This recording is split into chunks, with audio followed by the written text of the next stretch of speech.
Ramogi Ajwang kamora morama intiere eno kinyi machielo majaber machakwa romo e chenro mar Rupiny kauno ma inching tich ariyo tarike na berio dwe mar 10 higa mar 2025 kamora morama intiere okinyi makawuono ageno ni chiwo maber kendo ero kama na inya kuom tudri kodwa e lak sechegi e seche mwachako chenro mar Rupiny bed kodwa nyaka giko nyinga Joyce Odur mana kama nyaka Ramogi Ajwang geno mara ni chiwo e yo makaro kinyi majaber chenro tarike 7 dwe mar 10 higa mar 2025 choche mathoth timore pachoko diche makawuono duto te wabro bedo kwa nyisi moriwo romo mano mar Komesa mabende bro bedo kachako e kar romo mano mar KCC mantiere buore Nairobi bed kwa nyaka giko nyinga Sharon Ongao. Sharon ichio nado kinyi makawuono Achio makare Joyce amba chio makare weekend mari obedo nade bedo makare nani ni mana kara nino chenro mar Rupiny watu metiga mana kama kakuri beda achiel kuom joneno mana kama manyoro na neni kai ni dialo jopuonje nani ni kanyo gi ja Kilifi chilongo na Opolo Kopolo katika mano amora ichako juma mari yo makare achake makare wagone nyasero kama inakia na miye thuolo mar dialo japuonj na dialo jopuonje nyoro ana dialo gi chienti chabich katika mano wachaka dialo gi chienti chabich nitiere gi japuonje ada gi japuonje Winnie Mboya emna dialo jopuonje te ni kage hingo nyasi chieng Jumapil koro kawuono wa dialo jopuonje te ngini wede na ahinya korgi mama na kacha thoth gi gin jopuonje koro dialo ute ging'eny mokanyal pim kata kamano puoch gi pak ne jopuonje manitiere ng'ala manyime neno ni gipuonjo nyithindo duto mayudere pacho kata kamano Sharon kawuono waiko chenro maiye lach bang' mae abubedo kakelo weche manyien bang'e to gazet okinyi makawuono da gazet mar Daily Nation kod The Standard weche magimiyo pek anno kachalre weche magimiyo pek nyaka Ramogi Ajwang The Standard okete kanyo gi dholiech at last Daily Nation okete ni why faith 3 in the towel mano ker mano mar riwruok mano mar okinde pacho ka Faith Odhiambo manyaka gisani koro nogwetao ka bende owuok e aput mano mabende noket kanyo mar nono kake chulo jogeko mabende noyudo hinyruok gi jogeko mabende noyudo lala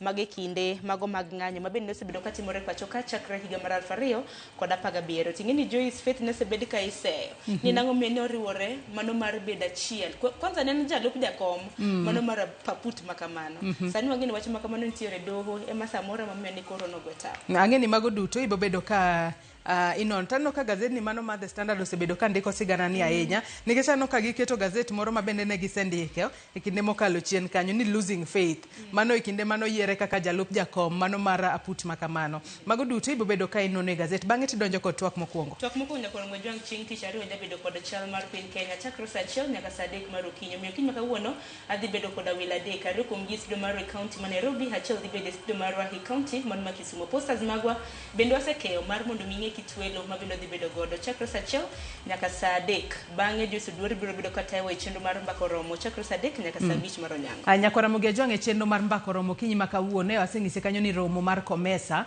mano makelo kanyakla pinje manitiere buo riwruok kata wanyalo wacho ni e buo chenro mar timo hala mano mar Komesa chakore odiochieng' makawuono e kar romo mar KICC romo makamano en mar tarik 7 nyaka chieng' tarik 9 mano mar dweni piny Kenya en piny ma jotend pinje manitiere buo riwruok ma Komesa bro bedo ka romo e pacho kae mano nyiso nang'o ahinya nyato ne piny Kenya kaachiel ne regional trade manitiere buo mabul mar timo hala mano mar Komesa abo bedo kae kod jolony mar mondo mi waporane wach ni to jogo matimo helni matindo en ber mane maginyalo yudo kowuok e riwruok mar Komesa omicha kutudri kodwa kochakore sani namba mar ote machuok 236000 Facebook ibiro yudo wachiel kachiel Ramogi TV X @Ramogi TV kan bende nyalo tudri koda e Facebook page mara ibiro yuda Joyce Odur mbui mara mar X ibiro yuda @JoyceOdur_. nyaka Ramogi Ajwang fan page mara mbui mara Facebook nyaka kod X yuda gi nying mara Sharon Ongao bed kod nyaka giko nikech ma en Rupiny wakungwa yuda thuond weche ikaanza tu kutoka nje kajipata na hara tu kuhara. The patients presented with a very watery, whitish, some greenish diarrhea and severe vomiting.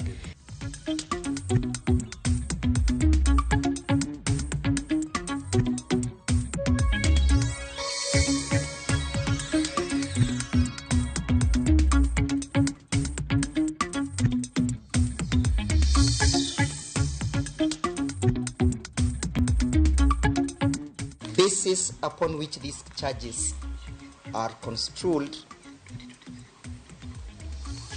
arises from the transactions contemplated in the SHA Act.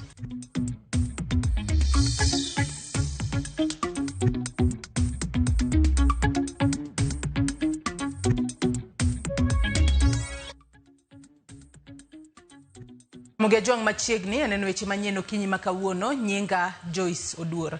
Kwan ji mosewito ngimagi kaluwore kod muoch nyaldiema Transmara e kaunti ma Narok ochopo ji 5 kama moko 45 bende orwaki e ute thieth mopogore opogore e kar chung' od bura ma Kilgoris bang' gamo tuono. Kaluwore kod jotuo ma orwaki e od thieth ma Transmara West, nyogi bedo kod ambululu magera kendo chuno mondo ring kodgi e ute thieth. Crispin Otieno nigi lerno ka en e kaunti ma Kisii. Odiochieng' achiel bang' ripot wuok ni tuo nyaldiema omuoch Transmara West kod Transmara South, achiedh nade medo donjo ne oganda mawuok e alworani bang' kwan mar ji ma otho medore nyaka ji 5 kachop kawuono wuok tich.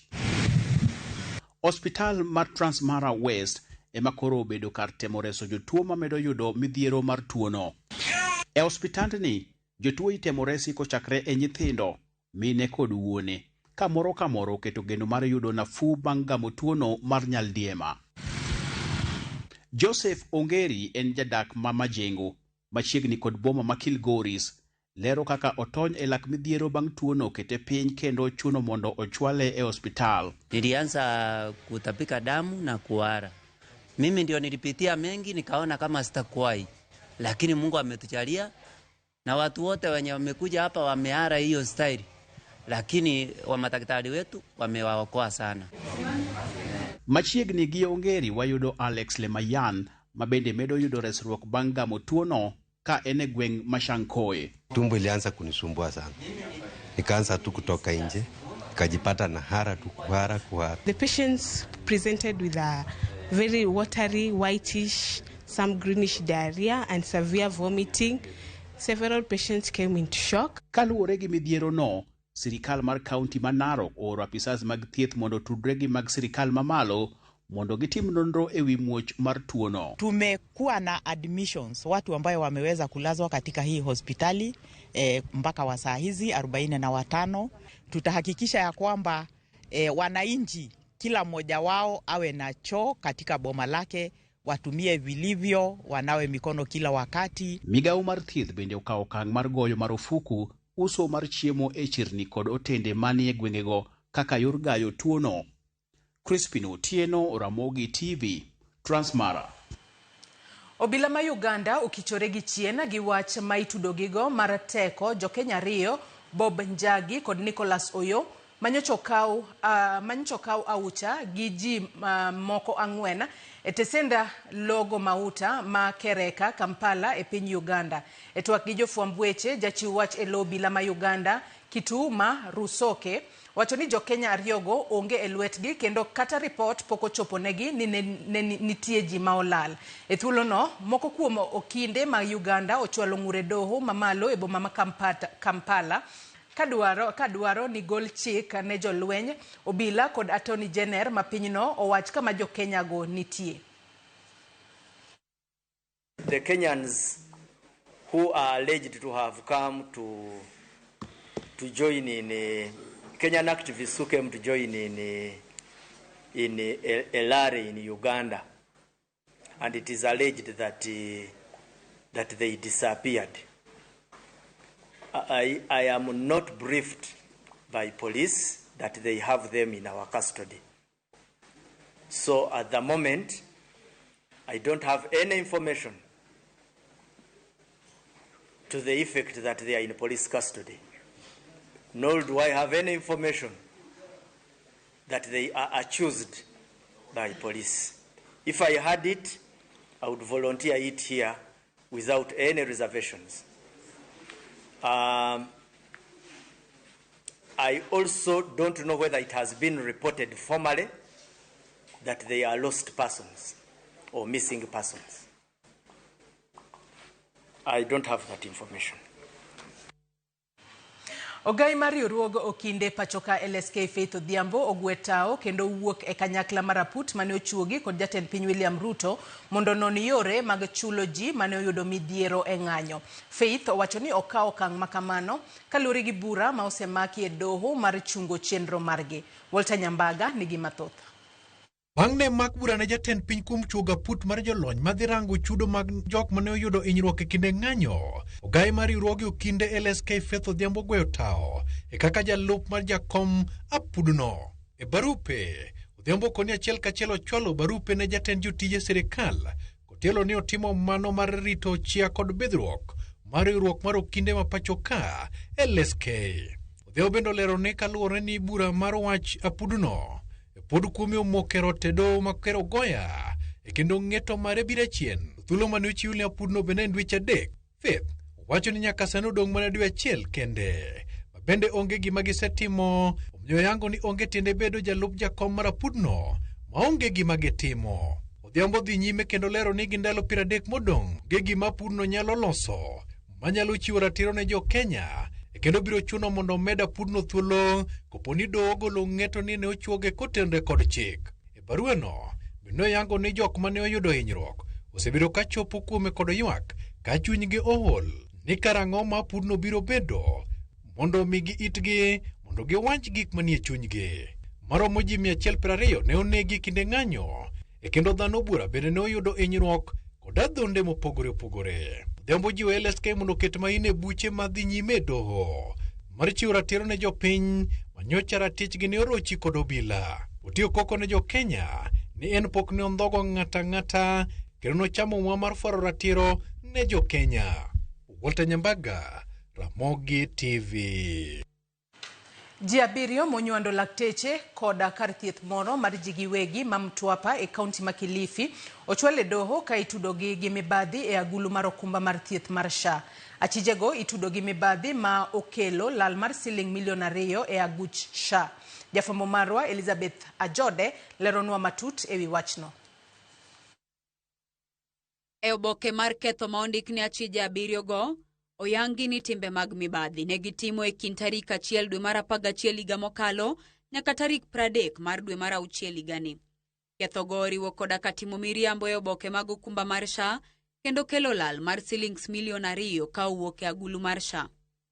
Achije go gin Patrick Kimuyu Kanya, Faith Chepkirui Bill, Stephen Okinyi Ojwang, Justin Baraka, Pauline Wanjiru, Nadia Mbevu kod kar thieth Majambo Jipya Medical Clinic. The particulars of Count 1 provides that on diverse dates between 1st November 2024 and 30th June 2025 at Jambo Jipya Medical Clinic, Mtwapa, a sum of 2,032,680 which is alleged to have been paid by SHA. Count 1, the offense is premised or is that of conspiracy under the Penal Code.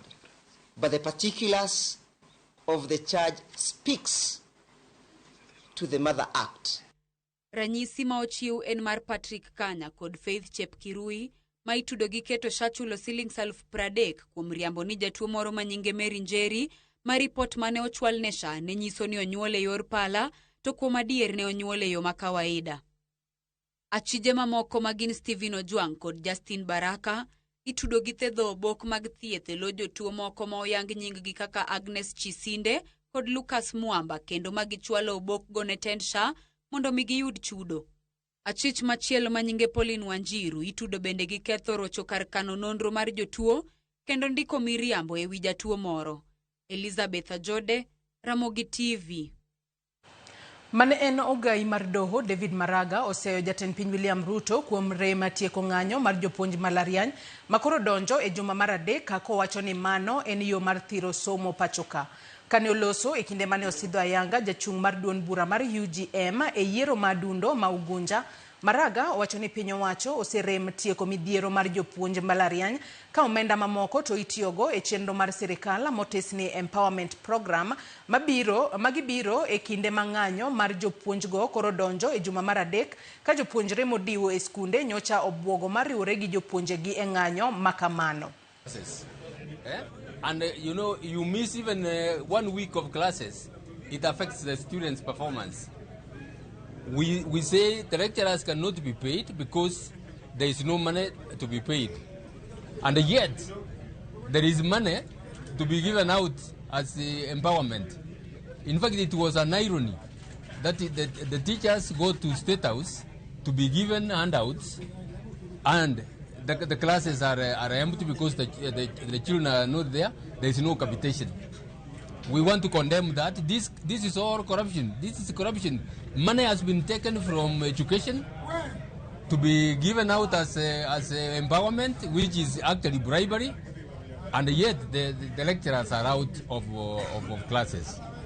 Those are among the things we don't want, and those are the things we want to eliminate in the next government. There is voter registration that is going on. We continue to appeal to the young people to come out in large numbers and register, so that come 2027 everybody has a vote. Jagoro mongirore e migao mar arita Dr. Raymond Omolo okoni migao no oseketo kenge makare mag arita e kuonde chung' ute buche ma ibiro time welo madundo dwe manyien maneno ni yiero makamago ota e yo mowinjore. Raymond owacho ni tijgi maduong' en biro neno ni lwasi obedo makare ne duola ma ochung' ne yiero IEBC mondo ta yiero madundo. Dr. Raymond Oloso e kaunti ma Homa Bay kinde sidho chenro mar nyota ma GEO bero ngima rawere. I want to give the assurance not just to the people of Kasipul but to the country that Kasipul is one of the areas where we are going to have elections across the country. There are 22 other electoral areas across the country, and each and every part of this country deserves the highest level of security.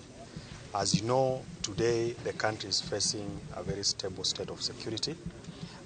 In Kasipul, yes, there were previous challenges that we have had on matter of security, but you may have noticed, and you agree with me, that even the primaries that were done by the ODM party were not shrouded in the kind of violence that we have experienced in the past. And for me, that gives me the comfort that as we go into the by-election in Kasipul and the rest of the country, we will have a peaceful exercise. But I also want to take the opportunity to call upon not just the people of Kasipul, but the country, that we must be tolerant. We must allow, even when the campaigns will be going on, if you don't support a particular candidate, keep away from their functions. Piny owacho ochako chenro mar tiegruok mageto neno ni rawere oyudo dongruok ka okalo e miyogi sira mag timo ohala. Jogoro maongirore e migepe ne oluorore e tunge Kenya kaloso gi oganda kendo jiwo tiegruok makamano kaka yor ting'o malo ngima jomatindo. Jafambo marwa George Juma miyo walerno. E gwenge ma kaluchendo ne hotele kod apisas madite e piny owacho ma oting'o jagoro maongirore e migao mar Raymond Omolo, mane migao mathe Fredrick Oluga, jagoro maduong' e migao marita mar oganda kata social protection Joseph Montare kod mamoko. E bwo chenro ne wabedo tesi kaka nyota rawere maropra biro dhi yudo thuolo e ward ka ward e pacho kae. Particularly those who have not gone beyond Form 4 or secondary education, who don't have any skills, that we are giving them an opportunity through 4 different work streams.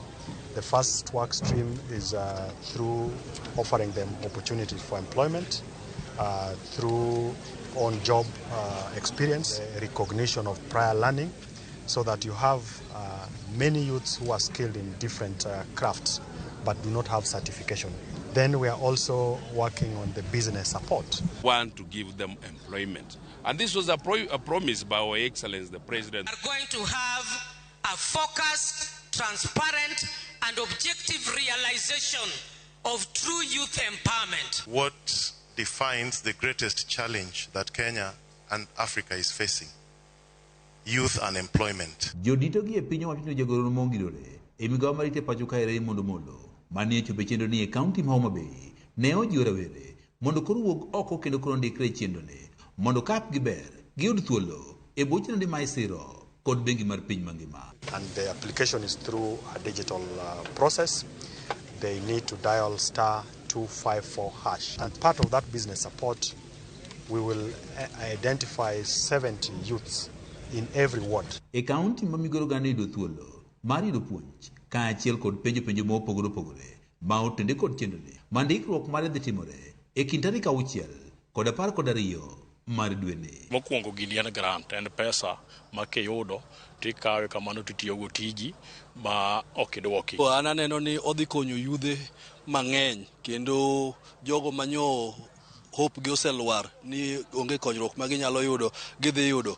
E seche ma rawere gidhi yudo omenda ma ginyalo timo go ohala, e bwo chendone dwaro nitiere mondo koro piny owacho oket lwasi maber mar timo ohala kendo puonj malongo bende kochune rawere e wechego mag ohala. Joma tinde yudo ka samoro pesa kiyudo komi mar ohala tichaki donjo go e yo machielo.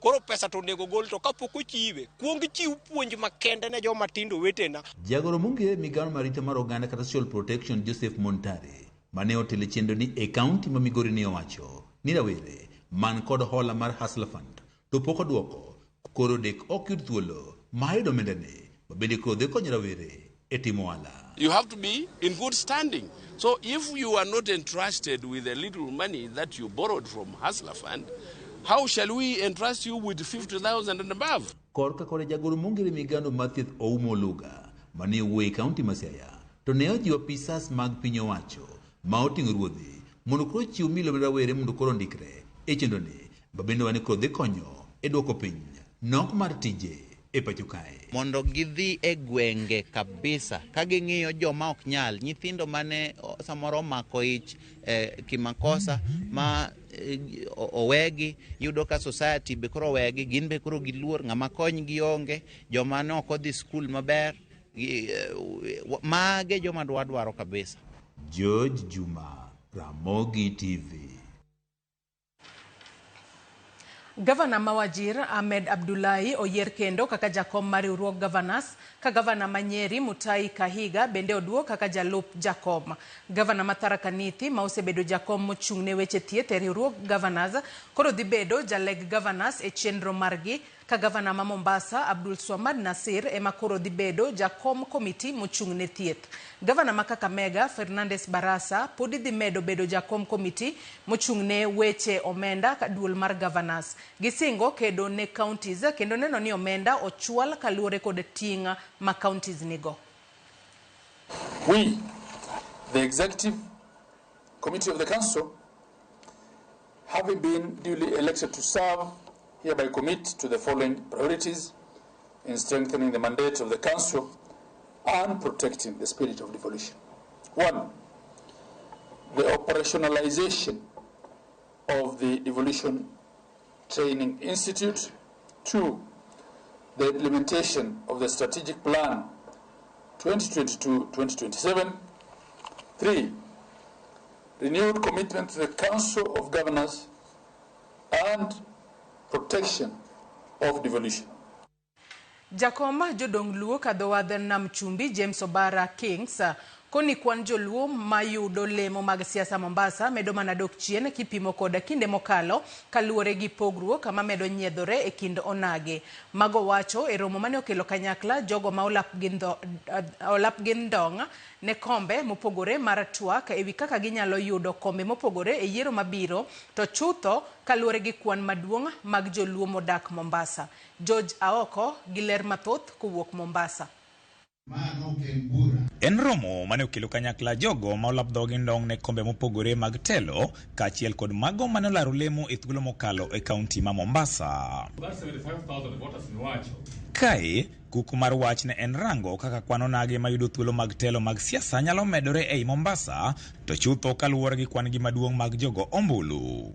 Jaluo koyudo telo en gima ber zaidi n'oganda wa. Obed ng'at ma odhi tiyo maber, obed odhi tiyo maber kumodwelo, that is none of our business. Our business number one en niya, to bed gi interest marwa kaka oganda. Mano gima ber. We cannot make it alone and we don't only get time. We have to get strategic partners.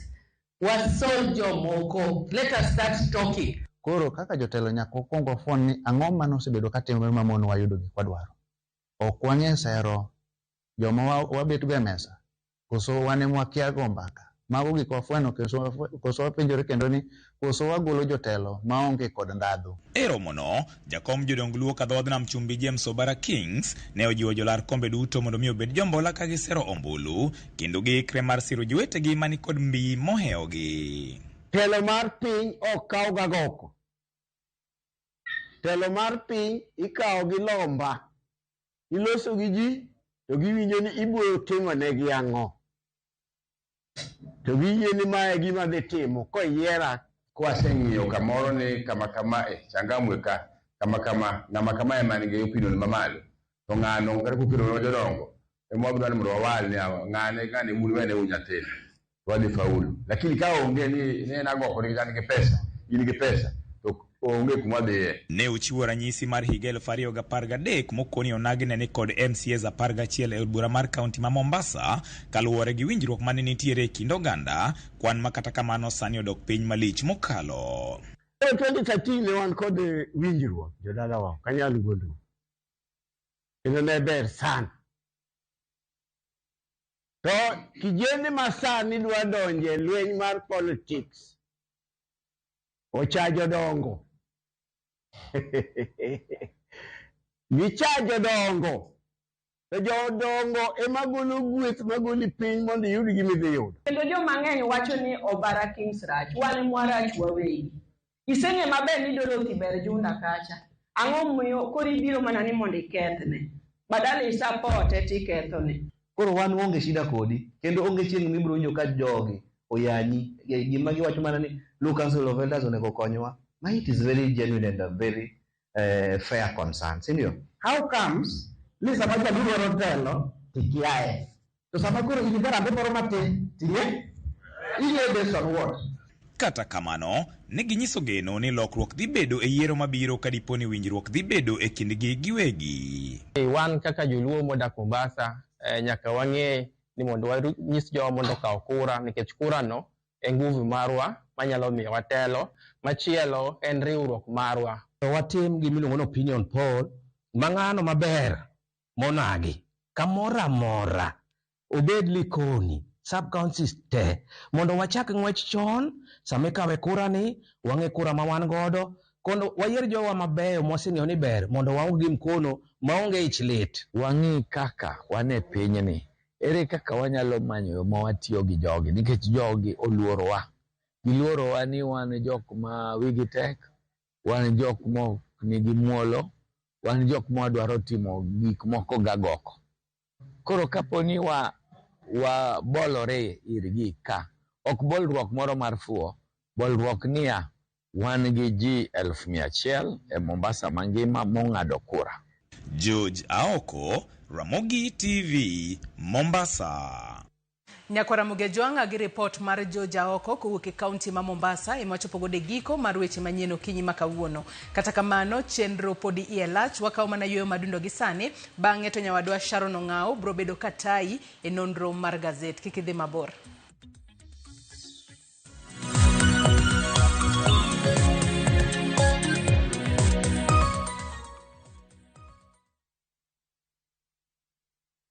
The euphoria around town is crazy. Koro kwa kila mtu.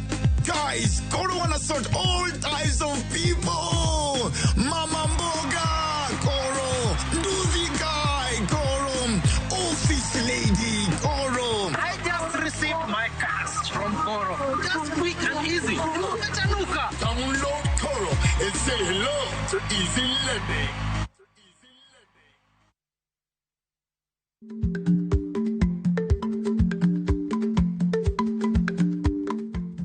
Icha gweno to ichao gwang'. Matiende ni, kapok ing'ado bura ewi wach moro amora, kuong inon ng'ama rach.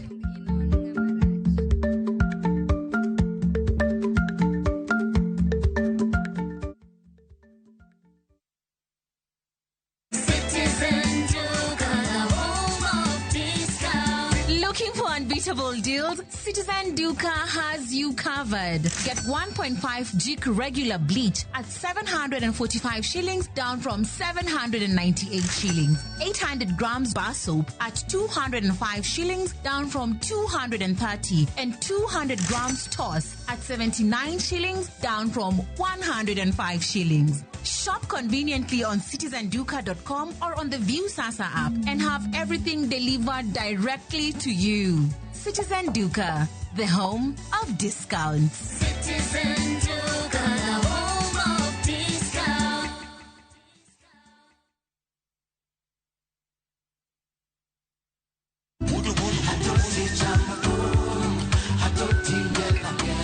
Wuok tich ka wuok tich wakelo ni duond yawuoto nagi. Ka bende tich ariyo ka tich ariyo Nyakorongo Gajwang' en odiochieng' mar yuto mari. Chieng' tich adek ka tich adek Nyakorongo Gajwang' en odiochieng' mar mine nyalo kaachiel koda weche hera.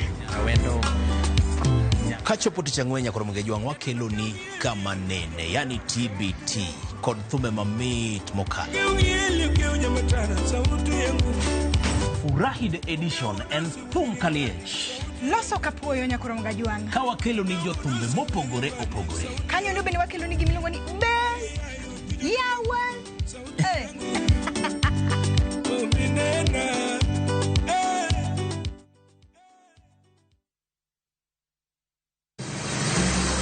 Isepenjori sigendni mayudore kuonde ma waluongo ni pachowa. Kapuonjani nobiro nikech gwenyruok e kind owete. Riwri kodwa mondo wanon sigendni mabeyo mag kuonde ma wadakie.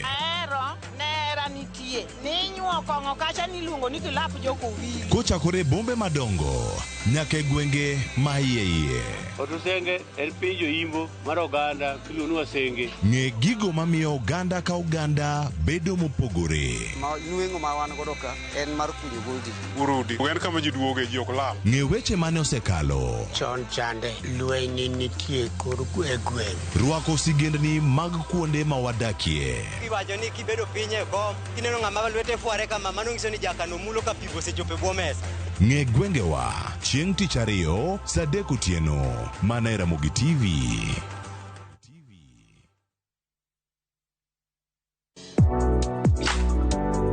Chiemo ka chiemo nigi sigana mare. Moro ka moro kuom kit chiemo miyiero kelo ni gimoro manyien. Ojuto to koro kinen machagi ma en okelo ladha.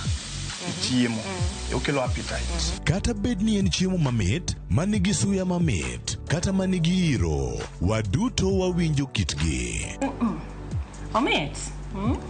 Kochakore chuny pacho nyaka e Kenya mangima, wakelo nu kit chiemo mopogore opogore, sigendni ma ok ong'ere koda timbe machon. Alea en ringo mawanyeo walire to wakete gi chumbi. Kokalo kuom chiemo ka chiemo, biuru e wuodh ng'eyo kit chiemo, kit timbe kod tudruok. Tedo gi chiemo kod jaelieta tich adek ka tich adek saa 2 okinyi mana e Ramogi TV.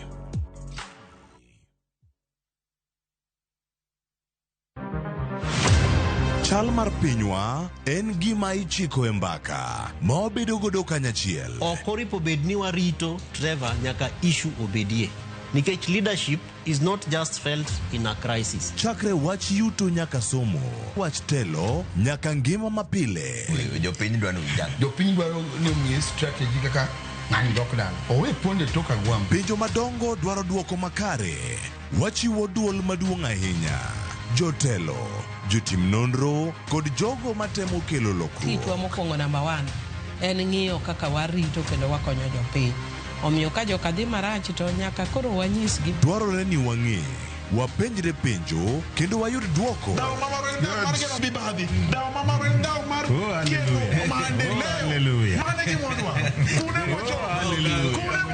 Riwri kod Trevor Ombija tich adek saa 3 otieno mana e Ramogi TV.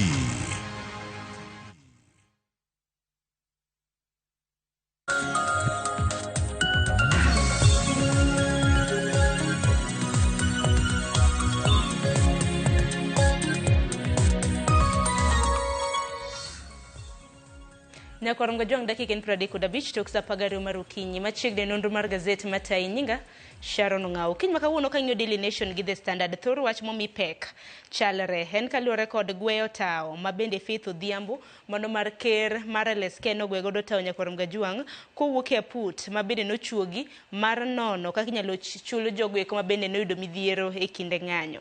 Okan kenda ka antiere gi Joyce Oduor mabende osekelo ni weche manyien Nyakorongo Gajwang', antiere kode ka e nonro mar gazet. Joyce, Joyce arwaki ni machiegni nonro mar gazet. Erokamano ahinya Sharon. Mana kisewacho gazet mano ma Daily Nation kaachiel kod The Standard, weche ma gimiyo pek odiochieng' ma kawuono gin mana weche machalre, kendo aneno ka giduto giketo nyaka kuot mane Faith Odhiambo wacho odiochieng' manyoro makoro nokawo okang' mano mar wuok oko kaka jalup jakom mano mar aput mano chuogi kod jatend piny Kenya William Ruto mondo ta chenro mar chulo jogo mano yudo hinyruok kaachiel kod jogo mane johera magi otho e ng'anyo mosebede pacho kae. Faith nowacho kae kuot mare ni my oath of office demands that I do all it takes to preserve such mano LSK's resilience from any and all adversaries and detractors. Mano kalure kod gino mano wacho e kinde mane koro kawo okang' mano mar gweyo tao. To bende gweyo tao kowacho ni doho osechungo chenro mag-gi kuom thuolo malach. Nomigi thuolo mar dweche 3 kende. To sani koro ndalo dhi to githola akiana wach ni githola kuore ofis to onge gima gisetimo. Koro wacho ni anwe koro awuogi. Koro penjo en ni idhi yier jakom moro tidhi tim nang'o kalo ni buche to pod nitiere doho kacha machungo chenro mar aput makamano. Buche to pod nitiere doho mana ka Joyce owacho. Aparo ni wachak gi Daily Nation nikech Daily Nation bende mantiere koda thor weche mopogore opogore. Mar Njagi ni wabiro bedo kwaneno bang'e, mar Keny bende wabiro bedo kwaneno e ite mano mar 14. Katika maning'ini Joyce chakre odiochieng' manyoro oganda osebedo ka penjo ni nang'o meni koro nogwe tao nikech e kinde mabende koro nikete kanya kaka vice chairperson jalup jakom mar aput makamano. Oganda nogo koko mar mondo mi owuogi katika mano sani koro wacho nikech koro saa tin bura bende roma ke doho make Rugoya ndalo bende nomigi 120 manego bed ni ka ponono ni doho nyalo yiedegi kendo seche biro bedo machuok. Haya, katika bano warito nono bobede yo machalo nare. Tuang'eyo ni chieng' tarik 25 dwe mar 8 mano ma higani ema jatende jotije mago mag piny owacho mano Felix Koskei ema ne olando ayanga mano chuogo aput makamano mabende ne onywando kanyo mano jatend LSK mano Faith Odhiambo mabende nyaka sani mana kisewacho sebedo ka nyayo penjo mopogore opogore. Kata kamano nyaka sani Faith bende no wacho ni nitiere jo Kenya moko mosebedo ka chwalo ne ng'ura inya to mago mano yudo hinyruok kaachiel kod mago mane jogegi otho e kinde ng'anyo mosebede pacho kae. Wacho ni nitiere jo Kenya mosebedo ka chwalo ne ang'ur mar mondo mi gikonye. To kata kamano thuolo to sani dhi to tich to pok ne gichako kaluwore kod ng'ur makoni kod kocha mane jo Kenya ochwale doho makoro kwedo aput makamano. We koro wang'ien na kapono ni kare biro bedo kikawo kod ng'ato kosoyo katika mano Faith Odhiambo to nosendiko ne jatende jotije mago mag piny owacho mano Felix Koskei ni eno we tich makamano kod immediate effect. Wacho ni ka baruno ochopo kamano en tijno koro en tich moseweyo. E ite mar 4 ipenjo ni jokedne ratich oganda mano mong'ere kaka Bob Njagi kanyakla kod Nicholas Oyoo gin kanye. To Joyce Karamna sigana mane somo kiny makawuono ka jatend obila e pinya mano mar Uganda ema wacho ni en ok kata kuma jogo nitiere. Wan kaka jo Kenya penjo mabende wedegi pod medo penjo gene kanye mani penjo maduong'. Wang'eyo ni Bob Njagi en achiel kuom rawere ma ne nitiere ong'ala manyime ahinya. Anyalo wacho ni higa mokalo e kwedo paro mar chik mar omenda mano mar higa mar 2024 ma jatend piny Kenya William Ruto nokochue koke. Kata kamano familia magi anno ka koro it gazet mar 4 kae penjo kae ni nyithindwa gin tiere kanye. Familia mopogore opogore mag jokedne ratich oganda 2 sani koro ywak kaluwore ni gin gilieko ni ne ondhegi e piny libamba ma Uganda. Nyaka sani koro giwacho kae ni kapo ni ne gitimo tim moramora makelo ketho kata ma en marocho chike mag pinyno mar Uganda. Kare giwacho ni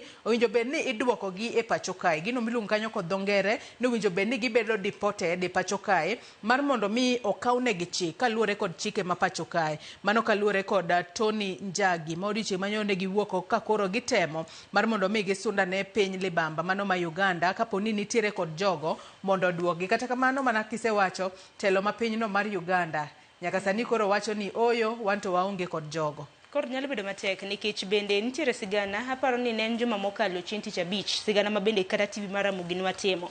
Achiel kuom jogo ma bende nitiere kod Njagi gini mano mong'ere kaka Kofi Atinda ne olero ne jofuambo kaka ne otek Njagi mano Bob Njagi kanyakla kod Nicholas Oyoo. En owuon wachore ni ne entiere but nyamburko moro kanyo ma iwacho ni no obedo very lucky to no o escape. Wacho ni Karamna notiyo gi yo moro mano mar jinja koduogo e pacho kae. Koro penjo maduong' nikech chakre chieng' tich adek mano mar juma mokalo nyaka sani kapo nono ni tich adek mar juma ni oromo kapok oyudgi mano juma achiel to sirikal ma Kenya bende seyo ni dako osebedo ka loso motegno kaluwore koda teko makamagi. To kopogore kod mana no ka gazeti mano mar Daily Nation, it gazet mar ang'wen kanyo bende koro temo mano mar uyango moko kuom dhicho mosebedo katimore pacho kae gichiwo ranyisi tarik 16 dwe mar 11 higa mokalo. Kiza Besije en bende ne omake e pacho kae boma ma Nairobi kendo notere nyaka e military facility mayudore boma ma Kampala e pinyno ma Uganda. To ken mano kende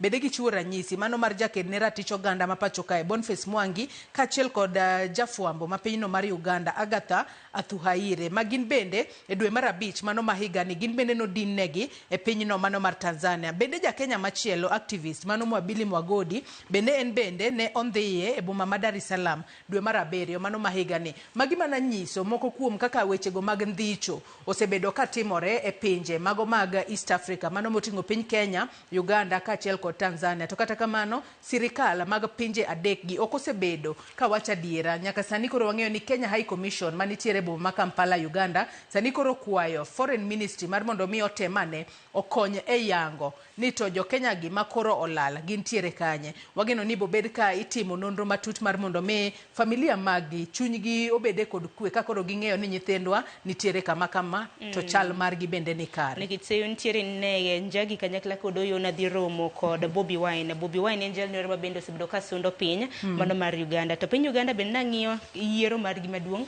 gibiro bedo ka gidhi e chin tarik 12 dwe mokwongo higa mar 2026 manyiso kata ni samoro campaign bende osebedo kochuo chieng' e gwenge makono.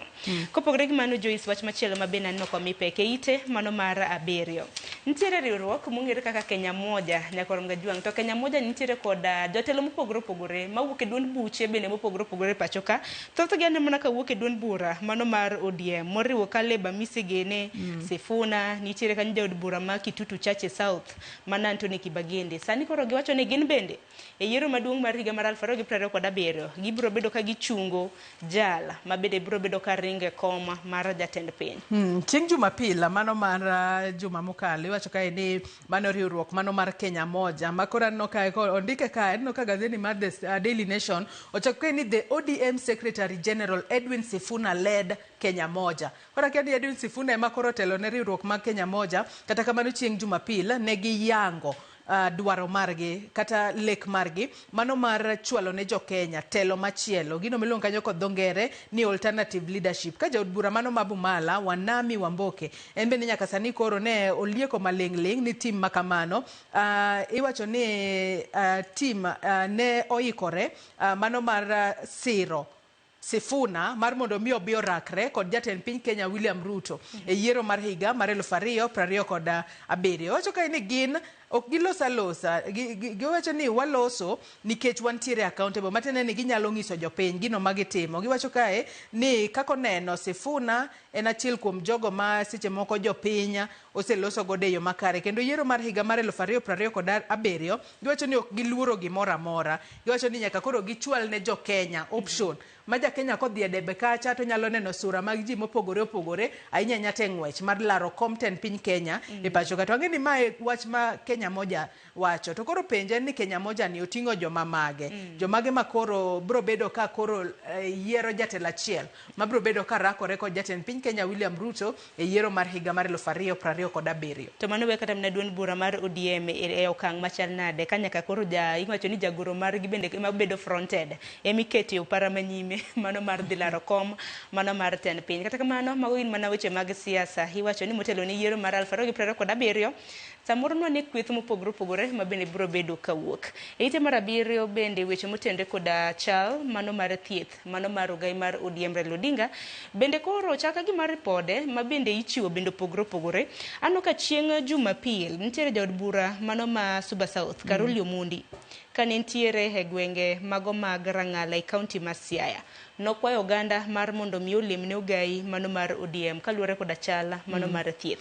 Ting'eni wach makama bende chal ka gima okotenore gi wach ma bende Dennis Onyango ma bende nja oluwachi Raila Odinga bende nondiko kwacho ni Raila Odinga en nowuok oko mano mar piny Kenya mana ka limbe moramora ma bende ojathoro timo. Kora diera mar wach makama ng'at nyalo penjo ni en kama chal nade. Nyaka sani ke nanno ka gazeno bonondike ni nitiere official moro kata jatelo moro mano mar duond bura mar ODM makoro ne okodwa no yang ni en ng'ano wachno pand nyinge wacho ka ni Raila Odinga osebedo ka dhi e checkups mago mag thieth kinde ka kinde e pinje maoko inyanya to tok kano setimne bero mano mar wich e higa mar 2010 mano momiyo moluor Raila Odinga osebedo ka wuok e pacho kae kodhi e medical checkups e pinje maoko kata kamano wacho ni Raila Odinga bende koro okosebedi ka inene e rombe mopogore opogore wacho ni public engagements kanyo mano moriwo political events ma kata rombe mag siasa ma ODM osebedo ka bago wang'eyo ni nowinjo bed ni entiere romo mano mar 20th anniversary mano timore Jamboree county ma Kisii, Wajir kaachiel kod Narok counties mago duto iwacho ni ne okoneno to bende nyaka sani bende koro liekore ni nitiere romo maduong' mano mar yango higni 20 mar ODM mawinjo bed ni timore dwe ni kata kamano ochwale nyime nyaka dwe manyien mano dwe mar 11 kata kamano telo mano mar ODM to lieko ni gichwale nyime kalure ni counties mopogore opogore pok oyango higni 20 magi koro giwacho ni ka gibago romo maduong' Mombasa to mano nyalo duopi ne counties mamoko mane momiyo koro gigole dwe ni gichwale dwe machielo kata kamano wakwayo mana hawi maber ne Raila Odinga kapo ni odhi e medical check-up wakwayo ne mana ngima makare kaachiel kod hawi maber mana kamano koro hadhi wach machielo mabende no mi pek kanye ite maraboro wasebedo kwani no sigana mago mag nyota nyakorom Gajwang chakre odiochieng' majoro naneno ka PSS noke wacho ni jogoro mongirore pacho ka nyakorom Gajwang bade migepe mopogore opogore noke gi e kor gwenge mopogore kinde ma ntiere chenro mar nyota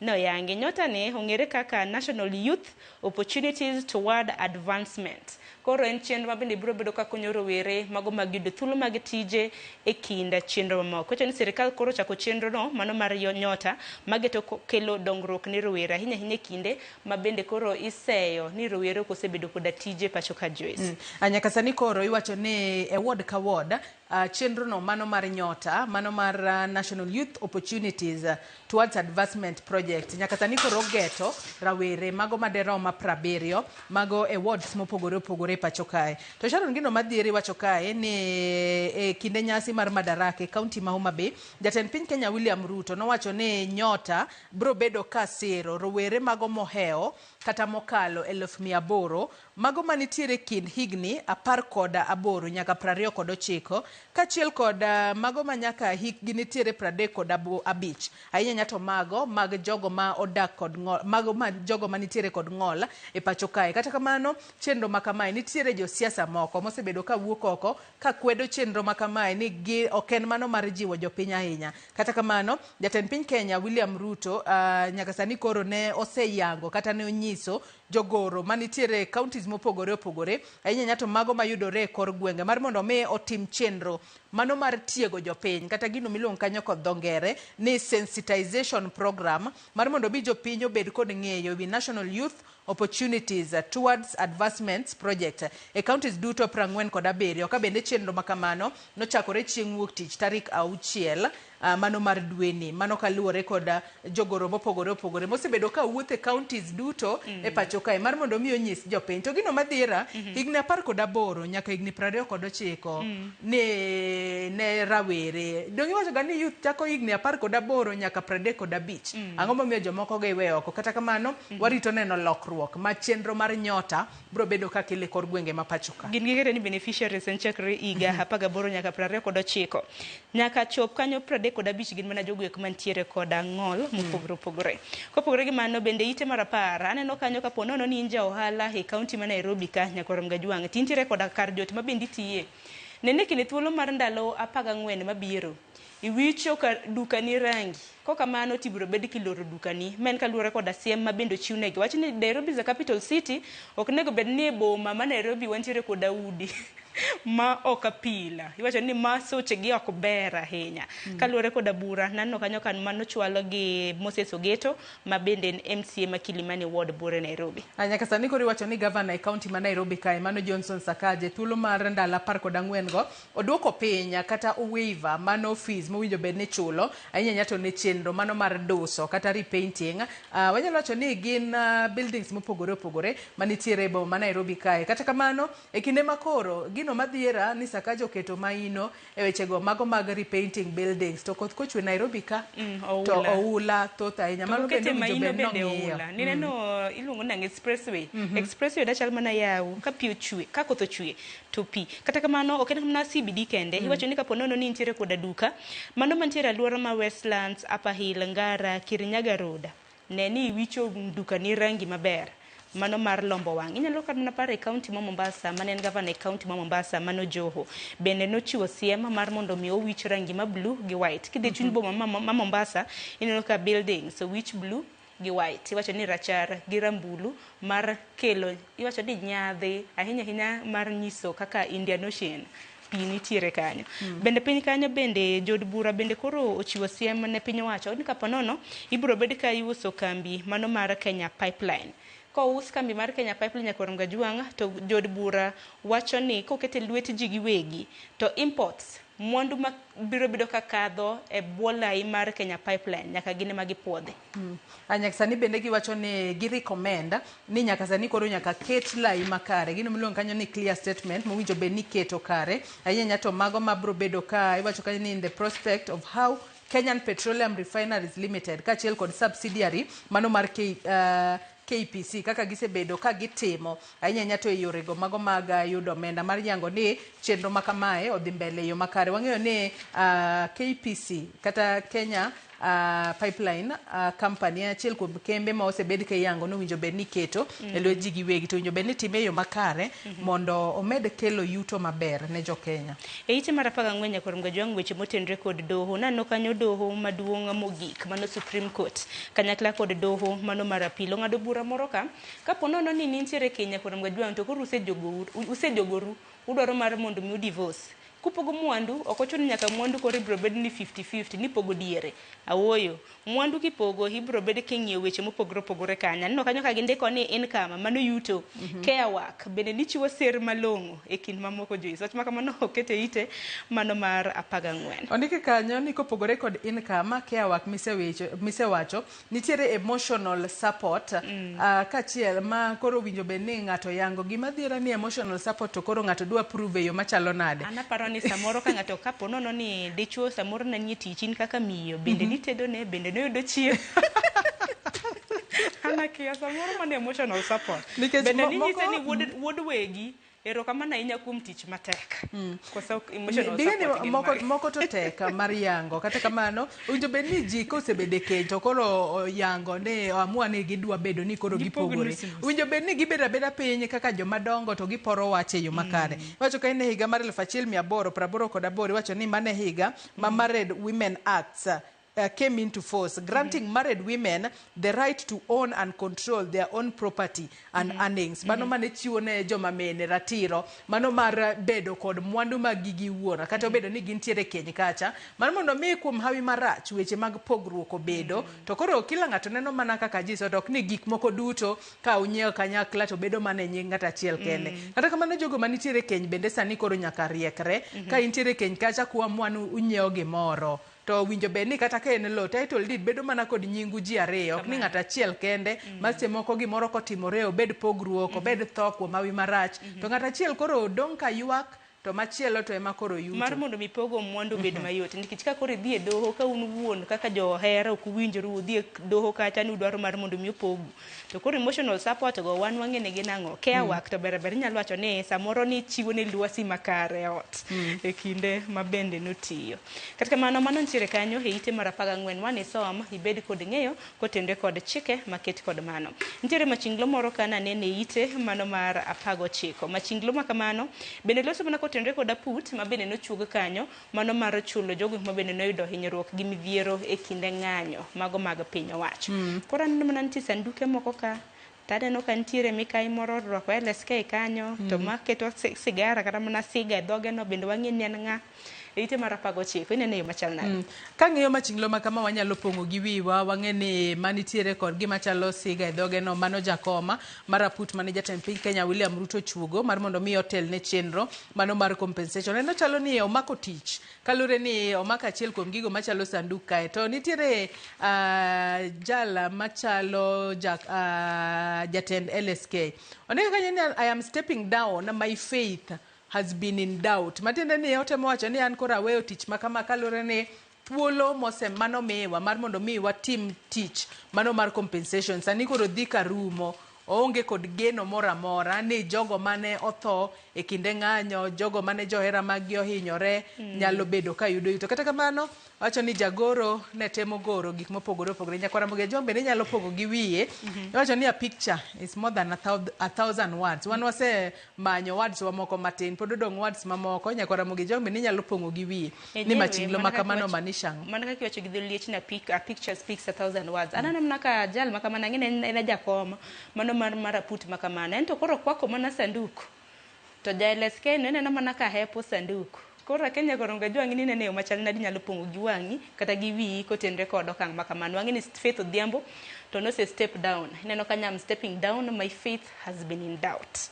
Ite marabiro Joyce Wiwanu Wilgi sigana moro. Ingeni duol mano riwruok mago mag governors e pacho ka COG ojatimo yiero bang' higa achiel. Odiochieng' manyoro yiero bende notim Nyakoronga Jwang kendo na gichak gi yiero kendo Hamid Abdullahi ma bende en governor e county ma Wajir kaka jakom mano mar COG gi jalupne mano governor e county ma Nyeri Mutahi Kahiga kinde lokruok mopogore opogore ma bende ntiere kanyo Joyce. Governor ma Tharaka Nithi Muthomi Njuki ma osebedo jakom komiti mochung' ne wechego mag thieth e kaduol mar governors odiochieng' manyoro no yiere mar mondo mi opong' lemo mar bedo jaleg governors ka koro kare ibo bedi ka ikawo kod governor e county ma Mombasa mano Abdul Swamad Sharif Nasir. Kopogore kod mano bende nitiere dwaro mopogore opogore mano governor e county mano ma Kakamega mano Fernandes Baraza ede makoro bobedo ka ochung' ne wechego mag finance planning economic affairs committee mano ka duol mar governors health kanyo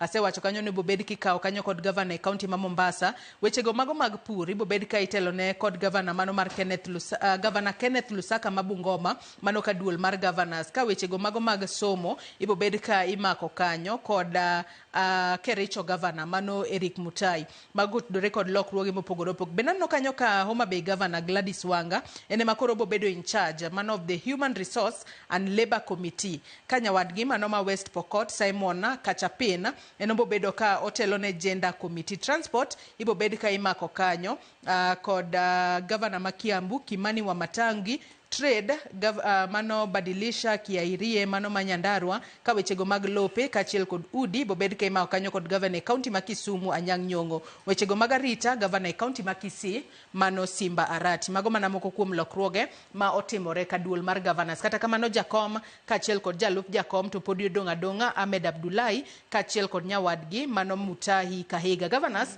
bende koro singo mar medo kedo ne governors medo kedo ne counties mar mondo mi gineno ni counties ota e yo makare kendo maonge mibadhi moro amora. Sharon bende nitiere wach moro momako wanga it gazet mar 12 mano mar gazet ni ma Daily Nation.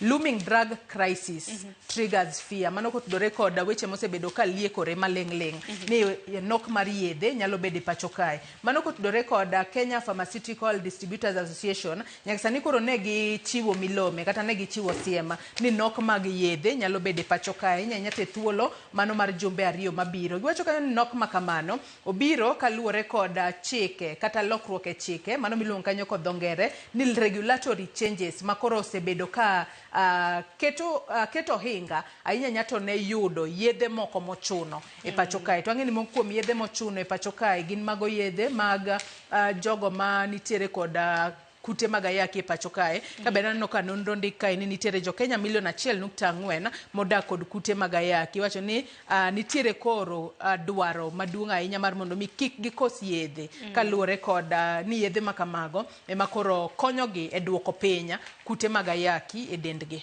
Lakini chal makamano biro bedo ka chal nadi nyalo paro kamana kinde mokalo nwantiere kod nok mag chanjo mimiyo nyithindo matindo. Kapok wadhi gazet mano ma The Standard Joyce bende kik wawil wang'eni weche mag tuke to ok walonya ahinya kata kamana wiye Koronga Jwang. Piny Kenya bende wang'eni Harambee Stars bende hikore ne tuke mago mag World Cup wacho ni 2026 FIFA World Cup group. Koro gintiere group F mar mondo mi puodhe gi Nyakwarom Gajwang' nyaka gitugo e yo makare. Ano ka coach jata kweth mano mar team mar Harambee Stars Benny McCarthy wacho ni e kinde mabende gibiro bedo ka girakore koda team mar Burundi gi Cote d'Ivoire. Gibiro bedo ka ginyiso tuke makare. Odiochieng' ma kawuono team mano mar Harambee Stars wuok e pachoka ka gidhi e gwenge mago mag Bujumbura. Gibiro bedo ka gitugo kod team mano mar piny Bujumbura mano chieng' tich ang'wen mano mar jumani e paw tuke mano mar Intwari. Bang'e chieng' tich ariyo mar juma mabiro hanno ka piny Kenya bende biro bedo ka dhi tugo gi team mano mar Cote d'Ivoire mano mong'ere kaka Elephants. Koro mago in mana weche motendo kod 2026 World Cup qualifiers. So Joyce, mane gimomiyo anno ka headline ma gazette ma Daily Nation ondiko ni McCarthy. We won't grant the Elephants any favor. Matiende ni gibiro bedo ka obo bedo tugo mayete kalore kod coach mar Harambee Stars. Kata kamano wakoyo ne gimana hawi maber kinde makoro gidhi rakore kod Elephants. Adira kik gimi Elephants thuolo ginene girakore makare kod Elephants. Gin bende gitugo mana gi lieche makamago. Benwang'e ni 2026 World Cup qualifiers no kwata neno ka gitugo maber ahinya kaka tuke manorumo mabende na gitugo. Kata kamano we wang'e kaka tuke makamago gibiro bedo ka wacho ni tuke manogo kae neno singnegi omenda e gimomiyo gitugo makare. Kata kamano gitemo mar mondo mi gin bende girakre. Nyalo bedo ni timbe moko go nitiere kit kaka gilogi matin. Kata kamano kinde mathoth tim mar Harambee Stars temo. Wan Rwadho ema wapako to Rwadho en mana Harambee Stars. Koro wamedo mana miyo gi mijing'o ni giti matek kata girakre araka makare. Ang'ini Harambee Stars en Rwadho to ang'ini Arsenal bende en Rwadhi Joyce. Aneno ka Arsenal ka ite mar 35 iwacho ni European standings kaluwore koda Premier League Arsenal anno ka nitiere on top of the table gi points 16 iluwogi gi Liverpool gi Tottenham. Kene ng'ina kuma Man U nitie gintiere namba di Mani ok ane kata kanyo. Namba 10. Gintiere namba 10 kanyo. Gimbe gitemo at least gintiere top 10. Kata kamano Nyakwarom Gajwang' aparo ni watika ne gazette mar The Standard bang'e welo ka aneno ka welo bende chiegni donjo mondo wadonj gi chal mar piny Kenya. Akene gazette mar The Standard Joyce thor wache magi miyo mapek. Samoro nyalo penji ni mane manyalo usore nikech kondiki ni why faith threw in the towel mano Daily Nation to The Standard ondike mana ni at last to The Standard bende neno kondiko ntiere sigana mana gitimo mano mar Faith Odhiambo kinde mano ruore koda put mano manono kaka inyalo chul jogo ma bende noyudo masire kinde ng'anyo. Ne gindiko moro ni losing faith. Akeni ni mane ma nikech ipedho gi kama e kinde miusogi. Kata kamano Nyakwarom Gajwang' nyalo ng'e aneno ka giduto ginyalo usoro odiochieng' ma kawuono kalone gin weche ma japiny nyalo gombo ng'eyo ni tang'o momiyo koro Faith Odhiambo mano jatend LSK ogoyo bade pinya kaka achiel kuom jogo ma koro bro bedo ka telone chenro mar chulo jogo mano yudo hinyruok e ng'anyo. Kata kamano japiny nyalo nyiewo gazet moro amora mar mondo mi osom matu kalone gazet mano mar The Standard bende nitiere weche mamoko ma gimiyo pek e ite ma iegi. Anno ka nitiere county attorney was not involved in NMS takeover of city. Court told tano ka giketo picha mano mar governor machon e county ma Nairobi kae mano Mike Sonko. Kenda no ka gin bende koro gi yango sigana mopogore wechego mago ma utudore kod kaka senators sani koro luongo mar mondo mi nyithindo ma yawuoyi otem e geng'o nyithindo manyiri mar mondo mi kik choch ratiro margi ahinya nyato e wechego mago mag neno ni koro ginyayo wechego mag chiwo luor gino miluongo kanyo ni mutual respect nikech iwacho ga ni kinde mathoth respect is a two-way traffic nyaka sani koro iwacho ni wechego mago mag iye mohiwe pacho kae higa mokalo iwacho ni 240 mago mag iye mohiu mane obedo recorded e pacho kae kwan mamalo ahinya mag nyithindo matindo mane ogamo remo. Senators odiochieng' manyoro ne okwayo nyithindo ma yawuoyi mar mondo mi ne orito nyithindo manyiri mar mondo mi kik roch ratiro margi ahinya nyato e wechego mag anjao kata wechego mag sexual violence ka koro ne giyango weche makamagi ne giloso e kinde mane gintiere iwacho ni Senate Mashinani Sessions ma koro ne obagi e skunde mopogore mano e buo mabul mano mar Kenya Women Parliamentary Association mosebedo ka koro temo mar mondo mi gipor wach kotudore kod kaka ginyalo duoko piny wechego mag iye mohiu ka achiel kod gamo kute magayaki makoro gigeto mar mondo mi odog piny ahinya nyate kinde makoro kwan makamago osebedo ka dhi mbele. Weche mamoko bende JSS teachers to petition MPs over their autonomy. Wang'e ni jopuonj mag JSS gisebedo ka gigombo mar mondo mi gichung kar kendgi. Wacho ni jopuonje mag JSS mago mohingo 1,500 ahinya nyato mago mawuok e kaunti ma Kilifi sani koro oseyango ni gibiro bedo ka gichwalo petition margi e od bura mamalo ka koro gidwaro ni government o gichung kar kendgi ka koro giwacho ni kata obedo ni gintiere skunde mago mag primary to gin bende wicho bed ni gintiere kod head teacher margi, senior teacher margi, jalup head teacher margi mar mondo mi to odiochieng' manyoro nantiere kai kod mwalimu Opolo Kopolo. Ong'isa ni jwaruok maduong' manitiere kanyo yudo ni koor pesa mar sports to head teacher mar primary ema dwaro mar mondo mi otel ne pesa mar sports. Gino masche moko jopuonj mag JSS okorwako koro gin bende gidwaro ni pesa mar sports koor negi to en sports mar jo JSS gine magita pesa makamano. Mane gimomiyo gisebedo ka gitemo dhiro ne autonomy gibed kod head teacher, senior teacher, jalup head teacher kata bedo ni gibedo housed e primary school. Aken chal mar wach makwan nyalo bedo nada ke gimomiyo ni JSS nok ter mani skunde mago mag secondary mar mondo mi gibed kod principal mage nikech ka koro gine skunde mag primary ka wadwaro bedo gi head teachers ariyo. Aken mar primary cha koro bodung ni head teacher, mar secondary to koro luongo ni principal. Aya eite mar ariyo bende ka ni somo gazeti mar The Standard nyakwarom gajuanga be nantiere duoro e gwenge mago mag Njoro e kaunti ma Nakuru nantiere ng'anyo duche manyoro ka bende nitiere jok piny ma bende nang'anyo e apaya ma Nakuru kochomo gwenge mag Narok kaluwore kod jal ma bende nochoko kod asere e gwenge mago mag Stombili. Joyce Duor gi wach mogik watieko. Sharon Ong'ao nyaka sani wach ma injili ma pod wamedo lando ne jopiny mar mondo mi odhi mbele kod ndikruok kaka jogo ombulu e pacho kae kinde makoro adul matayo weche magiere e pacho kae IBC dhi mbele kod ndiko joluto mbulu manyien. Gazeti mar The Standard bende nitiere weche mopogore opogore magimiyo pek nyakwara muge jong nyalo nyiewo to somo. Ite mar 7 kanyo anno ka bende nitiere weche mag Gachagua nowacho ni Uhuru is the past, I am the present and future. Gachagua declares. Mago duto inyalo somo e gazeti okinyi makawuono. Mana kuma nyakwarom gajuang kany ben makelo e giko mar nondo mar gazeti rokomane na Joyce Duor. Nyakwarom gajuang dakika 7 tok saa 1 mano mar okinyi. Akayo matin adonj gi twak e chenro mar piny okinyi makawuono wamulo chala mar piny Kenya kotenre kod weche mopogore opogore mosebedo ka timore e alwora magwa. Kik dhi mabor.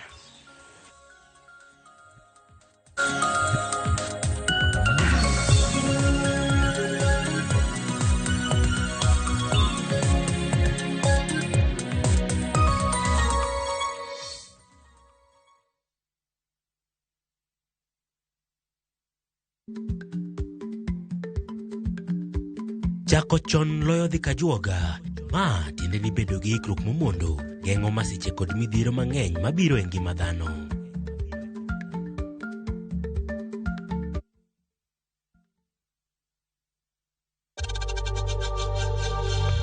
We know times are tough, so save money by buying airtime from M-Pesa to any network with zero transaction fees. Dial *487*2# and get your airtime PAP with zero transaction costs.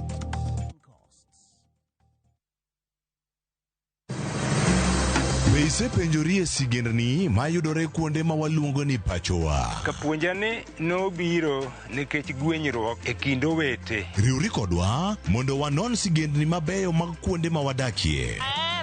Nera nitie. Ninyuo kong'o kacha niluongo ni kilap jokowiri. Kochakore bombe madongo nyaka e gwenge ma iye. Otusenge en piny joimbo mar oganda kiluonu wasenge. Ng'e gigo mamiyo oganda ka oganda bedo mopogore. Nueng'o ma wan godo ka en mar kunyo goji. Urudi. En kama ji duoge ji ok lal. Ng'e weche mane osekalo. Chon chande lweny nitie kor e gweng'. Rwako sigendni mag kuonde ma wadakie. Iwacho ni kibedo piny e kom, kineno ng'ama lwete fuare kama mano nyiso ni jakano mulo ka pigo osechopo e bwo mesa. Ng'e gwengewa chieng' tich ariyo saa 3 otieno mana e Ramogi TV.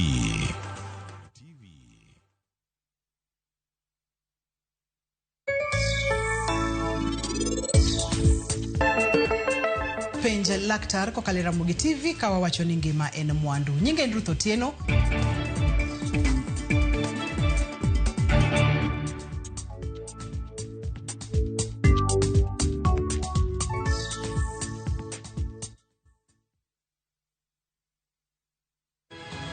Nyikwa Ramogi.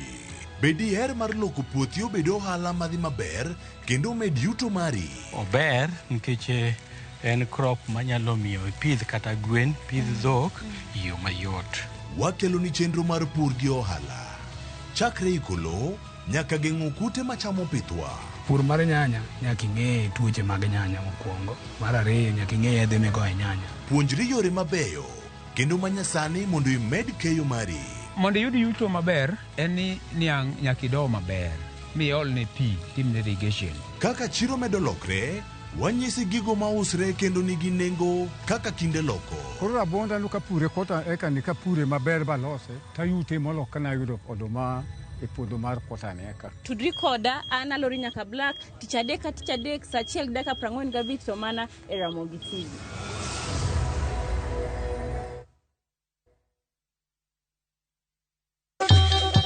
Ang'o mosetimore ne joma ne ochweyo ogandawa?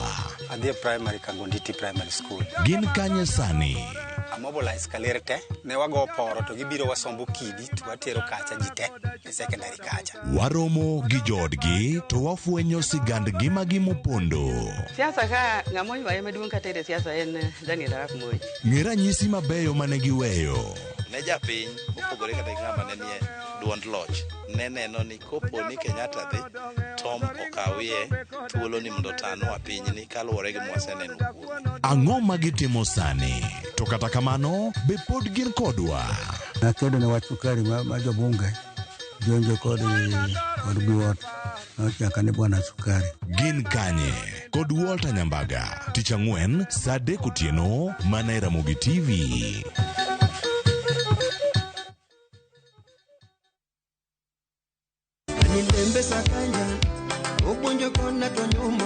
Chakre sulwe mapod nyien nyaka duond jower mang'ula. Winyo sungore mamo wang winyo sungore. Wan gi thumbe manyien mowuok e dho nam nyaka e piny mangima.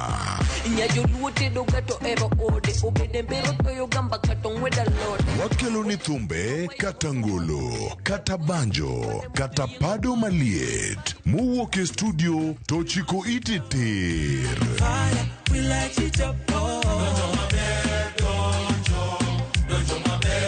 Mami thuolo mar winjo duol kod wach mopogore opogore.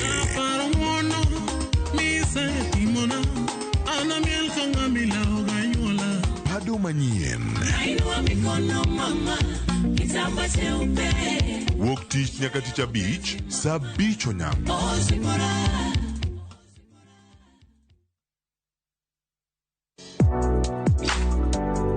Chiemo ka chiemo nigi sigana mare. Moro ka moro kuom kit chiemo miyiero kelo ni gimoro manyien.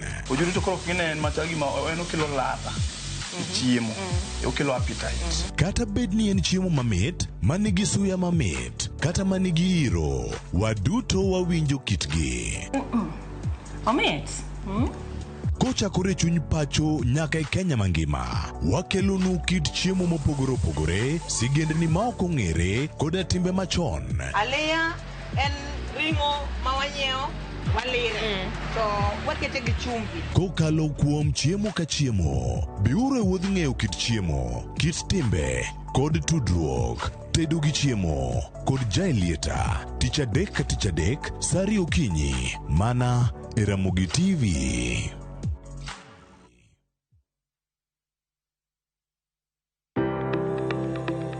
Ringreni wuoyo to be ichiko iti en aonda rem mora mora en ranyisi ni ringreni wuoyo kodi e penj laktar. Walero weche ma ringreni temo nyisi ka wakelo ni paro mag jomolony. To wacho ni mondo mibed gi rageng' maber nyaka bed ni chiemo makare nikech askeche gi iloso kuom chiemo makare michamo. Paro manyalo reso ngimani. Kochopo kar food allergy kae to kinga ma del ma ng'ato chako gore gi chiemo mochamo. Kod weche mag thieth mayudore achiel kachiel kuom joma olony. Nyalo bedo ni ng'ato nigi ratil man malo.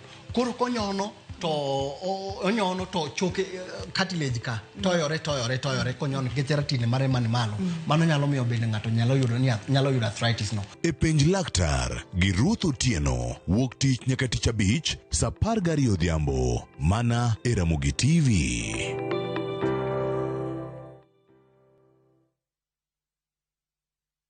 Chakre dho nam lulwe nyaka e nderni mag boma maduong', pesa ka pesa nigi sigande.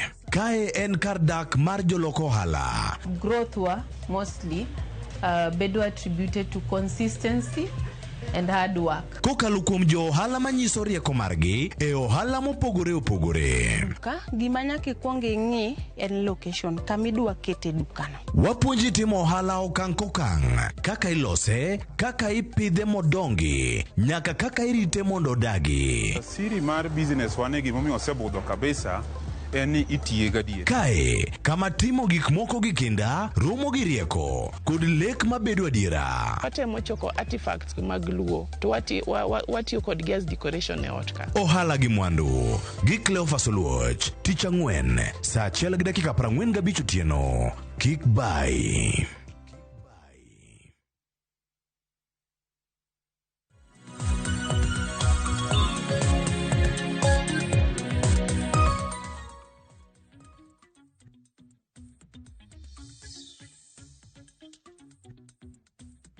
Nyakwarom Gajwang' dakika na 16 tok saa 1 mar okinyi machiegni twake chenro mar piny okinyi makawuono ken chieng' tich ariyo. Wamulo chal mar piny Kenya kotenre kod kaka piny Kenya osebedo ka rengo kotenre kod weche mopogore opogore. Ote yorono e lai mago magote macho karede kauchiel nono mbui mago mag Uganda bende yudo chenro makama achiel kachiel. Wantiere mbui mar Facebook, wantiere X Citizen Digital kanyakla kod mbui mano mar YouTube. Ang'eni iseng'eyo kitwelo mantiere go Nyakwarom Gajwang' kaluwore kod posters mopogore opogore ma bende nwakeyo e mbui magwa. Okinyi makawuono Nyakwarom Gajwang' ayudo thuolo makende mar bedo kod Charles Owino. Charles Owino ken wendo kuom Nyakwarom Gajwang'. En jaul wache lobila. Charles Owino bende en jasiasa. Charles Sarwaki ni machiegni nyalo mana kawo thuolo mar moso Nyakwarom Owino. Amoso uno yawre uru. Mano Charles Owino Nyakwarom Gajwang'. Kopogore gi Owino bende antiere ka gi jaod bura mano Masuna West County, mano ma Migori, mano Peter Masara. Masara in nyalo kawo thuolo mar moso Nyakwarom Owino. Erokamano. Amoso Nyakwarom Gajwang' ni oyawre uru te kamoro amora ma untiere. Mana kamano mano welo mantiere go Desdo Marwa e county mano ma Nairobi. County ma Kisumu antiere gi Elio Opondo ma bende en director mano mar Champions of Peace Kenya. Opondo hamosi ni misawa Kisumu chionade. Kisumu chio maber, moso joka nyanam no yawre uru. Erokamano ahinya Nyakwarom Gajwang' magi welo ma bende wantiere godo to bende wantiere koda thor weche mopogore opogore. Okinyi makawuono e gazet ma bende nwasekelo Nyakwarom Gajwang' kisomo The Standard kanyakla kod Daily Nation. Thor wach momi pek en kaluwore kod gweyo tao ma bende Faith Odhiambo ker mar LSK nogweyo tao kowuok e aput ma bende nochuogi mano mar nono kaka inyalo chul jogo eko ma bende noyudo hinyruok gi masira e kinde ng'anyo e pachoka chakre higa mar 2017. Wanyana sigana makama kasto wadonje twak. Bang' ne mak bura ne jatend piny kuom chuoga put mar jolony madhi rango chudo mag jok mane oyudo hinyruok e kinde ng'anyo. Ogai mar riwruoge okinde LSK Faith Odhiambo gweyo tao e kaka jalup mar jakom apudno. E barupe Odhiambo koni achiel kachiel ochwalo barupe ne jatend jotije sirikal kotelo ni otimo mano mar rito chia kod bedruok mar riwruok mar okinde ma pachoka LSK. Odhiambo bende olero ni kaluwore ni bura mar wach apudno pod kuomi omokero tedo makero goya e kendo ng'eto mare bire chien. Thuolo mane ochiw ne apudno bende en dweche 3. Faith wacho ni nyaka sani odong' mana dwe achiel kende. Bende onge gima gisetimo, omiyo yango ni onge tiende bedo jalup jakom mar apudno ma onge gima gitimo. Odhiambo dhi nyime kendo lero ni gi ndalo 30 modong' ge gima apudno nyalo loso manyalo chiwo ratiro ne jo Kenya kendo biro chuno mondo med apudno thuolo koponi doho ogolo ng'eto ni ne ochuoge kotenre kod chik. E baruano bende yango ni jok mane oyudo hinyruok osebedo ka chopo kuome kod ywak ka chunygi ool ni karang'o ma apudno biro bedo mondo migi itgi mondo giwach gik manie chunygi. Maromo ji 120 ne onegi kinde ng'anyo e kendo dhano bura bende ne oyudo hinyruok kod adhonde mopogore opogore. Odhiambo jiwo LSK mondo oket maine buche madhi nyime doho mar chiwo ratiro ne jopiny manyocha ratichgi ne orochi kod obila. Otiyo koko ne jo Kenya ni en pok ne ondhogo ng'ata kendo nochamo mwa mar faro ratiro ne jo Kenya. Walter Nyambaga, Ramogi TV. Nyakoro Ngajwang bed gi ng'eyo ni aput makamano na nek bendi chalo tijigi kinde thuolo mano mar ndalo 120 mano kinde thuolo mar dweche 4 kama nyaka sani kaluwore koda wach mabende osebede doho mabende nodonjo ne apud makamano koro ndalo dong' mana matin emomiyo Odhiambo koro nacho ni nyaka koro nogwe tao barua makende mabende nondiko ne jatend jotije piny owacho mano Felix Kusgei. Owini ni machakodi kaluwore kod gweyo tao mano mar Faith Odhiambo nikech mana irwaki apudno kaka jalup jakom mar aput makamano. Na nitiere seyo ni gibedo compromise kaka duol mar LSK. Akeni pachi kotendre kod mano doberang. Mokwongo nyaka wapenjre ni to ng'ano mane complain ni gibedo compromised. En victims kose gin josiasa. Ing'e ni wasebedo gi siasa mang'eny e ndalo mang'eny e weche mopogre opogre. Kaka sani wan gi masaragini ni e broad-based government gi sirkal.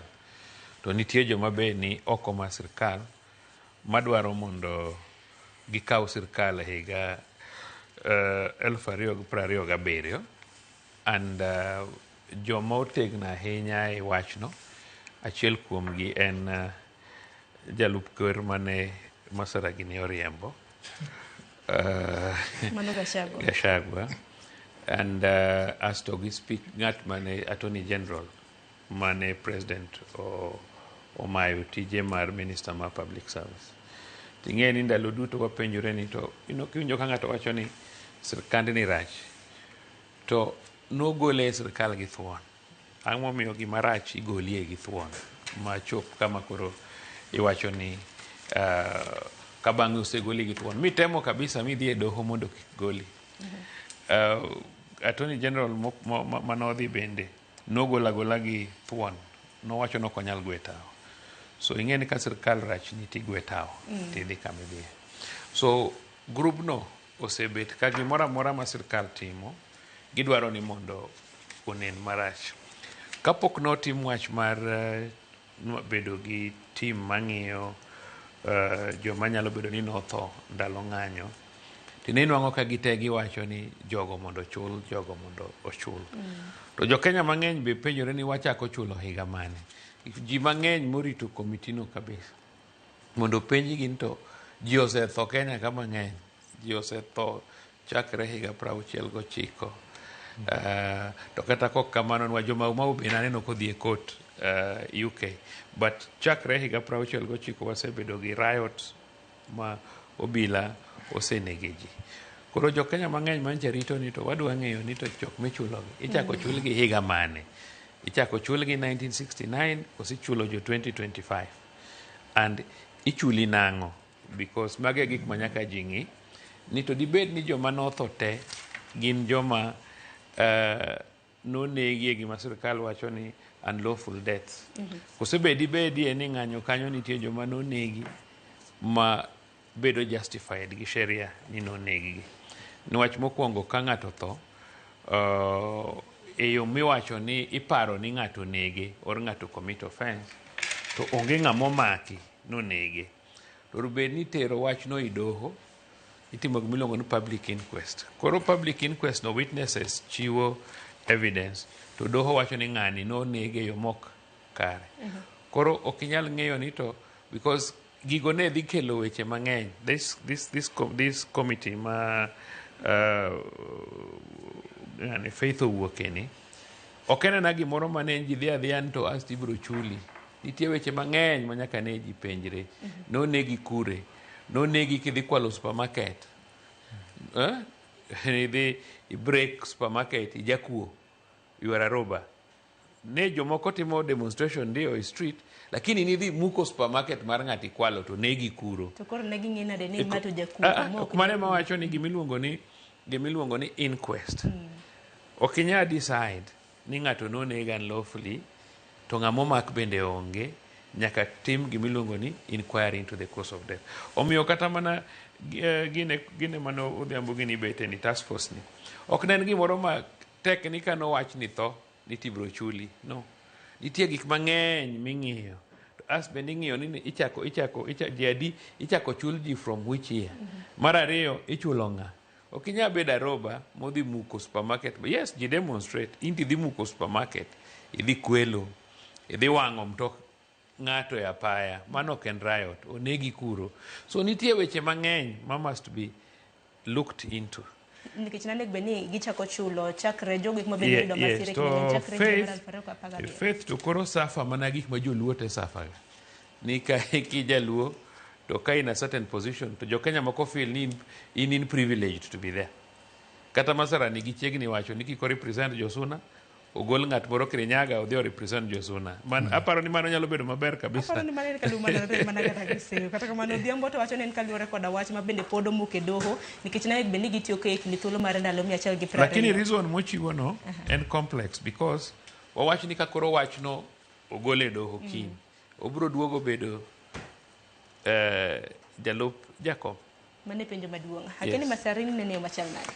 Mokwongo wacho ni en a blow to victims mag police brutality nikech Faith Odhiambo wang'eyo ni en miyo ma strong mane nyalo chung' gi oganda mose di kata mose ma haki gi e Kenya ka.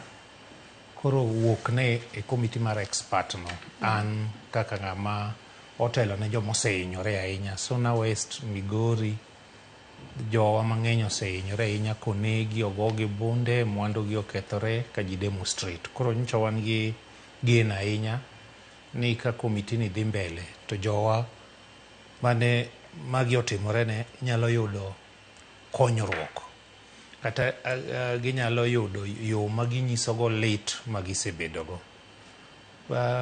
Kiwinjo kaka Faith wuoyo, ng'iyo institution motelo negi, en institution ma en alternative voice mar the people. Koro samoro ka gik moko ok dhi piyo kaka en koro court dhi odong' gi ndalo 30, samoro no nyalo tame gimonyalo timo ka en vice chair. To ka koro weyo to nitie gik monyalo loso ka en the other side. But all in all, wan wageno ni gikone to victims gi bro yudo support madwarore. Kenya ka democracy wa, despite the fact ni wan a democratic country, but I think ni wan gi democratic space maduong'. Nikech nitie koro kaka ng'ama tamore mondo committee of experts sama ne 207 victims to nobedo compensated monyiewne gi lope, ochul gi pesa, mano to nok rach. Ka koro chopo sani jo demonstration to koro ji dhi e court. Mana kaka Charlie wacho ni wan kaka oganda mar Luo. Jomoko para ni noluongwa Kenya ka. Ok ging'eyo ni wambe wan gi haki mar yudo gik ma ji onego yudi. Koro kata mana sani king'iyo maber, ing'e ni jok mane mwandu gi okethi 207 ma jo dhoudi mamoko, ing'e ni gin to nochulgi te.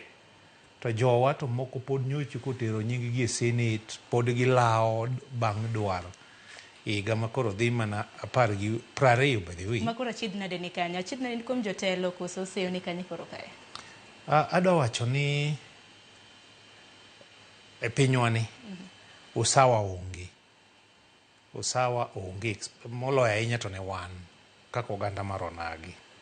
Omiyo an nawacho ni komiti no courts onego expedite case no mondo rum mondo joma nohinyore gi joma nowito mwandu gi joma no onegi families gi obedo compensated. Tin neno ka thuolo biro bedo nikech mana kaka Charles nosewacho ni kapo nono koro wach ma kamano wan bura oseng'ade doho koro duoke atima.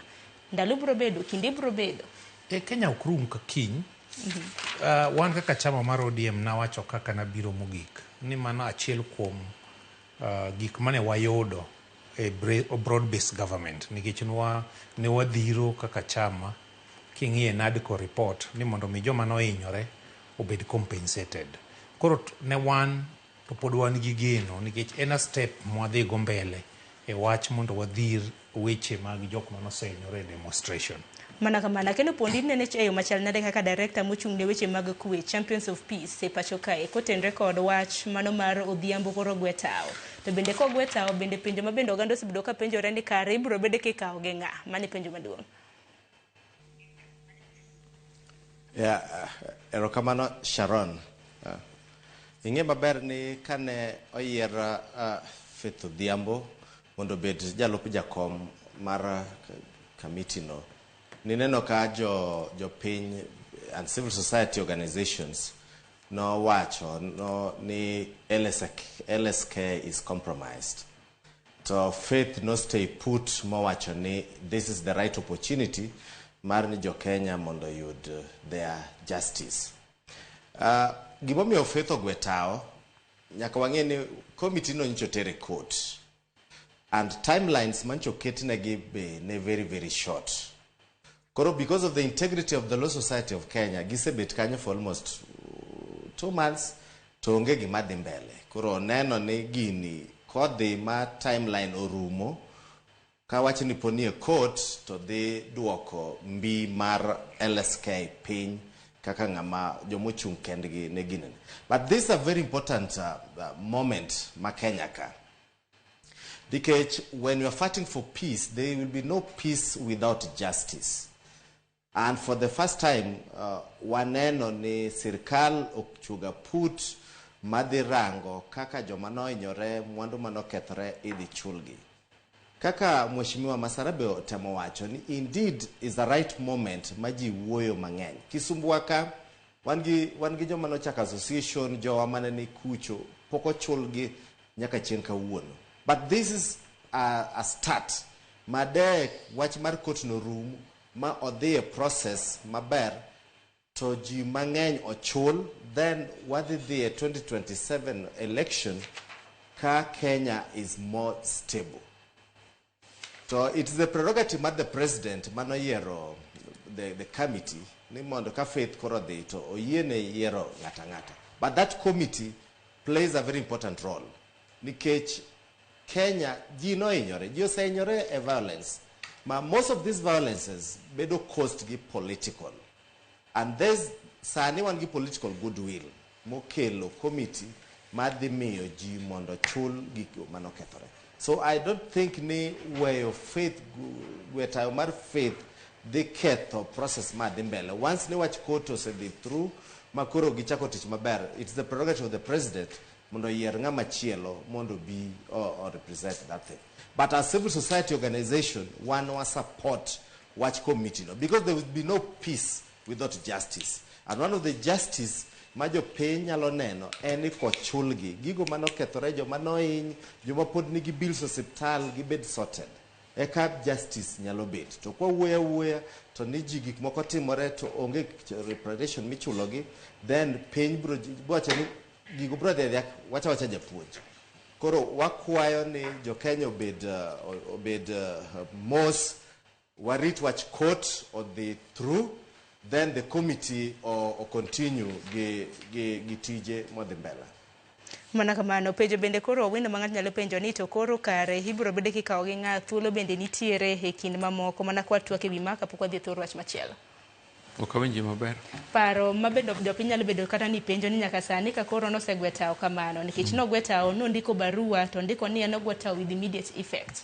Kare koro ibiro bede kiketo ng'ato koso pod irito ni doho biro bedo kakadho wach makama kosowe. Mane penjo mabende jopiny pod medo penjore ni to koro iwewa nade.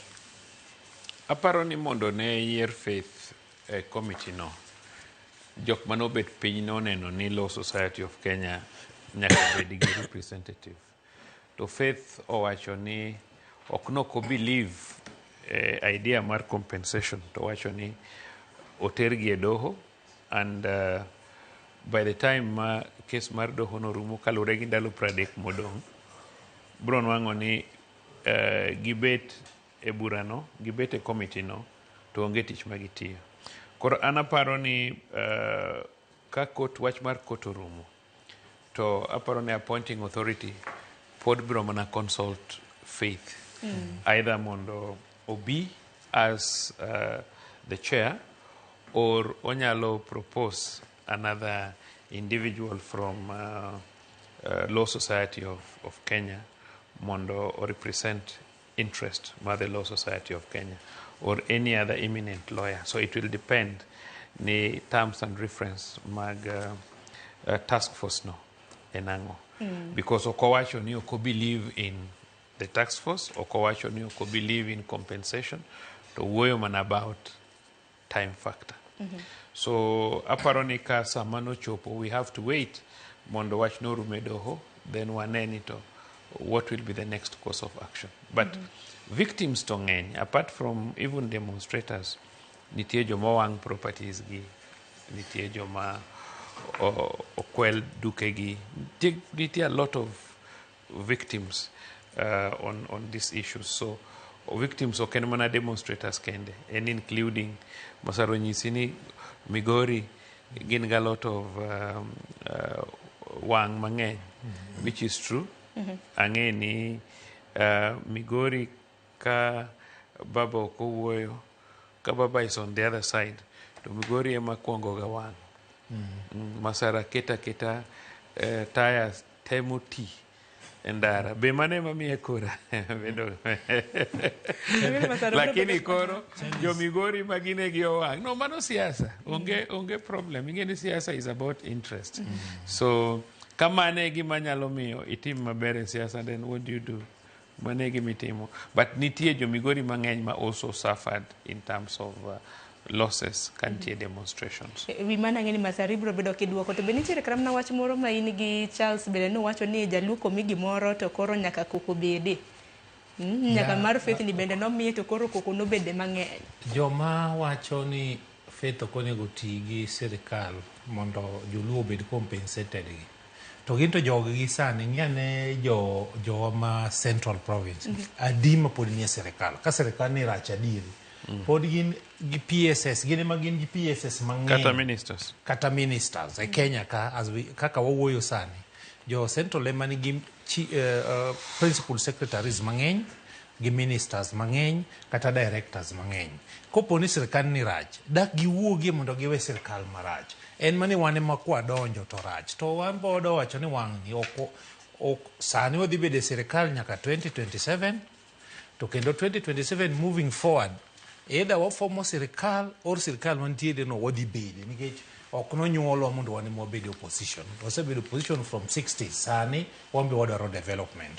Machielo en ni the appointing authority pod nigi thuolo mar yiero ng'ama chielo, then Faith bende pod nigi thuolo mar konyo that committee ma yiero ji miyo gi ng'ama chielo mondo mi gini odhi mbele. An gadiera ni bang' ka koto serumo tibro med ndalo kech thuolo pod nitiere. Pod wan gi almost 1.5 years to go. Koro miyo ang'eyo ni gibro chako chiwo, to en yukwayo na ne jo Kenya te ni kapok ichamo pilipili mar joma nohinyore, an constituency na jo mosetho mang'eyo madhi maiko makonyo gin over 40. Ma nyithindgi obedo nyithi kiye, mondgi obedo mond liete. It is very sad kapo ni dwa chul ji ainagi to ni ng'ato ringo dhi e court, to en to jodalagi kano ma to nochul. Awuoro mana gimomiyo case court ni ne nyaka ter mana Keregoya, to mane gir national. Ang'o mane mone kele Nairobi ka.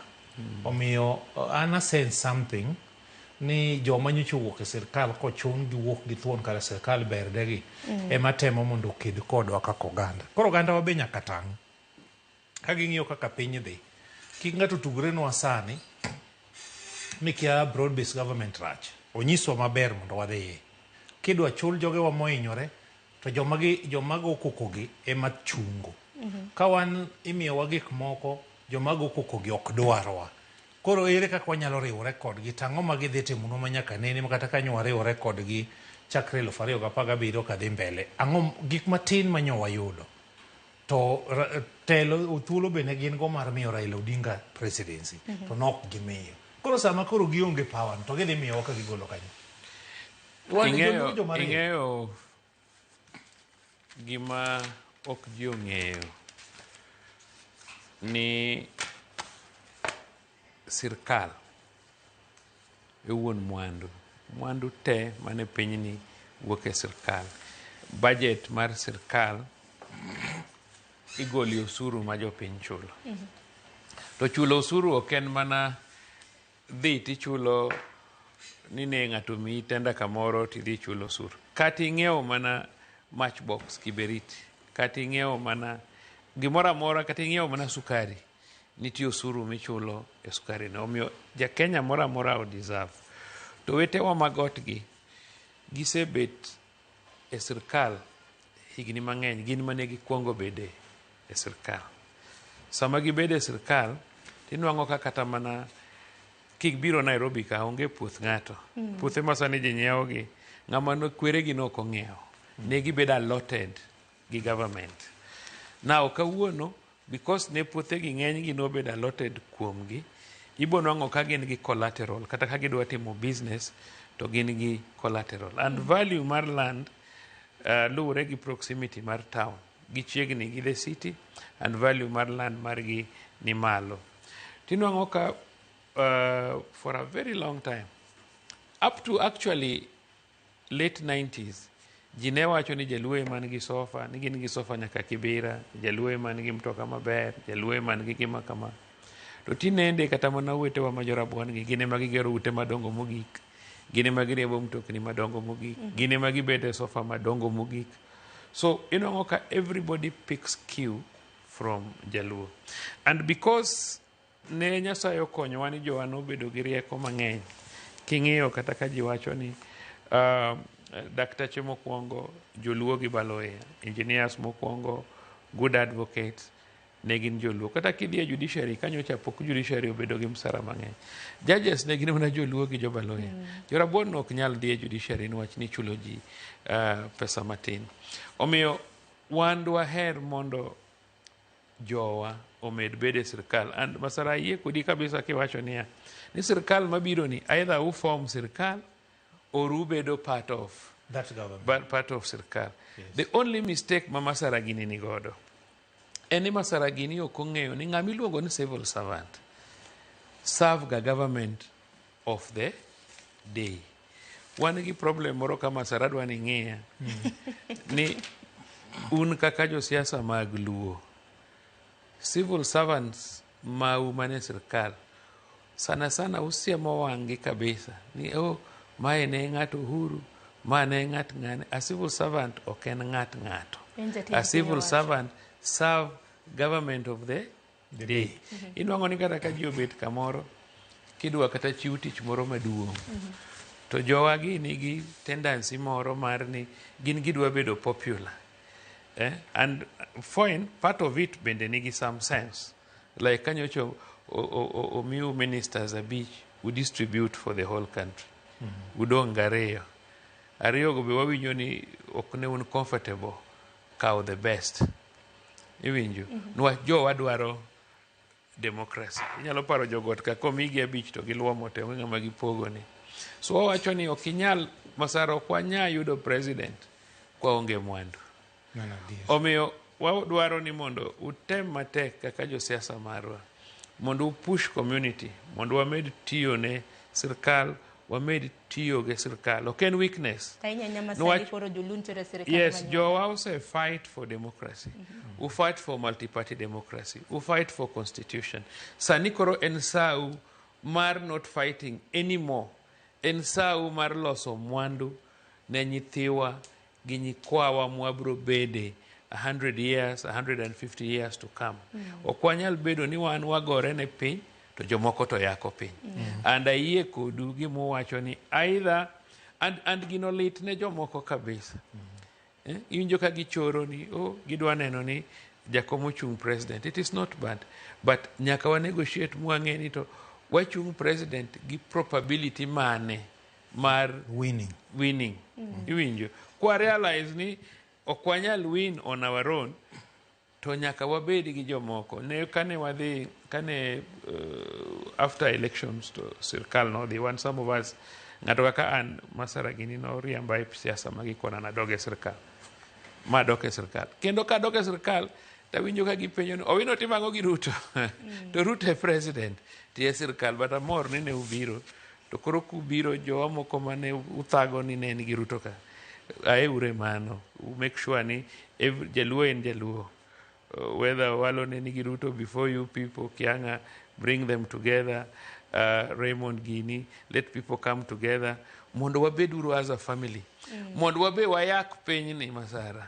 Piny yako, kik wabed jomoko ma wan ni jaluo nigi fever. Ni kini gi mwandu Masara tiwacho ni aidha ilamo jachien, orija kuom. Hapana.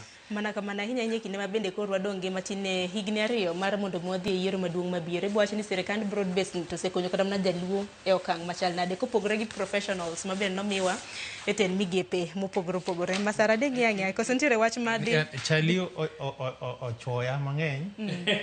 Mokwongo chali nyaka ng'eni ojaluo. Gima nyaka watim kaka oganda ka wan embele ji kama wanyalo wacho weche moko to kwa dok chien ka kamera onge to koro nyaka wachak wuotho kaka oganda.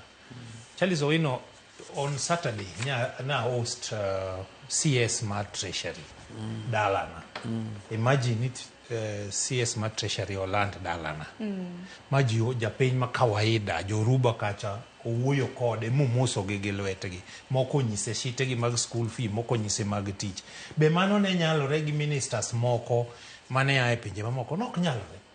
Nyuwa dhi kodi Arambe, osebede Arambe. Adwa wacho ni joluo mane sirikal sani, Mbadi, Wandai, Omolo, Walo and jowa mamoko, jogi dhi kodwa maber. Anyalo wacho kamano. Ging'iyo maslahi mar joluo to gi Kenya mangima. Gima yiego gi Charles Owino, wasetiyo kata puodho kisebeto mipuro midoyo makori keyo, wedhi chako beto bungu machielo kamikeni emibedie. Wan ok wawuok e sirikandni. Kata korumo te mimiyo wachoke to chokego ema biro olo pi. To wachwako, to waketi chumbi, to wang'ade kitungu gi nyanya, to nyithindwa madho kata soup madung' ring'o is better than modho pi. Koro adwa nyiso jowa mane paro ni pod ang'o. An sani in Migori, national government gero chirni 18. National government gero stadium mar $1,700,000. National government gero sani ma contractor nyose donje site international terminal airstrip ma Lichota, 400 million. Togi mamoko Barabeche, Esona West dhi ger piny Oyoma Kababu, Bondo pinyo yie, ma Oruba nyaka Bondeni, ma idhi miwa daraja kamoro ni Nyangubo, daraja Jua Kali, affordable housing idhi ger pinyo yie, hostel igere TTI college ma Migori o $1,100,000 mogologo mabati masani ok dwarni tichake medo. Wachakogo TTI manyien kacha Warden Block University. Mago gik ma ok ne nyal biro ka wan street. Wasekedo ne piny moromo to be gimo wakawo sani ok wakawo mar ng'ato. Wan Kenyan chali, share wa emimiyo kendo wanto nego double, nego timo gimiluongo ni affirmative action. Nikech sama jogi ne yuto wan ne wanono igni chiegni 30 ma kimiyo jogotgi japuonj achiel wan onego miwa 30. Kende ko ng'ate civil service achiel margi wan onego miwa 50 nikech waseinyore. Chali kikwano kata mana civil servant mane position madongo. Actually for a long time one gimene wahed ne en mana government pathologist mane mosebede telo ma permanent di wor nitie kende moko gi en mane donjo ti wuok koro wan wang' ni wamedo kwayo joluowa kaka gichakono, kaka Mbadi tiyo, kaka Wandai tiyo, kaka Omolo tiyo, kaka Cyril Wagunda be koro noketi. Wan wadwa riwo joge lwedo gima ginyalo kelo gi kel manga mamulogi to mulowa kendo gibiro ng'e ni wan jomo e demonstration, wan jomo e bungu. Erokamano ahinya. Kendo pondo kata gi lakwa. Erokamano ahinya. Opondo minyalo medo kotenre kod riwruok gi dongruok mago mag oganda luo mabende wasebedo ka loso kendo. Ing'eni sirkal chalo kaka an Kisumu kage kaka un Nairobi kanyo. Nikech ing'eni un gi Masara gi Owino ni kodi studio koro gikawo airtime mang'eny moinga. Ka in e chuny sirkal iyudo gik mang'eny moingo ka in oko. And I totally agree with Owino. Ini joluo segore mang'eny ma wach mar the street sani ka joluo ka sirkal ni tap joma nyowuok adhi duogo gi ng'wech machak yudo benefit. Ji ok mor gi jaluo kobede sirkal. And that is an open fact. Ok wanyal hide from that. To jowa moket e sirkal nyaka be gi siem ndairni moko mabeyo ma jowa nyalo luwo mondo cham olemo makanyo. Sirkal en dhiang' maduong' mok duon. Be sirkal pok odhiga brok higni gi te. Koro jowa mantie kanyo ge mondo beni siemo ne jowadgi ni ma emitimo kama, ma itimo kama, ma itimo kama to konyo. Koro wabedo gi gimiluongo ni ripple effect nyaka e community. Bang' election manyokadho ni, ndachwa moro nyigero ka mar Mamboleo route. Contractor notingo gik moko from roundabout ma Kisumu Boys kidhi Mamboleo. Contractor not there. Magino no stop. Raila oriwre gi Ruto ni tap contractor duogo mandara chigni rumo. Gik moko be timore gik ma Masara kwanogo. So I think ni gima important ne jowa moyier manie sirkal. Wan gi ji mang'eny. Sama koro nyi launch Nyota e different counties, nyino kaka koro jowa oduogo. Ang'o miyo ni oro jowa mondo idog dalau? Why was the president sending each and every person go back to your county? No temo nyiso jopiny ni county ka county an akawo ng'ato ka ng'ato. To ng'amo yierno e wang' president e kumo aeno. Kantiere issues moko ma nyinyo jopiny gine monego beni ginyiso president ni magi. And for the first time, Ruto notiyo gi political calculation moro mamit kabisa. Joma ng'iye malo neno ka joma noor e counties gin joma noyiero from those communities. Ang'o mano signal mane motemo oro nationally? Ni oyiero ji te moko bi wacho ni kuonde moko odong'. Now the big question. Sama koro wa share the cake. Cake dhi kon mane maduong' to kon mane modhi matin. And I'll agree with you 100%. Wadonjuru e serikal to wachamuru gik mane sirkal. And the civil servants, they work with the government of the day. And I totally agree with you for the first time. Kato bed manager military gi serve the government of the day. Not government mabiro, government of the day. Sanine Raila osekelo wang ma joluo ni mondo wabed e sirkal up to 2027. The broad-based government. Odong maybe 1.5 years. Because end of next year to campaign the chakore. Promises. Jo Kisumu said the State House. Jo Siaya said the State House. Jo Masaro said the State House. Jo Homa Bay said the State House. Jo Nairobi be jo waditio ni State House pile. Roadmap manegemiyo the president onego beni wase chako ng'iyo. Nino wacho ma 2, 3, 4, 5, 6. Wachako tick box. No wacho ma, no wacho ma, no wacho ma, no wacho ma. Kech gigi no wacho nyaka 2027. Koro county ka county joma no the State House ka. Ne gikeno ne girwakre maber ka gichiwo the roadmap. County ka county. Kaka Kisumu ka wadgi Mary no chiwo 10 points agenda. Koro jowa mantie kanyo ging'iyo ni no wacho kama ma osetim. No wacho kama ma osetim. Jo Siaya kama Owino be gine jo sirkal motegno maiye kanyo. No wacho tick.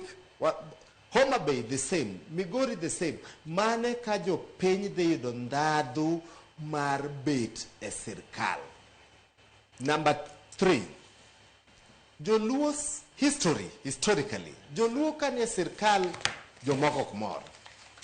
To wan wasakambga ni wane midhiro wa mondo wakaw kibrit wagone gi koko ni sam wago koko chi mara somo gazet ni ngato MP moro nyicho mokada lungo nyinge nyocho wacho ni Moi ne nyiso gi ni joluo ka go koko to kata ninde State House tek nikech wan kwa wuoyo to wuoyo gi chunya chiel kada kwa the street gi chunya chiel to wacha agenda wa to jomoko karo sitioga kodwa ni kose agenda wa osirumo to wan meko kore weyo gin koro gichiemo. And this is the right moment ma sama kora gwambo nosekelo jowa eye kanyo mondo gi benefit. To jowa be koro wacho kisungu mang'eny kaka Ramogi okelo Ramogi wacho dholuo ka. Jowa bende koa ji odhi offices gi yawo dhot gi mosa kata gi dholuo ni bare jakure Kisumu chiwo nade seme dhi nade. Ok ni kwa dhi offices gi to kisungu mang'eny to kidhi offices jo got gi kidhi offices jo Mlima to giwacho mana dhogi. Wan bende wabede gi wa change of mind ni wan kore sirkal. And sirkal yako ok ni yako through corruption. I'm not the proponent for corruption. Sirkal yako through lobbying. In fact, the right word for yako is lobbying. You lobby for your people. Kore jowa manose yier. Wan gi joma tek kabisa. Wan gi Raymond Omolo. Adachiwo example, Ojode, kane nitiere Minister for Internal Security, no mako siep gi Saitoti. Joge mantie kucho kane ka police, in fact, ngane you can attest, or when you can attest. No terji mang'eny mondiki, and those are the opportunities midwa tim. Sani president no wacho ni sa midwa ndik police ji 100 athletes 100 midwa tere police ere kaka jowa mane sports mane ango gibedo part and parcel of ji 100 ma president wacho ni they made direct entry to the forces mondo kodgi. Ero kama na inya hakane moko kuom ote ma bende ntiere bende wach kotendre kod kepo mag obila bende wang'eni ntiere doho nyaka gi sani wadhi bedo kwa lose tokma hakane moko kuom ote ma bende usebedo kuora no ka moko kuom bende ntiere koda penjo. Honorable Masara par ma penjo mari Sharon Mosna mbunge mara Mheshimiwa Peter Masara to penj nago ni jo China mayako goldi tieko Migori mining zone be bunge ochiwo thuolo no imedo kanyo kiwacho ni to wanjo piny waseyudango in terms of development ma onge kata gimoro achiel magiseto ne jopiny to be nitiere kaka community monitoring team mang'iyo be nitiere community monitoring team mang'iyo our benefits that will bro bedo kaduki kanyo. Wilson iwacho ni onge gima biro loko aputno weyo tich mar faith oknalok gimana oknolok ji manyalo kawo kare iwacho ni ji manyalo kawo kare thoth kabisa. Sharon Faith Ogwetao kaluwore kod pressure ma jo LSK omiye ok en pache owuona. Clinton iwacho ni Faith otimo gima ber kaluwore gi cheo ma entiere godo. Aparo ni jatelo idwoko na kotendre kod seyo mano mar gold mine e gwenge mago mag Migori. Adwa wacho ni ne ja piny no Jasona West no wadwa wacho ni jo China so far no yudo licenses mondo migitigo to nitie bill manyocha waketo mapod dhi mbele madwaro ni ka investor obiro kama chalo kaka koro Migori nyatike to gi Suna West kama gitime mining to nitie benefits manyaka the local yudi environmental conservation nyaka giket makare to kendo gimiluongo ni social corporate responsibility be nyaka gitim nyaka gikaw the locals kendo gimoro amora ma gitimo onego luwre gi sheria. So far wacho ni jogo no mi licenses but nitie kuonde ma gikiere omiyo wan kaka leaders nyo wasebedo wadwa ni wawuo gi one voice nikech gini otek man nitiere investor mobiro to kendo gi interest mar jopiny koro wadwa ni strike a balance mondo wakony jowa. Makoro iseyango ni jo China ntiere mining site ma there. Okay. Gintiere Migori kendo ging'eny. To kanyalo mos actually kama ging'eny en Kara to gi Nyatike. Ne wasebedo gi Mheshimiwa Tom Odege mondo mi wane ni nitiere kaka jowa konyore. Koro wakwayo jowa gini gimbinde kech ok wanyadhi kuonde go te. Ywak magin go onego gikelnwa to ambo obo dhi irgi mondo wane way forward kaka wanyalo konyore gi jogi. Ero kama na inya hadara nwa ka yo matinya por mgezo. Nitiere gimoro manowacho the same person no wacho ni to dongruok mage.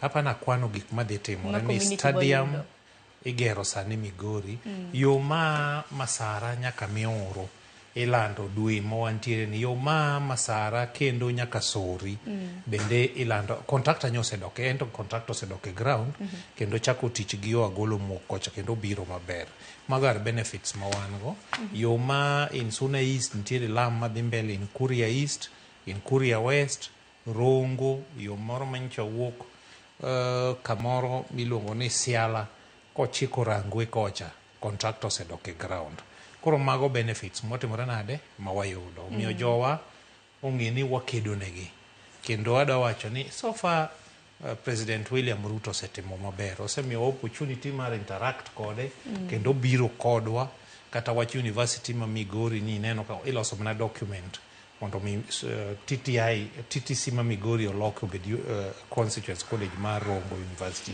Those are achievement mana ok wanyayudo ka wan ok ma sirkal. No, aparo ni on top of what he's saying kata wan Siaya kane wadhi State House so far gik mane president o promise osechako timo kidhi e stadium ma Siaya paro ni gise allocate karibu $1,700,000 and jolweny osedhi kuro osechako tich hospital ma Siaya bende jolweny osedhi kuro osechako tich paya ma Usenge be gisechako tich. And yore manowach ni bro los moko osebedo advertised to moko be are in the pipeline bedo advertised. And remember ni sani Minister mar Finance Athurwa, so it's not very easy mondo release pesa ne jomoko to Mathurwa to ko release. Chairman mar budget e bunge be en Jathurwa.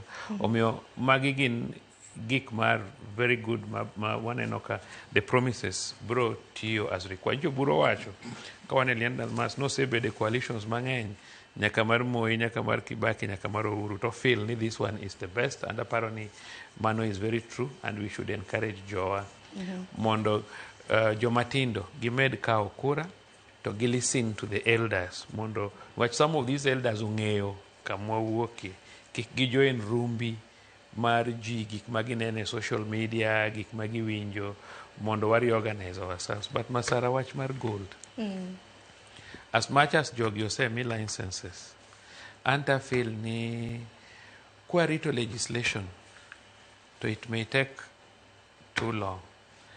Ana feel ni uripo wadhi e court mondo, because fine investment nyaka timo, kwanya bedo gi gold e low to kwanyal exploit. To waonge gi capacity, nyaka wakel investors. To nyaka wa make sure ni in that as they exploit, ere kaka the country benefit, because pod wan gi weche moko mang'eny. Ing'e ni some countries kata mana Dubai gini oyieni tero pesa, but golo pesa is a problem. Tero pesa to yieni, but golo pesa is what? A problem. Kata mana wan Masara nyaka uri think in parliament ni most of these investors mwami opportunities kaegi.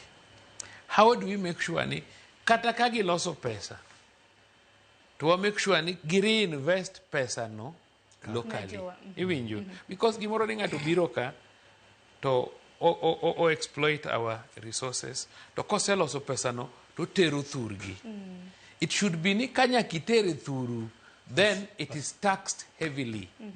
Kanya kiter pesa miseloso ka thuru, then you leave for us at least 30%. Apart from taxes mise chulo, ji mise ndiko, environment mise maintain. So aparo ni nyaka wari think ni kawarito legislation to wanyalo bedo exploited too much. We need to the even edoho mondo wan wang'iyo nyaka wa stop gi temporarily, not permanently. Mondo wa agree. Ma either government bro speed up legislation mondo these things will be put in place, or wabro bedo gi local agreements gi investors for the time being. There must be a stopgap measure. Mwanyalo wijirego kodgi ni this is what must be done. You Chinese beyo to bende giricho. Nikichwangini jowa mathoth bendo sibedo kala longi magi kunde kunyomula. Yes, to gila longi magi mostly nwach equipment. Watime gimilungo ni rudimentarily, o watime professionally gi equipments madwarore. So ananyalo mana wacho ni Masara gini okon jopiny kikurit legislation. One look for alternative means. Okine kata mana one say one gi problem, because Dominion name you a lot of things. Watimo rice is more favorable karthi than what inongo people ringo, environment better reserved. Okinyal compare rice gidi pidho niang. Dominion and Governor Marwa is really concerned and pushing up, and we are looking for ways and means. Ingeni ko kunyal negotiate, then you have to look for other means to sort out your problems. So we want a lot of resources. Actually, jimangenyo kung'eyo history of this country. Ni samane reru biro from Mombasa, kane reru biro Kisumu. Reru no ko biro Kisumu nwach Central Province, nwach coffee. Magine onge in their mind. Negi the Lake region, because emane waniegi cotton. That time cotton was very important. Emane waniegi cotton kidhi kata mana Uganda side. Kawan gi very good coffee. To kata mana sani Thurwa, Ugenya, Lego, Game, those are very good potential areas for coffee. And one reason Momio wan jo Kenya as Juluo is because of the railway. Because up to 1901, ne wan jo Uganda. The border no be to change 1902. Why need Ramondo railway bed under one colony? Omio one got a lot of resources, one got a lot of opportunities, We just need to make sure no wanapuoyo and wase agitate enough. Now sani en loso pesa. Ero kama na inya dakika na babich tok sare nyakorom gajonga kayo matin kwa duogo to koro adhi loso kutendre kod kepo magobila nanek benika obila alfa par nyakorom gajonga chendo manek beni na chakre chinti cha beach mar juma mokalo nyaka chinti cha ngwena mar juma ni chendo makamanya kasani bende koro ok dhi nyime kaluore kod bura ma bende jo Kenya moko omako edoa kayo matena.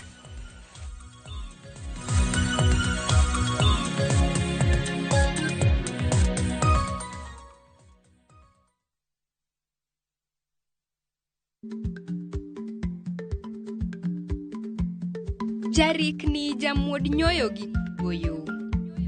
Matiende ni dhi matek maok inono maber samoro nyalo miyo ng'ato midhiero.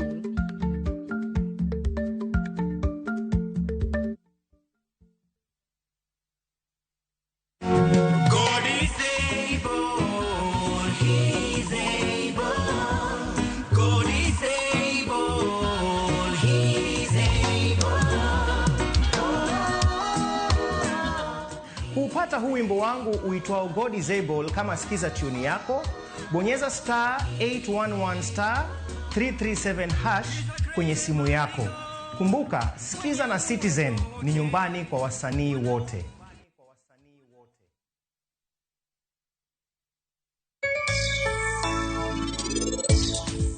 Waya, aneno ka Natasha ndisore ahinya. We nadhi amose. Dhiyo.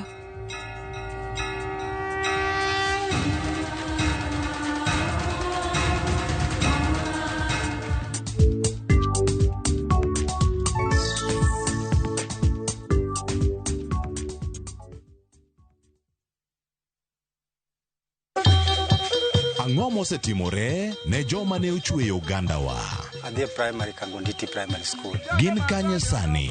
Amobilize Kalerte, ne wago poro to gibiro wasombo kidi to watero kacha jite e secondary kacha. Waromo gi jodgi to wafwenyo sigandgi magimopondo. Siasa ka ng'amo ywaye maduong' katere siasa en Daniel Arap Moi. Ng'e ranyisi mabeyo mane giweyo. Ne japiny opogore kata ng'ama ne nie duond loch ne neno ni kopo ni Kenyatta dhi Tom okawie thuolo ni mondo tanwa pinyni kaluwore gi mwaseneno kuome. Ang'o magitimo sani? To kata kamano be pod gin kodwa. Nakedo ne wach sukari ma jobunge jonjo kod buot nochaka ni bwana sukari. Gin kanye kod Walter Nyambaga tich ang'wen saa 3 otieno mana e Ramogi TV.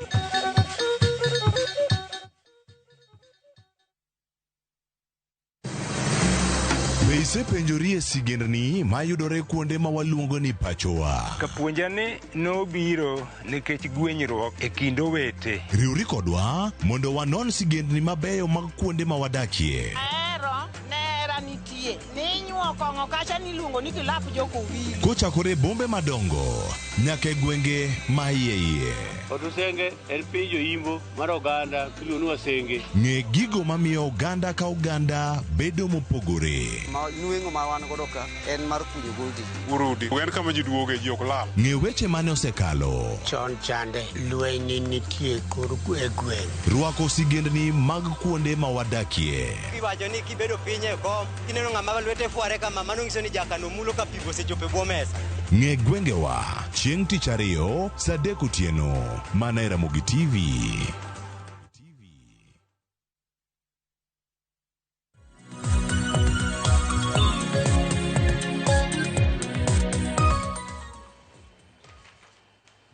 Nyakorongo jong machiegni kendo dakika na boro tok saa 2 mar okinyi machiegni okang' mar 2 pod wadhi nyime gi twak marwa okinyi ma kawuono kotendre kod chal mano mar piny Kenya. Okang' mar 2 Nyakorongo jwang' walusa ne kotendre kod kepo mar obila. Piny Kenya mogik kanika obila ne en higa mar 2022 nyaka sani higni 3 osekadho kapok otim kepo mag obila. Kepo mag obila alfa par nanek beni chako chieng' tarik 3 mano chieng' tich abich mar juma mokalo. Nyaka sani bura mabende mane jaod bura pachoka Haron Mwau nodonjone godo obila e doho kowacho ni nitiere ywaruok e kinda National Police Service kanyakla kod duol matayo tije obila manyo National Police Service Commission ywaruok mano mar timo kepo mago mag obila. Wawinjana kaka jatend migao mochung' ne weche mago mag arita kwe Kipchumba Murkomen noloso bang' doho nochungo dwaro makama mane bed na chako juma mokalo. We are out to go the night directly to understand the consequence of a court order stopping recruitment of police that has never happened for the last 4 years, and how it is very critical for the safety of our country to recruit those police officers urgently, not just because of anything else, to secure our borders, because there are many police officers who have retired, some have passed on, and we need to replace and to bring energetic police officers who will be trained on time to even help us support the next election. Nyakwarom jo mon jatend migao mochung' ne weche mag arita kwe ka bende openjo kod dwaro mana ng'iyo ni nang'o meni koro ni chungo dwaro makama ka bende piny Kenya pok otim kepo mar obila e kind thuolo mar higni 4 mosekadho. Bernard Owino ne in jaoluwache lobile pacho ka kene ywaruok mar National Police Service gi National Police Service Commission gi bura manyaka sani koro osemake doho diwach nang'o kotenore kod kepo mag obila. Mokwongo akia ni ng'eyo ni pod an obila. Okagwe tao. Pokigwe tao. Na temo wuok obila to jakom gi Ouru gini no insist na dogi. Gimoka ng'eyo en gimomiyo Masara pok openjo gimomiyo kani office. Lakini mano story for another day. Tango momiyo nyasamo nyalo mana liko no mbendo wabed gi ng'eyo. No, mano weri godo. We wawach gima most important. Wan wache tok ten. Gima timore sani wan go bila 1,120 approximately. And my notimore because nitie higni moko kanyo mane wandiko bila 10,000 every year. To kalure gi ndiko mar obila orubeni sani koro wachak ng'iyo statistics, wang'iyo general population mar Kenya. Kwaseng'iyo general population mar Kenya to wachako ng'iyo ratio nwach orubedni un gi numbers kalure gi population maru. Because kor bedni watimo recruitment kaka ja America timo recruitment where indiki titie county maru. Kisetie county maru to nitie moko matimo the national government. So jomosetie county moko bedo picked later to koro tione national government, maybe sirkal kan gi interest nyalo or ng'ato kamoro for investigations, but makino ka ng'ato tiyo county gi koro kada kidwa kwelo ti kwal jogweng'u, kidwa neko ineg jogweng'u, but mano is for another day. But the population mwang'iyo ibro penjore ni to king'iyo ratio ni wan gi polisi adi ma Jorabuon, wan gi polisi adi ma Jobaloya, wan gi polisi adi ma Joluo. Echimo kinongo ka ratio no Masara ok balance, and maga some of the issues ok ni en fitina, and give some of the issues ma inyanongo ka ng'at ma experienced kaka mwa unyalo bedo go nya penjore ni to ratio ni wadwa chiwe nang'o, wadwa ng'eyo ni to idwa ndik Jorabuon adi, chances adi madhi Kirinyaga, chances adi madhi Siaya, chances adi madhi Kwale. Maybe mago are some of the issues ma bedo raised. But also, Masara, kikwandika ji no andiko ji 10,000. Nyaka wandik quality, nyaka wa train quality. Quality en ni bende wan gi capacity mar train ji 10,000 at the same time. Ing'e ni king'iyo jolweny, wan gi Navy, wan gi Army, wan gi Air Force. To services gi, training margi kata kagi train other ranks, gibedo trained in one school, Eldoret, gite, same training. Asto, king'iyo cadets maggi, joma giluongo ni officers, bede gi train e one school miluongo ni Lanet. Koro kusewuok e training, koro udhi timo specialized. Nwach inongo ka ja Navy timo mana tij pi, ja Air Force timo mana tij yamo, ja Army timo mana tij ground. Ting'e ni wan nokwadwa mondo wabed gi polis ariyo. Ne polis moro iluongo ni administration to polis moro iluongo ni Kenya Police. Police and police. Asani bende wan gi challenge because polise ma AP ochako tiyo tich miluongo ni general duties. Ne waweyo AP obedo gi formations abich. Ne waketo gi gibedo gi anti-stock theft, gibedo gi gimiluongo ni RDU, gibedo gi border patrol. But ji para ni tij police ena ting'o bunde gi mach gi go sarut. Tij police, policeman ok en watchman. Policeman iluongo ni officer of the law. Chike tema masara gini loso, ng'ama enforce chikego en police. Kidhiye gimiluongo ni criminal justice system, ichako gi police, police detect offense, police mako ng'ato, police ema loso file. File ni nigi sections. Iwinjo, nitie kama ikete initial report, nitie kama ikete expert report, nitie kama itime ang'o. And gima is properly done. Nitie gimiluongo ni police procedures. Kaki run police station, records mag police station, kaki mako ji, kaki treat jomanie police custody. En a proper training, ok en gima ordinary kaka ji paro. Police bende man gi criminal investigations department. Omiyo ng'ama policeman nyaka ng'e sheria. Ing'eyo ka ji wacho ni gin lawyers, nyaka ing'e criminal, nyaka ing'e gimiluongo ni the penal code. Ok inyal chajo ng'ato gi mada, tikia section, tikia elements of the offense. Just a minute. Ok inyal chajo ng'ato gi gima wacho ni is very important because Masara is speaking it. En poko bedo police. To en jabura, nitie gik monyalo wache bunge. Iwinjo. Koro ibro nwang'o ni kiny, ibo po ni oyier administration police officer obedo inspector general. To pok no neno gimiluongo ni police case file in his life. Ko neno to nena kokalo. Pok no handle police case file. Koro dwa bedo jatend obila moting'o jo CID, to ting'o joma run police stations.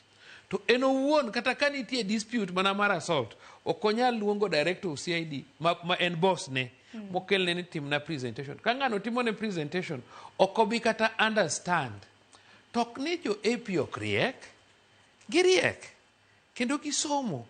But the question en niya, bendi bedo trained in line. Akeni winje. Because Masara giri bro njoka wacho ni ni ng'eni ka lweny kucha ji rotate. Ni ka ja Navy wuok, ni to ja Army biro. Yes, gi rotate which training is one.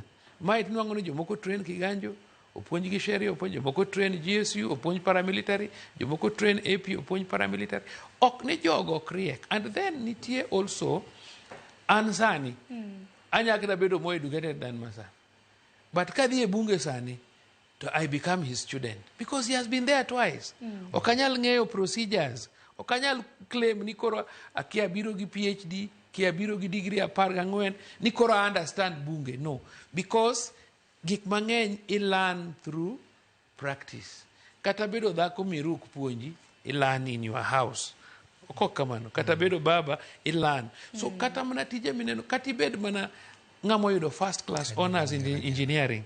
Nyaki dhi my practice that particular engineering yaking'e how it is done.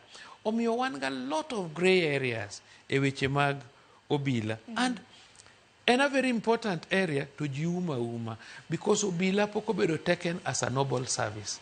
Ibo nongo kata mana in sani kani in nyako mangili kinwango opportunity nyuomo jalweny gi police ibro dhi ka jalweny because it looks a bit more noble than police. Kata nyeni ka ng'ato biro sero nyare, ng'at moro biro mobila, ng'at moro biro ma ibo nwango ka en gi preference of a different person. Omiyo obila is a very important institution.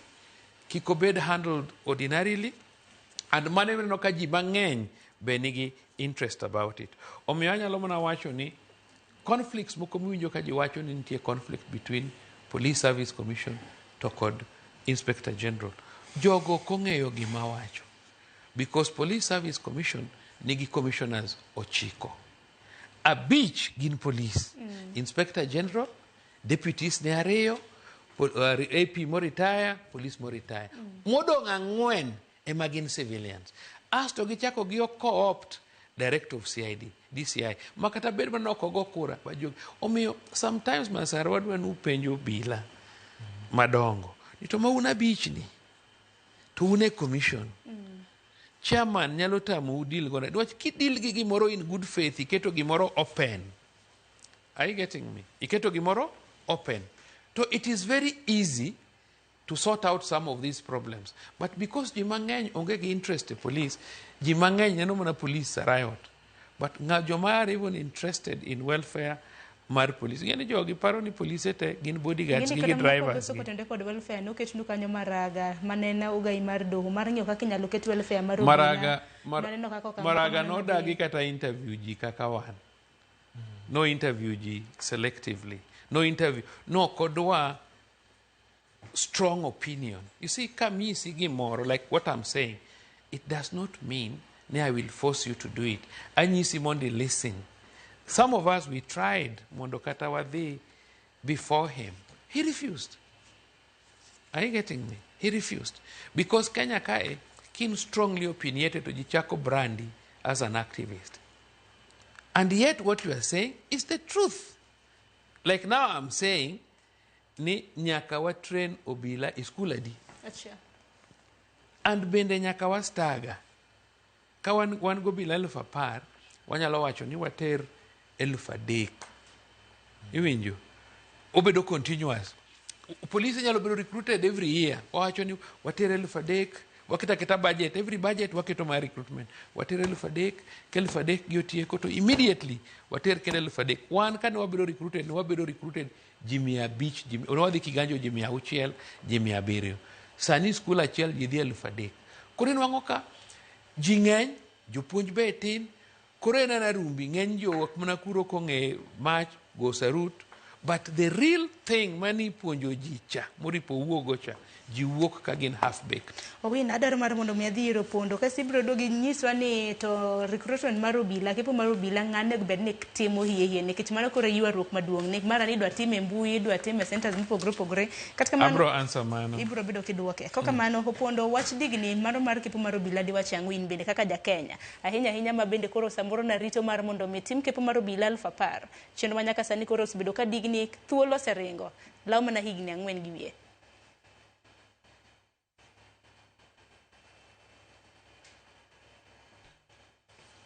Opon mana kinyalo mana winja digni kotenre kod kepo mag obila di wach nango kaka japiny in bende.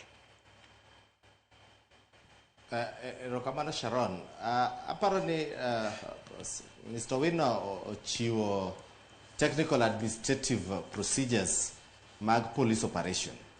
To adier makende problem mantiere e kepo mar obila en ywaruok e kind migepe ariyogi. The police service and the commission. Wakaw example of the Teacher Service Commission and the Ministry of Education. The Teacher Service Commission mandate mare and recruit, train, and deploy. Mandate mare Ministry of Education overall is to get the budget, policies, oversight, mane gimonego bed applicable nyaka a police service and the police commission. Koro ywaruok madhi mbele kani to mano internal mar the police. Majo piny okonego donje. And we no understand this very well. Majo piny makegik matimre mbele en ywaruok e kind ji ariyogi. These departments ariyogi. However, because of budgetary constraint, police poko kao for the last 3 years, I guess, or 4. To sani kore dwa dhi kao namba mang'eny kamano. Sama negiseketo plan negidwa kao ji 10,000, mokwongo giseng'e ni budget nitie, negiseng'e ni gidhi bedo trained nade, gin gi prerequisite capacity. Koro gima ywaruok gimora mora nitie. The only problem here, ma aparo ni Owino is becoming politically diplomatic. Ywaruok e kind the service and the commission. Because ideally, the mandate my recruitment my police should lie within the purview of the National Police Commission. kech gin ema gichung'ne recruitment, training and deployment. So the National Police Service, on the other hand, bende dwaro some functions ma omi the commission. And therefore, you are working no. Makata di court mineno di court ni. Proxies mag jogi be motero gigi court mondo ngato ong'e ni mbi mar gini. But overall gima nyaka wang'e ni ng'ama dhinyore en japiny. Sama police nitie matin ma moko se retire, moko both tho nikech natural issues. Japiny ema dwaro services mag police. Japiny minwa maseme kucho ok dwa ng'eyo ywaruok e kind police commission and the service nikech ng'ato laro mandate. En odwaro ni kogo simo ka OCS en gi police moromo, en gi mtokni moromo, wan gi ang'o moromo. To ywaruok mamalo kane is internal within the police service ma ewadwaro ni wachni obed expedited mondo police okaw. Remember ni wadi election 2027 ma wadongi only 3 months to 2025 room wadi 2026. Kako wine bo wachone, if you can train them sani magibe deployed, gi possess the prerequisite experience mondo gidhi a pap by 2027, fair enough. But the bottom line, nintiere ywaruok e kind the mandate mar the service monego beni commission monego beni gitimo gi recruit, gi train kendo gi deploy gi the policy holder ma that is the National Police Service. Koro mano gima warito court ni ka koto ginene to jogo dhi bedo deployment. To kapok on the flip side wawe donje siasa mar jogo, wabed akicha ni kolande ni kao polisi ere kaka jowa be dhi yudo thuolo mar donje system. To koko no matindo go kik wadonje, wabed akicha. President no se wacho sama no miyo ji medila ni ji 500 omiyo athletes. Ere kaka wan jo nagi, wan gi athletes ma koni, wan gi jo sports women and men. Ere kaka jowa dhi bedo part and parcel of the 500. Nitiere cadets, nitiere jo midhi ringe pap. Ere kaka jowa bedo prepared ma kako chopo time to one ready for the recruitment. Wawe donje siasa mar jo internal issues mag jo the National Police Service and the Commission. Mano margi magidhi tieko kendgi. Ma even the Interior Ministry is allowed to call them. Ado committee thing so gini ere ngama was step mandate mar nyawadgi and so forth and so forth. And court automatically court dispense with this issue. There will be ultimate recruitment. But the big question, our people ready for that recruitment? Yes. Ereka gibedo prepared. Be sensitization is a bit. Nikech side show madhi mbele sani eni mar court ni. Koro wenge wangore watch court. But preparation to the ground. Ere nyithindo idwaro ang'o, what are the requirements mondo jo pinyo chak bedo ready maka once no lango go to one ready for the recruitment. Nikech wambe wasa kambaga gi national politics to weche moko matino tino bakonyo wa koro gini bro yodwa off guard. So aparo ni ji my experience kako wino in a seasoned security officer ma Kenya ka onego beni voices marika ko pogre gi topic mwa discuss ka uono imbi nyiso wa jo piny kitimo kama mae kakitimo mondo piny ni yako koro ko chopo sami yake to yaka maber ok ni through corruption. Yako, we need to understand yako, the meaning of yako in the context. Mwaloseni wanu kwa watch corruption wawacho ni ki waka ugimoro wa yake kagin 10,000 police officers 147 counties 47 counties divided by 10,000 ko jo Kisumu yudaji, jo Siaya yudaji, Migori yudaji, magi gik monego beni wago and masaragi onego beni koro beta kicha mako kepi to ng'eyo figano ni Kisumu gin jiadi, Siaya gin jiadi, Migori gin jiadi. Magi gik monego beni waketo wang'wa wang'iyo maka 10,000 ko bet ok ni wan Kisumu, Migori, Siaya gi Homa Bay out of 10,000 gin mana ji 500 kende 9,500 odhi kuonde moko. Koro magi gik monego bed ni wang'iyo in details kendo wa prepare. Emomiyo Masaragiri gi team mag wajumbe gin gi thuolo mar koro go koko.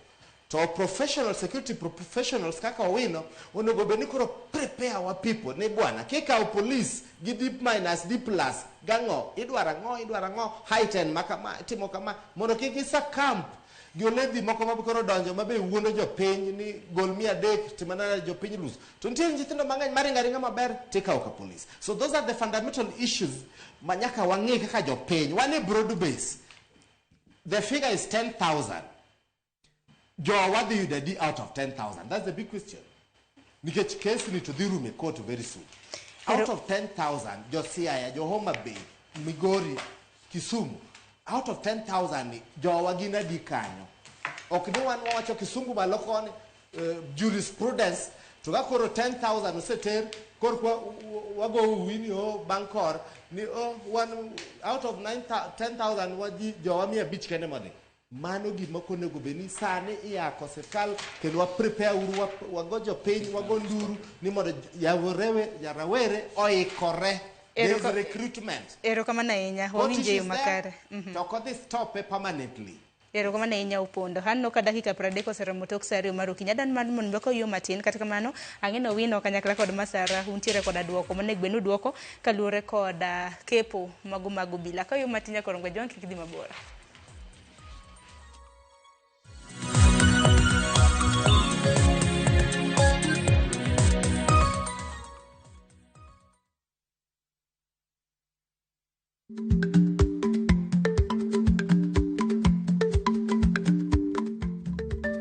Dhako muol kadonjo, matiende ni bedo ni ng'ato ling' e kinde ma owendo ok ofulo ni omuol. Samoro en kod kido mamoko.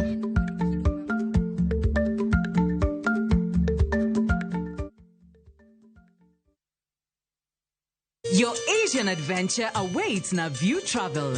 Ready to explore? Dive into the vibrant energy of Thailand, stroll through Singapore's dazzling streets, or unwind on Bali's pristine beaches. Discover the rich cultures of Malaysia and Vietnam, the serene beauty of Laos and Cambodia, or the innovation and tradition of Japan and China. Whether for leisure, learning, or business, unforgettable experiences await. Tembelea Asia na View Travel. Visit viewtravel.com, call or WhatsApp 0703-254-254. View Travel. Dream, explore, discover. Machiegni nyakoro manga jwange chenro mar Goma Owake. Wuok tich akelo ni mix bokwe. Ekaito tichario. Reggae Owake, yani tunaongea na Majar Rastafara. Alafu ticha dek nyakoro manga jwange akelo ni mana yani ngeni mpaka kiwasani.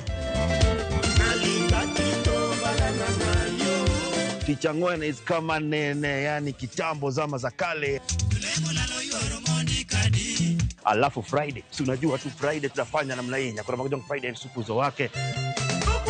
Sapar kidaka paga beach nyaka sapaga Rio kod Ann PDG Papa Vic, yani ukipenda mzee kijana.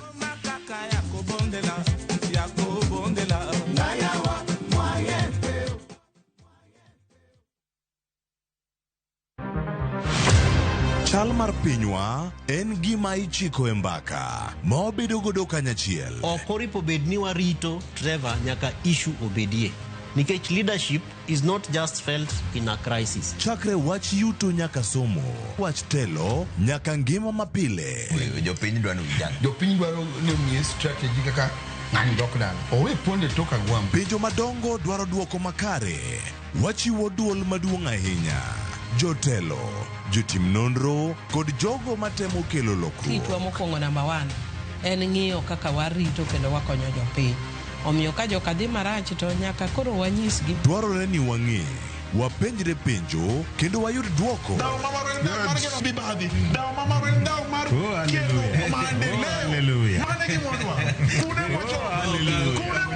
Riuri kod Trevor Ombija, Tich Adek, Saa 3 otieno mana e Ramogi TV.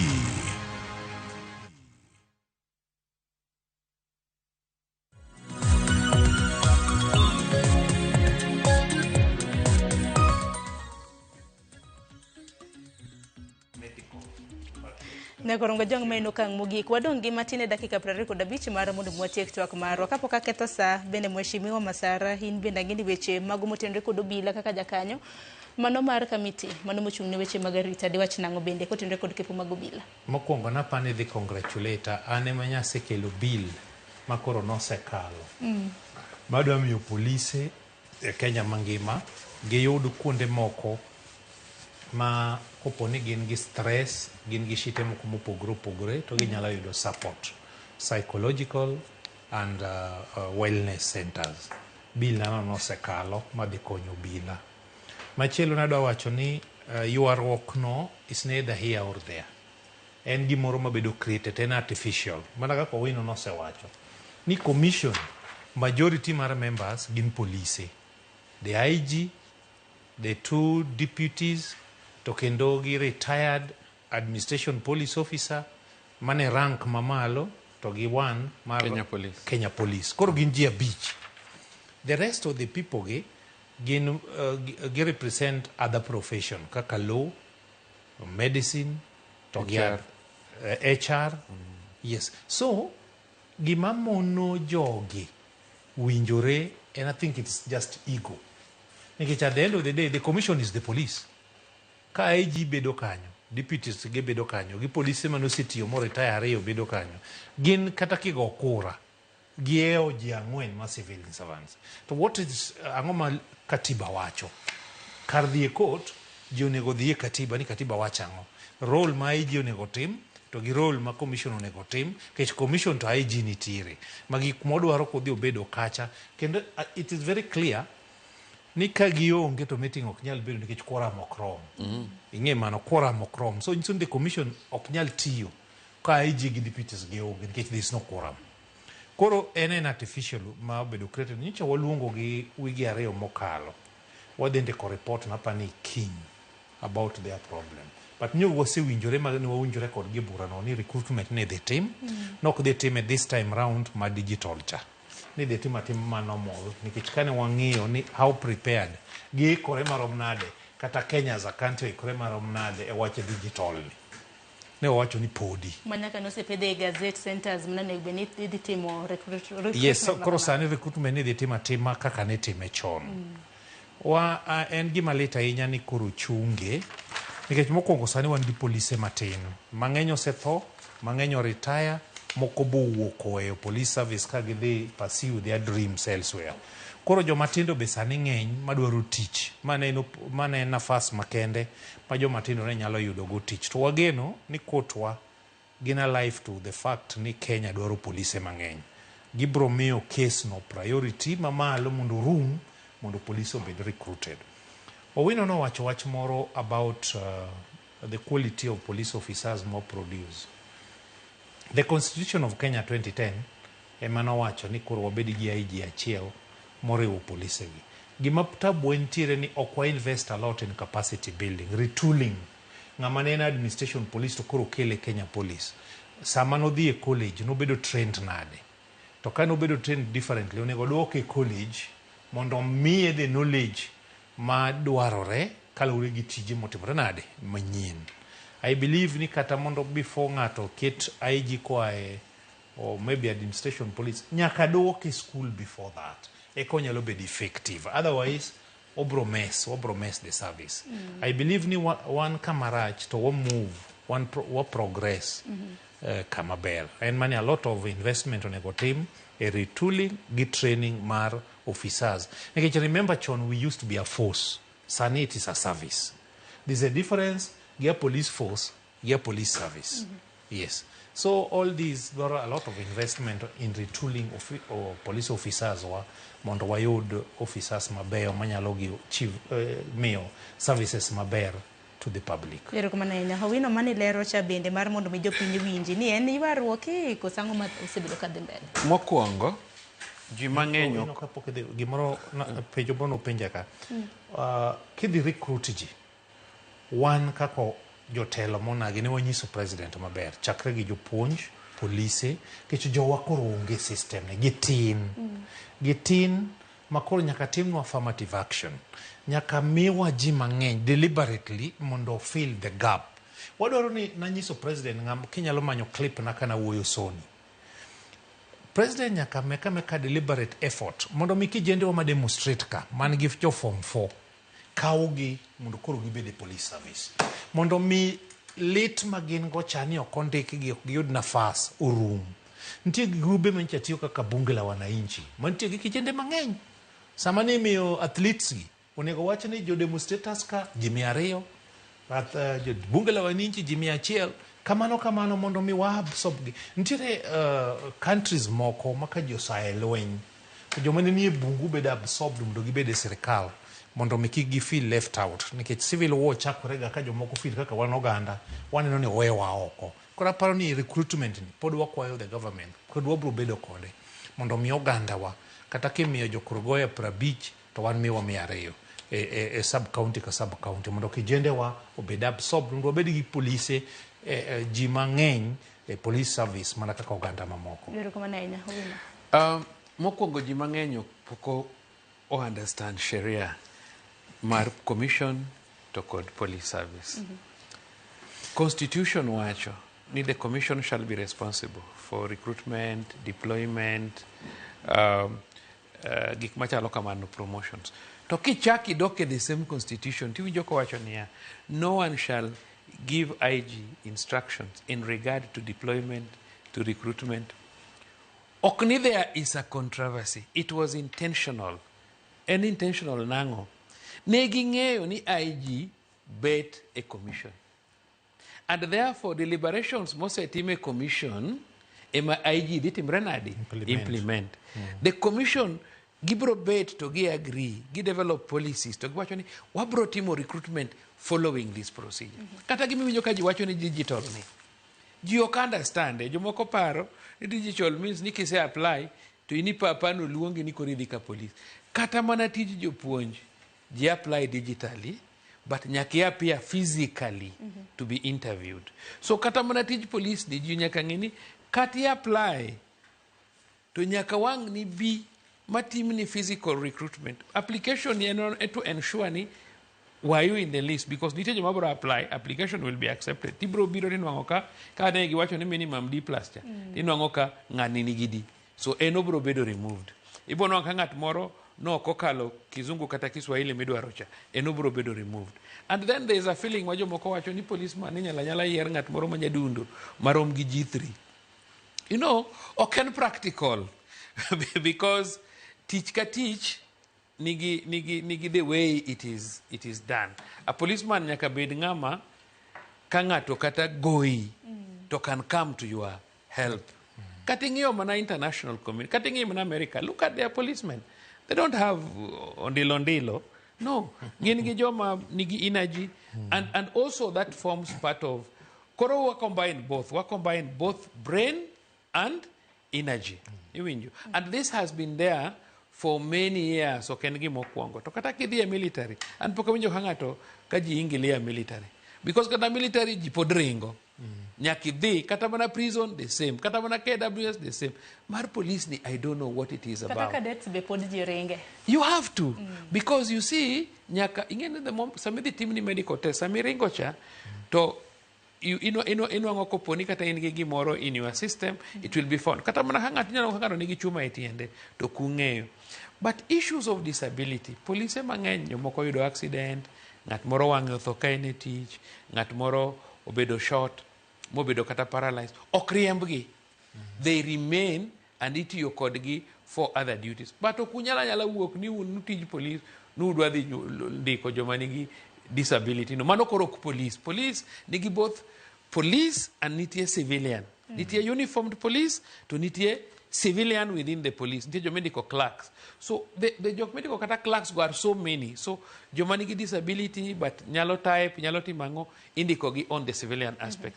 But the uniformed policeman must be a strong person, must be a person because we are not lacking people of that stature. But controversy maji kelo ni there is a problem between the IG must be the person to lead in the recruitment. But the commission brings in policies, modalities of recruitment, trainings, a number of issues the commission undertakes. They create those baselines Mabrobedo followed. What will happen, the members, the civilians who are in the commission, including the chairman, Gibet Payne, Gi agree. Like, for example, what Masara is talking about, numbers. Give it to Gingeo. Nito Kenya ka, okucha dima gin police. Jolua dima ne police. Jokalanjina dima ne police. Joturukana dima ne police. But what is our population? What is our ratio, even in terms of population? Tiruake system, no, okucha gingenya henya. Katalango gingenya henya. Koro wamigi, lakini, wamigi matin, to wamed, joba lawyer, ma population giduong to githin, wamed gi more numbers for this year. We made jo low number mangeny for this year. But then now next year, kendo jo mokogi obiro mangeny, koro we made okuyu mangeny. You see, so that we balance. So maga are some of the things, but Joripo stop politicizing police. And Joripo stop treating police kaka watchmen. Police officers are officers of the law. Gin got very huge responsibility in the criminal justice system. Gin get responsibility for securing all of us. Because you know, ngato dwaro no kao the worst child in the family. Emamondo Diobed police. And I heard the way we cow the best child to be a priest, Emomi Rupikedi Chaki cow the best child to be a policeman. Sani kepo kagi kepo ni kechinte watchman upondo na watchman kinde mabende koro sani koro watchman kamano ntire doho okwange ni bura makamano buro bedo karumo karango to koro jowa waike geyo machal nade kepo hango gini midwaro. Jowa wa cow the best. Angi one of my uncles. Who gave us his only son in police. He went, he applied. He came to me and told me, Adwaramundo Woda or the police. Woody Mane. Woody Manana Lance Janie. The boy had very high marks in primary, over 450. The boy had A plane of 85 points. The boy is electrical and electronic engineer. And I think in 2021, 2022, he applied to join the police. The boy is in the police. He's in the DCI. And he is now in forensic. Because electrical and electronic matters, IT, forensic, because now we have gone so digital. Hacking, so these are the experts. And that expertise, and you see, we don't need one. We need to employ even 100 of them who are experts on such lines. What were fingerprint experts? What were ballistic experts? Magbunde. What were handwriting experts? It were a lot of experts. So because you are educated, bring in more advocates in the police. These advocates mukelo in the police. Kagi said to you, police katamana 10 years. Ginyalo decide to give Gibedo DPP. Gibedo in the because Korogi say learn police procedures, gise learn kaka police tiyo. Then Koroka gidi katamane prosecution ngato or move from police or Gibedo DPP. To obedogi an upper hand moloyo ngamu woka civilian to Gibedo DPP. And then the same person kakendo chako tiyo for another 15-20 years to Gibedo judge in criminal division. Korowan gia Kenyan was a policeman, was a DPP, is now a criminal, a judge in the criminal division. I hope you are getting that. Wabedogi good experts. Jomakata koponti a problem in another country, even in Europe. So they can be called upon to support in investigations. What were experts? Some of these people mwakele police bedovana a ground, not jiteri will remain in police. Kawakelo a lot of experts in terms of even electronic, electrical, mechanical. Magejo mwabro divert to the anti-corruption. Kagine anti-corruption, gise learn investigations, gise learn a few things in the police. Koroka enkacha to an engineer. Kakoro engineer morodu wa kuelendara. Kata en quantity surveyor. So police and an institution requires all experts. Police nemabro banks investigators. Police nemabro banks forensic experts. Manyalo ensure ni hacking is managed oko kwal pesa we bank. So kikijingi yangi ya police as an institution madwa train jo mago obunde kende. Koranyalo nyiso luo bring the best brains mondo wabed ahead of everybody. Bring doctors mondo bi obed police, mondo gidhi scenes of crime, mondo from there giti city mortuary, giti kure, gibed pathologists. Are you getting me? Gibed joma nyalo timo certain important things may involve those. So police dwaro quantity surveyors, dwaro engineers, dwaro lawyers, dwaro doctors, dwaro professionals there. Yes. Communication expert. Yes, like Anne atimo siasa, atimo communication at university level, master's level, atimo international relations. So okibibiro ni kisungu ni tek molo mara tutamenyana. Okibibiro ni mono lejebo siasa maloya echemokan more detailed than you are. So gimwadwaro en ni gimanyala advise luo ni samaji kelo jo D+ gi kele uru the best people manyalo progress in future, manyalo bedo even judges through police, manyalo bedo serious investigators at various levels, at even international level. Omiyo ananya wacho ni Luos don't go for quantity, go for quality and be above the rest. Erokamano nitiere ote ariyo madaro mar mondo miya somo kasto waluoro na chenro. Injinia Lazaro Kanyamboko wacho ni oyie kod Charles Owino.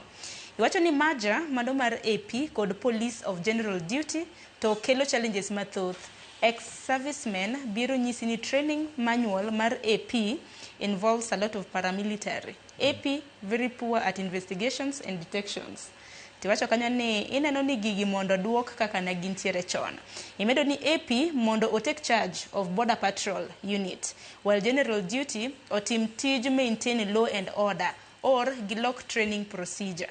Hapa tunotik chenro makama opondo giwacho ni mogik bende pardi nitiere jo Kenya ariyo mabende wachore ni noteki e piny mano mar Uganda. Bob Njagi kanyakla kod jalno mong'ere kaka Nicholas Oyo manyaka sani kani winjo bile piny Uganda giwacho ni gin gi kia report moramora kotenre kod teko mago mag jo Kenya ariyo. Giwacho ni mogik watieko mana mapiyo opondo.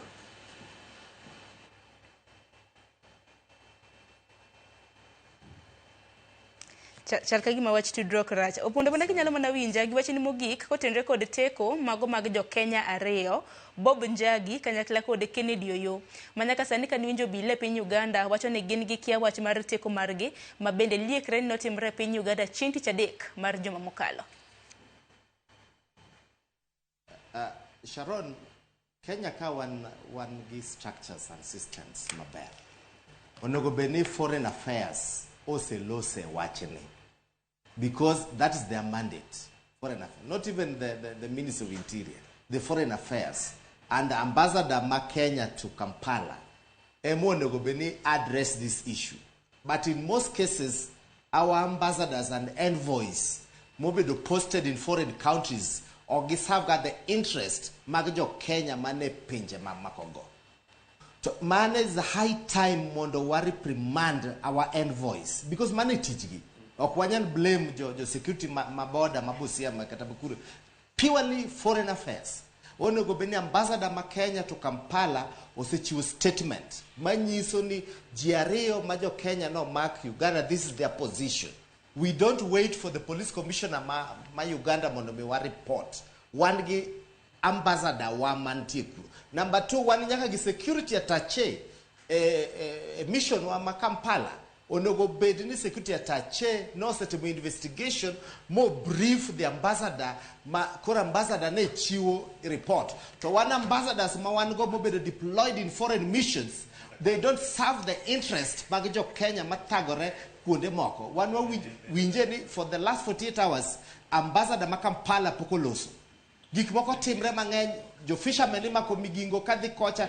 No ambassador is talking from Kampala. So it is high time the foreign mission ma Kampala be reprimanded watching because monoket gini once and for all. Okwanya rito commissioner mar police ma Kampala maloso to one gi security attaché based at the Kampala mission. One gi ambassador waka. Oponda aneno ko Owino nitiere kod wach machielo kopogre kamna gigi mese bedo kiwache nango medo. Chiso pondo ni ya. It's lucky na anatimo diplomacy wan gi gimiluongo ni diplomatic relations between our country and other countries, and more so even our East African countries. Nitie gik miluongo ni internal affairs mag another country. Many a times, inwango ni okoyienwa donjo into internal affairs of another country.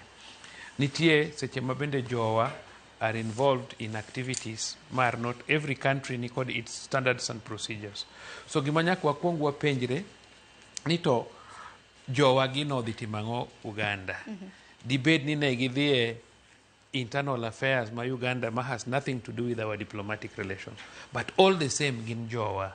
So wan gi right mar follow up their cases. But nyaka wabed gi miluongo ni soft diplomacy. Okwanyal dhie media, okwanyal goyo koko. As we speak today, ibonango ni our Minister for Foreign Affairs, our PS for Foreign Affairs, and our ambassador are communicating with Uganda government diplomatically, not through activism.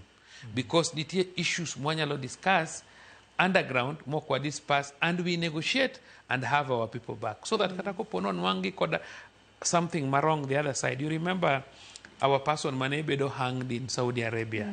No se kalne kata twitch mar tho Saudi Arabia. But you see, we went through diplomatic negotiations until we managed to have him back. And it you can even have them back and even charge them. So katana jok mino mo the Uganda. Sometimes you can be surprised. You know, when to the Uganda to kalakala border to katabana documentation motimo onge, which is illegal there. We are not saying that is what they have done. Omiogmanyalo use opondoni or hold his horses. This is diplomacy. Diplomacy of team activism.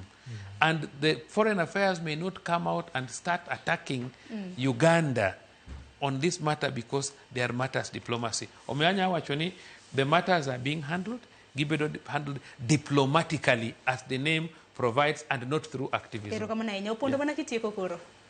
Apparently, Masara should say something before he finishes. Yeah. Aya, Masara mana mekinyalo wacho kasto pondo otieki. Mokwongo ada wacho ni nitie japenjo moro mano wacho ni jodoke e training machon. Katiba ok oyie mano. We must go by the constitution. Mar ariyo, wasewuok e police force to the police service. What is important ni joma ne nitiere mano bedo trained kaka administration police to koro mana kaka nasewacho temo otich mopogore onego dok gi training. The right English ni retooling mondo giyud the right knowledge maginyalo serve go jopiny. Machielo mabende adwa nachaka wach ni Charlie, the truth of the matter ni police service ok attract jowa mang'eny ma osomo because of salary. Wasebed as a committee mar internal security and administration mowacho kata sani no yaw hospital mar police. Doctors mo they catch ok bodhi because kodhi oko titimruok nade idhi chole maber moloyi. Koro gimanyo wawinjore gi inspector general ni doctors mokaw ikaw gi e rank mar malo mondo mi salary gi gibed retained. Koro there is a need mar National Police Service Commission mondo review through SRC salaries mag professionals madhiango a National Police Service Commission. That way wabra track kech ngato knyal cholo 1,600 per year kobedo daktari kitocha kobedo higni modhuro tidhete cholo 80,000 to onge kata other sources of income. No, adwa request gimoro as a member of the committee. Yes. Police nigi milongo no strength and establishment. You see, these people would be recruited at a high rank. You know, in like military, gini regulations. Ni kondiki as a doctor, okinyal rise to be a CDF. Igikmana at the level of head of medical. Iwinja. Kondiki as an advocate, okinyal rise to be a CDF. You know that one. Police ongegi mano. Inyanwango ni ondik ngato udwano ondik ngato as a superintendent level to lack the experience mane wadwaro piny kae ni the actual work morube no ng'eyo then kinja kabindi gi obedo president to kete mondo bed in command iwinjo so kapok uloso those structures gimane unyalo timo en ni wabed gi gimiluongo ni structure for let's say medical ubed gi that structure for medical ondik gi andika at normal levels. Ndalo mane indikowa ne gimoro biro ni ninwang'o ni indikowa as constables from 1990. To in gi degree tindiki as a constable, or in ja A-level tindiki as a constable. So what happened, en ni ne gi introduce gimiluongo ni graduate salaries mag graduates ne gibedo entered at graduate level, manen job group K instead of the very low level. Omiyo kata mana mae unyalo bedo ni doctors nigi standard salaries even at government level. Koro inyalo wachi ni kibiro as a doctor kata ka rank ni en inspector, but salary ni tibedo entered at medical level.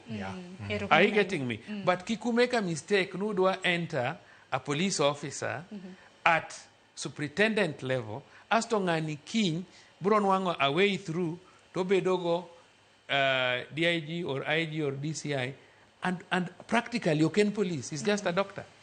Chelis ni onego bed ni wa consultant. Onego bed ni the National Police Service Commission onego kawia za consultant. I'm wondering why brains machalo kama Opondo kinjire county ma Kisumu in makodi lor nwatwa ka giwachni mogik.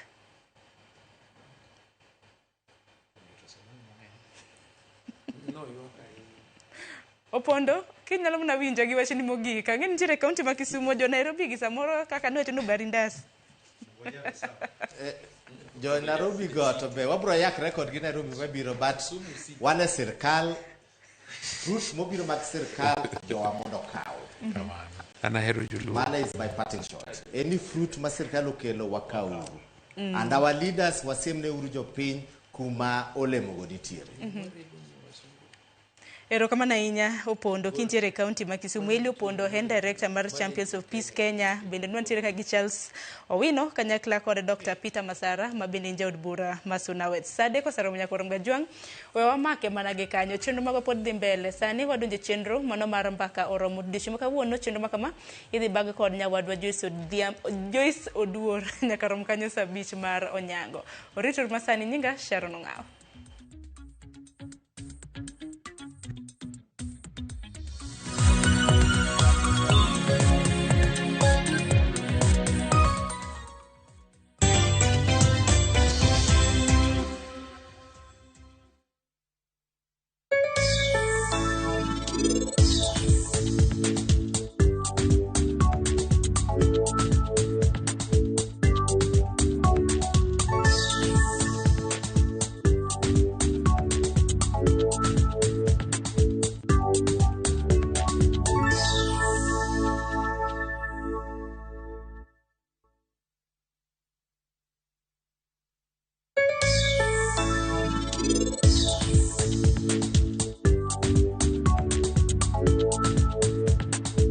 Yudo mo madajre kod kito ohala ma itimo, pesa ma ichako ohala kata capital, hola mar ng'iyo gige ohala kaka nyamburko, omenda mar okumba, hola mar iwuon e kind mamoko. Yud ber mar omenda ma ichiwo nyaka 10 million ma onge gima itweyo kaka lambun ma ipuodho e yo mapiyo.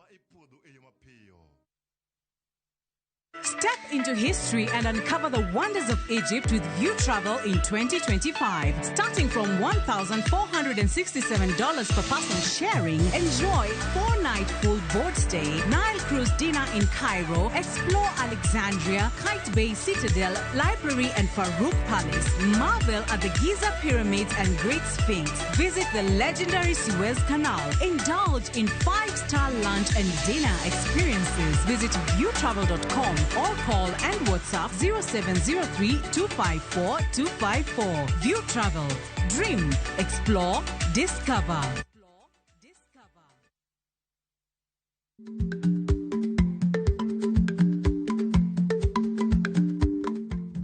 Icha gweno to icha ogwang'. Matiende ni, kapok ing'ado bura ewi wach moro amora, kuong inon ng'ama rach.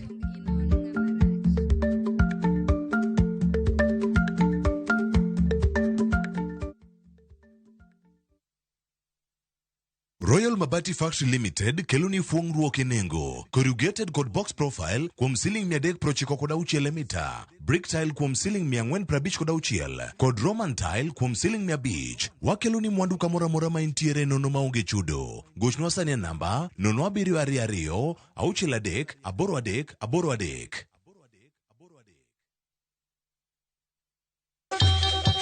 Ang'o mosetimore ne joma ne ochweyo Ugandawa? Adhi primary Kagonditi Primary School. Gin kanye sani?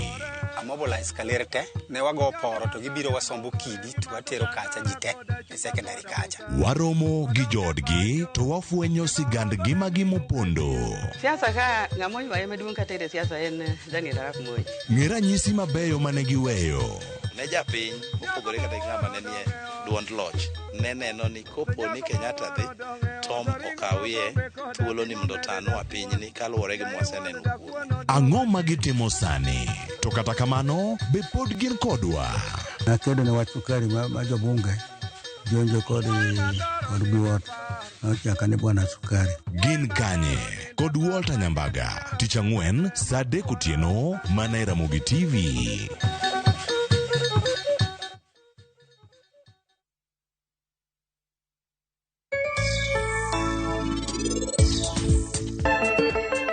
Penj laktar kokalo Ramogi TV kawa wacho ni ngima en mwandu. Nyinge en Ruth Otieno.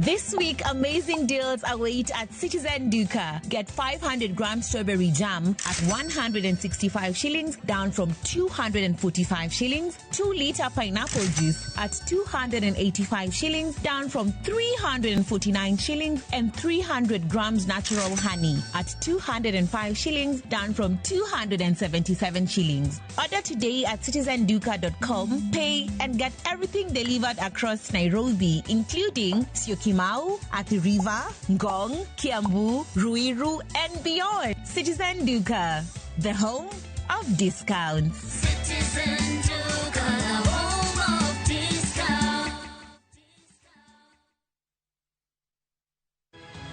Nyikwa Ramogi, bedi her mar loko puothi obedo ohala madhi maber kendo med yuto mari. Ober nikech en crop manyalo miyo pidh kata gwen, pidh dhok yo mayot. Wakelo ni chenro mar pur gi ohala. Chakre ikolo nyaka geng'o kute machamo pithwa. Pur mar nyanya nyaka ing'e tuoche mag nyanya mokwongo. Mar ariyo nyaka ing'e yedhe migoyo nyanya. Puonjri yore mabeyo kendo manyasani mondo imed keyo mari. Mondo iyud yuto maber en ni niang' nyaka ido maber. Miol ne pi, timne irrigation. Kaka chiro medo lokre, wanyisi gigo mausre kendo nigi nengo kaka kinde loko. Koro rabonda nuka pure kota eka nika pure maber balose tayute molo kana yudo oduma e puodho mar kota eka. Tudri koda ana lori nyaka Black tich adek saa 1:45 to mana e Ramogi TV.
Nyakwara Mugiajwanga dakika en aboro tok sadek marokinyi kamoro mora maintiere machiegni e chenro mar mbako romo machakore sani nyakango mol kanyo sa bich mar onyango. Antiere kayo kungo mondi mar mondo mi chal mar fwambo. Mago gin weche ma jofwambo magwa luonwa e kor gwenge duto ma pacho kae. Weche minyalo bedo kod geno ni kuku ka achiel kod tiendgi bo bedo ka ineno e show manyien duto mag odiochieng' ma kawuono.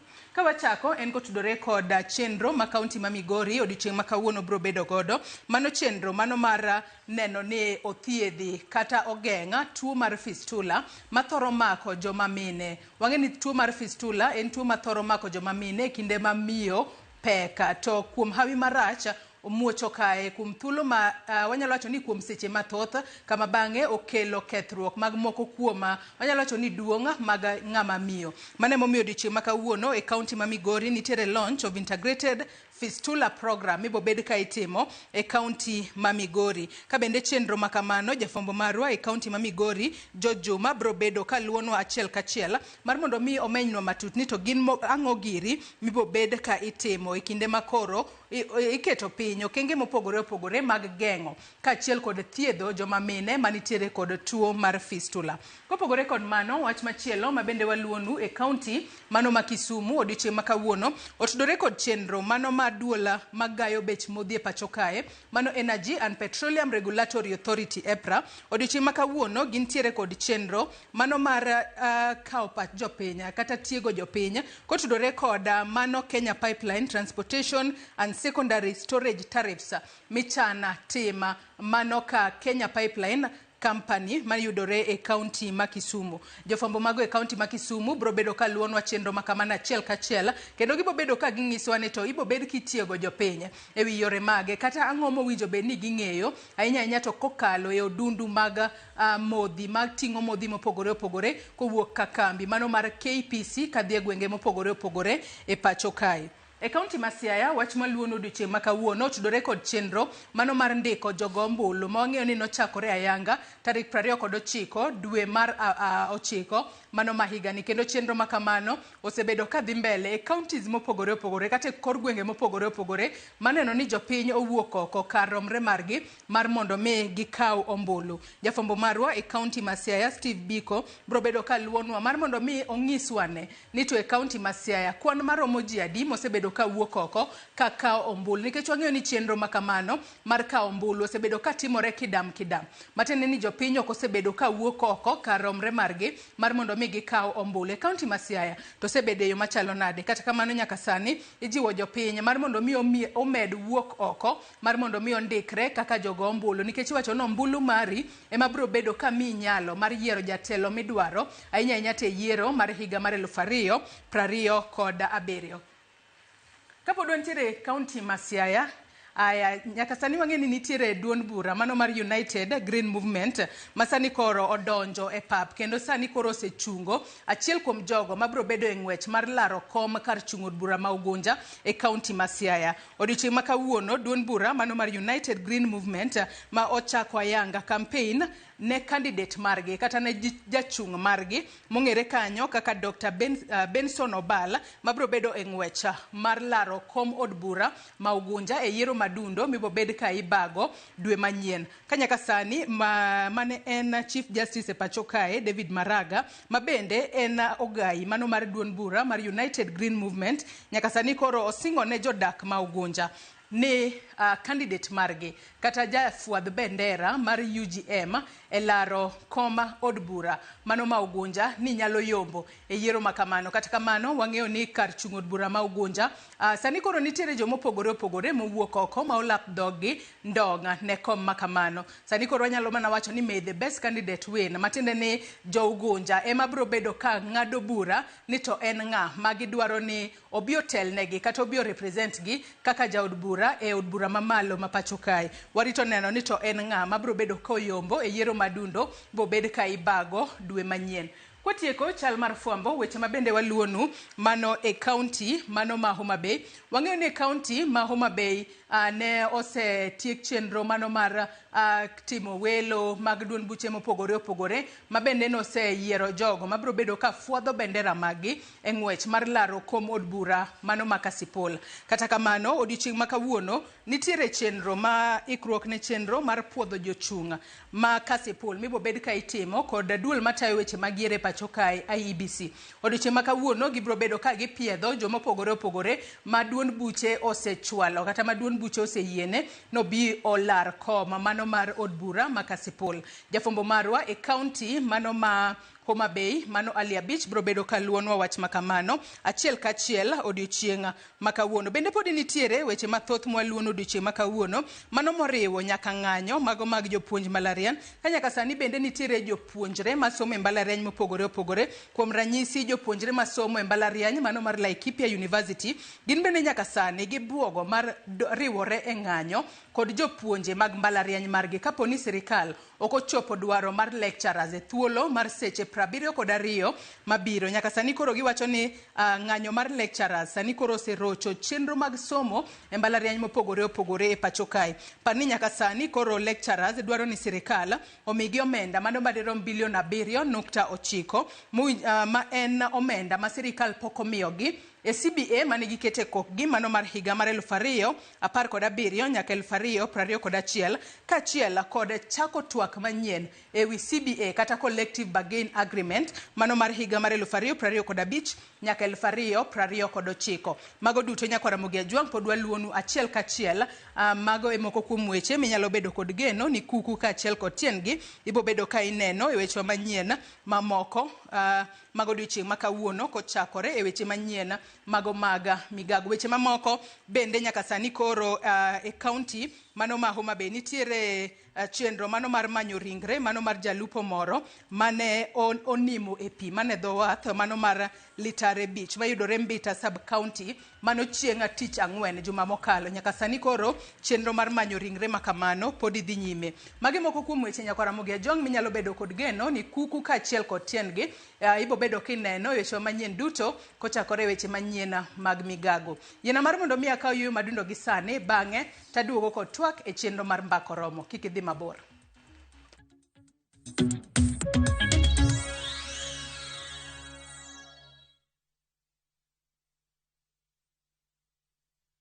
Step into history and uncover the wonders of Egypt with View Travel in 2025. Starting from $1,467 per person sharing, enjoy 4-night full board stay, Nile cruise dinner in Cairo, explore Alexandria, Kite Bay Citadel, Library and Farouk Palace, marvel at the Giza Pyramids and Great Sphinx, visit the legendary Suez Canal, indulge in 5-star lunch and dinner experiences. Visit viewtravel.com or call and WhatsApp 0703-254-254. View Travel.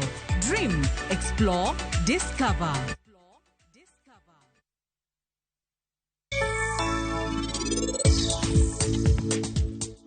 Kane ine baf nitie ng'ama ni wuoyogo, tiwachone ni eri jaherana.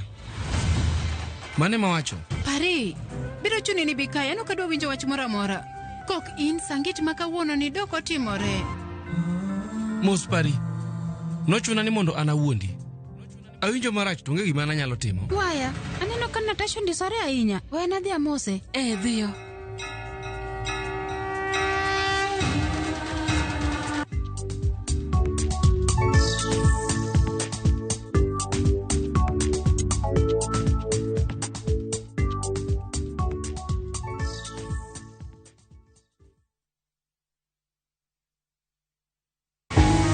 This Customer Service Week, we celebrate the heart of Royal Media Services, you.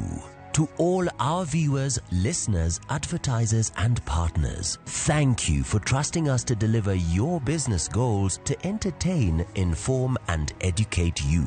We are because you are. Happy Customer Service Week.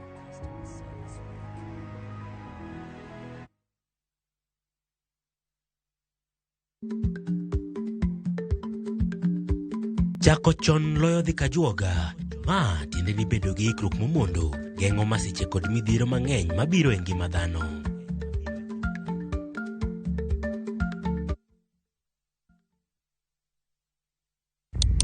zingine mambo kupata bila plan. Gas ndio imeisha, landlord akuache upumue, mtoto ni mgonjwa na bado ni mid-month. Usijibox kwa noma.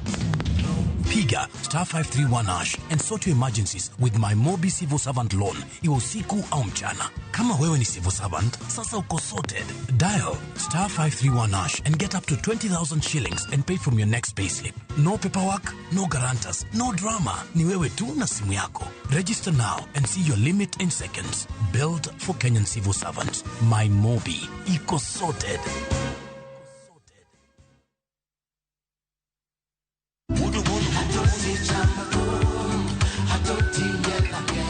Woktich ka woktich wakelo ni duon ya wotonagi. Kabende tichario katichario nyakurunga juang en odiochieng' mar yuto mari.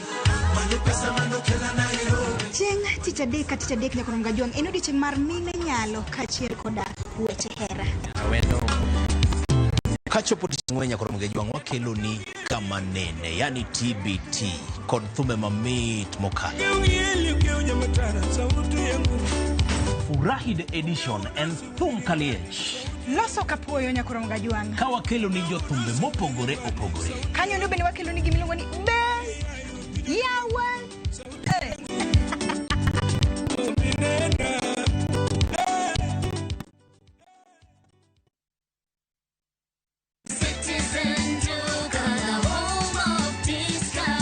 Looking for unbeatable deals? Citizen Duca has you covered. Get 1.5 jig regular bleach at 745 shillings down from 798 shillings. 800 grams bar soap at 205 shillings down from 230. And 200 grams toss at 79 shillings down from 105 shillings. Shop conveniently on citizenduca.com or on the View Sasa app and have everything delivered directly to you. Citizen Duca, the home of discounts. Citizen Duca, the home of discount.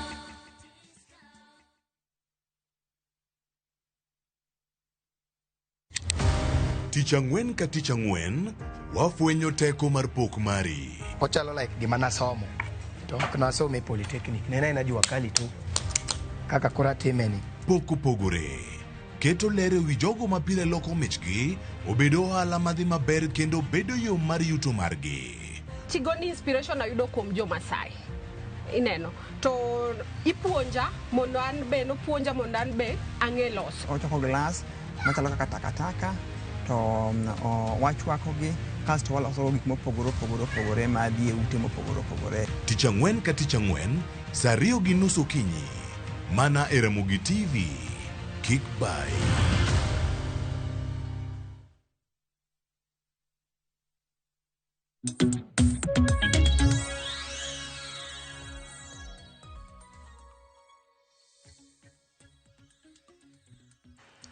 Nyakwara Mugejuang dakika en 22 tok sadek mar okinyi machiegni e twak e chenro mar mbako romo mar Komesa. Romo mar 24 mar Komesa nochakore ayango odiochieng' manyoro e kaunti ma Nairobi kae. Romo mabro bedo kadhi mbele nyaka chieng' tarik 9 mano mar dwe mar 10 ma higani. Romo makamano mano riwruok mar Komesa, mano mar Common Market for Eastern and Southern Africa ne ochak kanyo, kata riwruok mano mar Komesa ne ochak kanyo e higa mar 1994 mano e dwe mar 12 ka bende riwruok makamano ne en mano mar neno ni chenro mag ohala ahinya nyato e kind pinje 21 manitiere bwo riwruok mar Komesa obedo e yo makare. Achiel kuom gigo mane Komesa dwa keto kare en mar neno ni chenro kata lwasi mar timo ohala e kind pinje 21 manitiere bwo riwruok mar Komesa obedo nono, kachiel kod chenro mar neno ni wechego mago mag import duties ahinya nyato e kind pinje makamago e kinde mag timo ohala bende obedo nono. Gino miluongo kanyo ni Customs Union kachiel kod trade promotion kata tingo malo wechego mag timo ohala e kind pinje manitiere riwruok mano mar Komesa. Kotudore kod romo makamano Nyakwara Mugejuang kalore ni piny Kenya ema higani obago romo makamago tok kanose bagi e pinyno mar Burundi. To bende parni higani mar 2025 bang' romo makamano piny Kenya bende bro bedo kakao kaw lemo mano mar bedo jakoma kata chairmanship mano mar COMESA. Mano tiende nang'o? To mano biro bedo ka konyo piny Kenya e chwalo mise mage ahinya to e sekta mar ohala. Te kinde mar romo mar COMESA dhi mbele e pacho kae, jogo matimo helni matindo mago miluongo kanyo ni medium and small enterprises, gin to ginyalo yudo ber mane kowuok e winjruok manitiere kind pinje 21 manitiere buo mabul mar COMESA mar timo ohala e yo makare. Mane momiyo kinyi makawuono kotudore kod twak makamano antiere kod welo ariyo, wendo wa Patrick Nyangweso jata tije maduong' ka National Taxpayers Association obobedo ka otudore kodwa kokalo e yor lony manyasani mar Zoom ka intiere pinyno mano mar South Africa. Studio marwa e county ma Nairobi kae antiere kod Kenneth Okwaro jalony e tudruok pinje maoko. Ang'eni Kenneth bende nitiere kod wanyalo wacho ni titles mopogore opogore ahinya to mago motudore kod wechego mago hala bende. Oyawre Kenneth, ichiew nade kendo machiegni twak marwa? Achiew maber, ichiew nade imbe? Ambenda achiew makare. Machiegni twak. Kamano. Nyakora Mugiajong in bende akaw thuolo makende mar ruaki twak achwal ote paro penjo moramora kokale namba mar ote machuok 236000. Facebook ibiro yudo wachiel kachiel Ramogi TV X @Ramogi TV. Kan bende nyalo tudri koda e Facebook page mara ibiro yuda Joyce Odur, mbui mara mar X ibiro yuda @Joyce Odur_. Kochako twak marwa yanga Kenneth, adwani wachaka mar mondo mi wang'is jopiny ni romo mar COMESA masani koro nochakore ayanga e pacho ka odiochieng' manyoro kendo biro bedo ka dhi mbele nyaka chieng' tarik 9 mano ma higani. Agenda mano mar higani mar romo mar COMESA en ang'o ahinya to masani makoro piny Kenya ma host romo makama? Erokamano. Ing'eyo ni COMESA en chiro maduong' kaka iwacho sama ni chako pinje 21 mane milambo mar Afrika nobiro e andika mar yawo boundaries gi mondo jogo matimo ohala otimo ohala e yo mayot. Koro gisebedo ka gitimo tijni higni 30.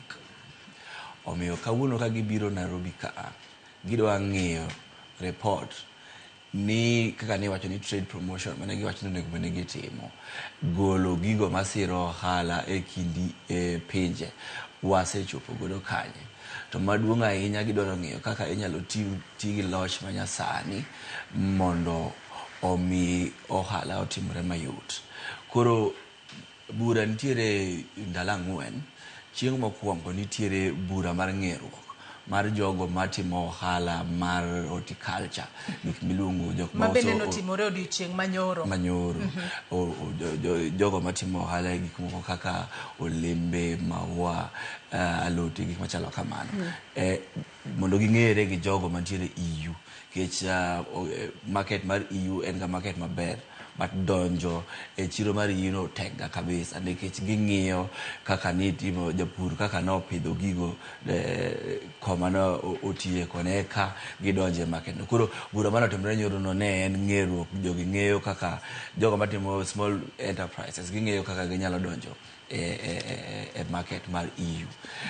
Kawuono nitiere exhibition ma jogo ma nitiere timo ohala mayore bedo to wacho ni ana timo business machalo kamae, gibedo kanyo jok moko bende neno business magitimo from countries ma 21 gote. Koro exhibition obiro timore kawuono bang'e aparo kiny tich adek biro bedo meeting mar Foreign Affairs Ministers. Mago jotelo mochung' ne tudruok pinje maoko mawuok e pinje duto. Pinje gote. Gima gidwaro timo gidwaro loso e weche mag arita kwe.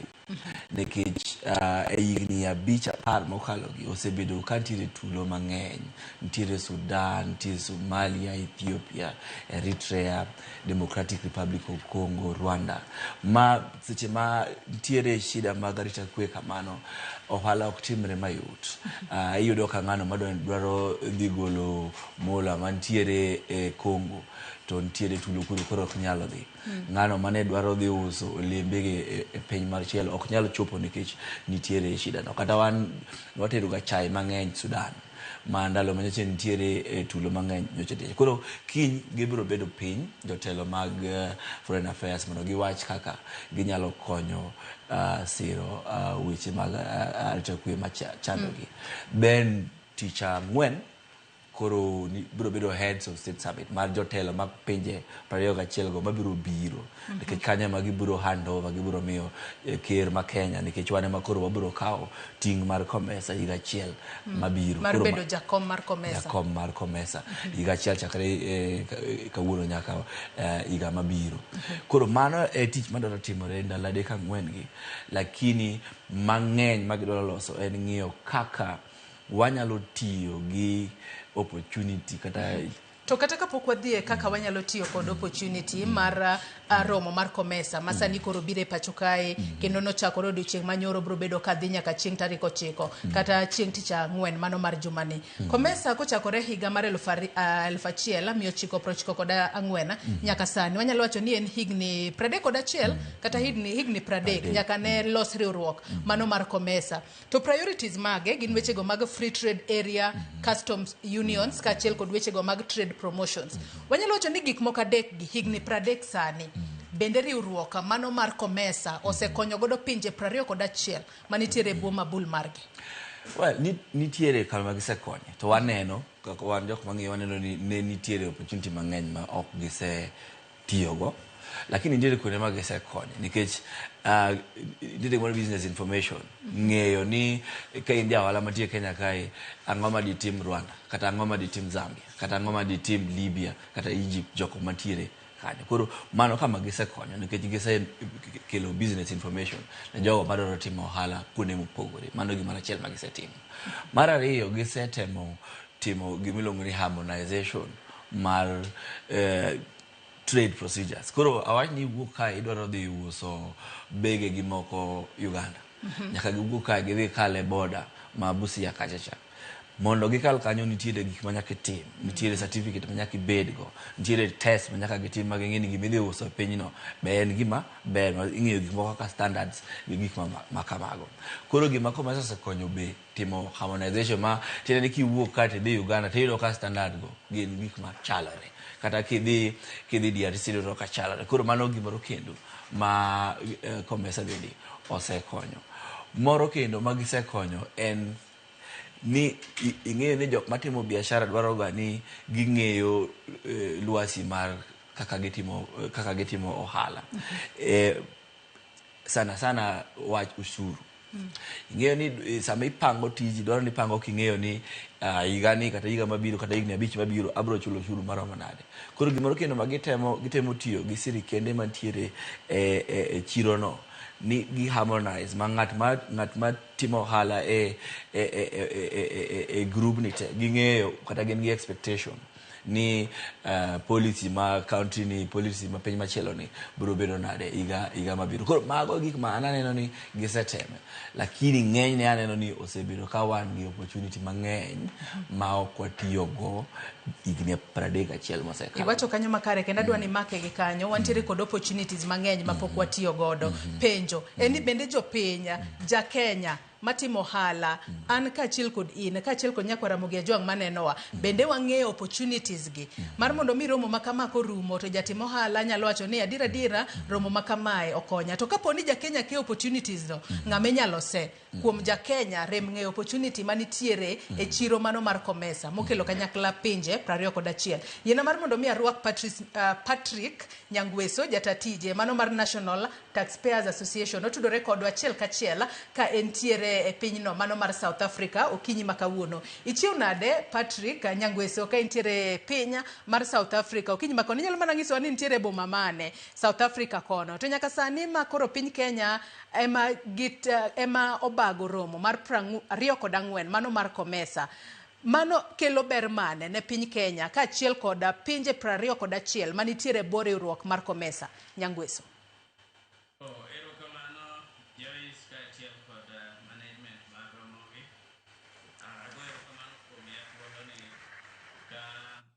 mondo mi watwagie weche mar COMESA e dala mar South Africa ka tane iluongo nango gi dhulu city mar Johannesburg ka be wapimo weche abiro ka mondo mi represent pinywa e weche miluongo ne Pan African Conference wawuoye weche mag gero mwandu kata piny kaka inyalo kon piny mondo mi olos pesa gi miluongo ni domestic resource mobilization moloyo siko ka wadwa ola pesa oae to wan gi nyalo kaka piny kaka Kenya mar manyo yutowa kata loso yutowa wawegi manyalo gero pinywa. Mano emokelo pinje ka madhi mokalo 30 mondo mi wawuoyie kendo nakawo thuolo ni mondo mi akwa rusa matin alingra wawuoye bende ma e weche ramogi kaka wawuoye weche COMESA Summit madhi dala mar Nairobi.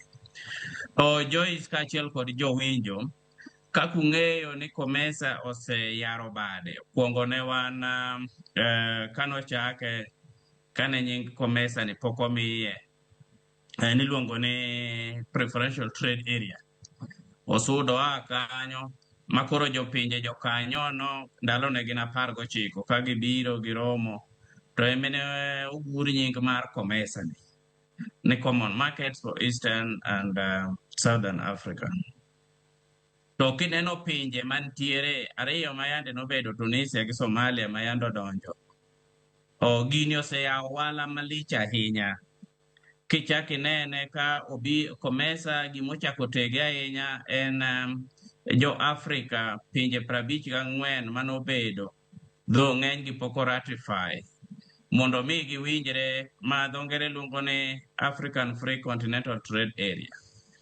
Ma biro sama idwaro ni Africa uchumi mare oyarre malach. To ma biro sama weche ma Africa jomatindo go joma go wala matindo tindo miluongo ni small and medium enterprises ni kod midhiero mopogore opogore. Ma biro sama summit ni biro sama koro digitization bende bedo ni koro en a tool, a trade facilitation tool manyaka bed embrace. Tieni en gima nyaka jogo duto mago wala nyaka koro ti godo. To ma be biro sama Kenya be koro nose devolve structure mare. Omiyo aneno ni COMESA Summit madhi mbele na dala mar Nairobi boma ma Nairobi ni en gima nigi kony malich. Nikech kaka ung'eyo ka kiny korumo tarik 9 kama to ker marwa ma President William Ruto bro yudo thuolo mondo mi obed jakom mar higa achiel e ndalo mabiro. To ma dhi miyo Kenya lwasi maber mondo mi president otigi sano mondo mi influence gumoluongo ni trade policy influence e region ka kuom pinje 21. To kata pinje 21 kende onyalo yaro bade malach. Ing'eni Joyce COMESA kelo chiro mar 640,000,000. To king'iyo GDP mar COMESA states en gimoro kaka sani 1/1 trillion. Ng'eni ma king'iyo gi GDP marwa to gi market manie East Africa alone to kendo ma biro sama ber ma president marwa be kode ma bedo ene jakom mar East Africa community ma be nigi over 300 million ka koro nyo wariwo Somalia ka Ethiopia be biro ka. So king'iyo pinje wa ma be biro Joyce sama koro Kenya nobedo rated number 5 iluongo ni top African rich countries. Pinje momewa ahinya e Africa, Kenya number 5. Mano king'iyo kwang'iyo the part of West Africa, wang'iyo Nigeria, South Africa makoro antiere ni. Ichak ing'iyo Egypt malo kucho, ing'iyo Mauritius, ing'iyo Kenya. Ma bende biro sama Kenya king'iyo World Innovation Report keto Kenya number 3 e piny mangima kuom pinyno ma ose adopt kata manigi rieko mambele e weche mag mbui gi kata mwaluongo ni trade digitization. Koro mi aneno ni summit mobiro e dala boma ma Nairobi ni oyawo wang'wa malach momiyo nyogi keto gimoro theme magiluongo ni deepening digitization ma kawang'iyo weche mag supply chains te across for inclusive growth. Tena ni ere kaka wanyalo rwako riekowa kata medo rieko malach mondo mi oting' ohala jomatindo kata manie diere, mondo mi oti kod tools kata migepe machalo kaka mbui gi makoro inyalo bedo kata ka in Nyandarua tiyawo wandi to isetimo gik miluongo ni value addition tieni medo bise kata ndhadhu mago gik migolo e puodho tinyalo keto e mbui, moko chuno ni nyaka idhi e TV kaka koro Ramogi kama, moko chuno ni nyaka ikete gazet. Koro ng'at mani Zambia kucho ng'iyo kaka ohala nyalo timore. Kineno Komesa okelo gimoro maber ahinya mang'eno wadwa nosewuoye mwaluongo ne simplified trade regime. Tiende king'iyo kaka Kenya nyocha Somalia nodonjo e East Africa to kendo Somalia ochako donjo e Komesa ka. Inyalo neno ohala matindo tindo mineno sani oseyawo borders, omiyo kineno Kenya sani movement mar goods oelni matindo tindo gi kindwa gi Somalia oyawore malach. Kendo one border stop shop king'iyo kuonde ma border stop shop kaka magwa, king'iyo Ethiopia kucho, Egypt ka, Rwanda ka, Burundi, Uganda, to gi pinje mamoko mag member states moluorwa, imiyo through one border stop shop mane jogi ne migawo mar Kenya Revenue Authority to gi migepe ma private sectors mabe ng'iyo weche mag ohala gini no support moyawo. Omiyo oseketo gimwaluongo ni trade or ease of trade across the border. Osemiyo ohala madonjo e borders go obedo tich mayot.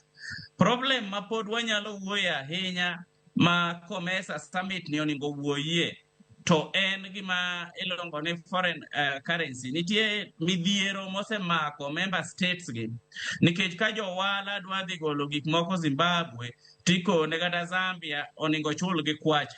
To koro ing'iyo Kenya shilling, king'iyo kwacha cha kata gi dola, kwacha duong' iyudo ka kwacha ni nigi weight. Dola okawo gimoro 24.6 kama.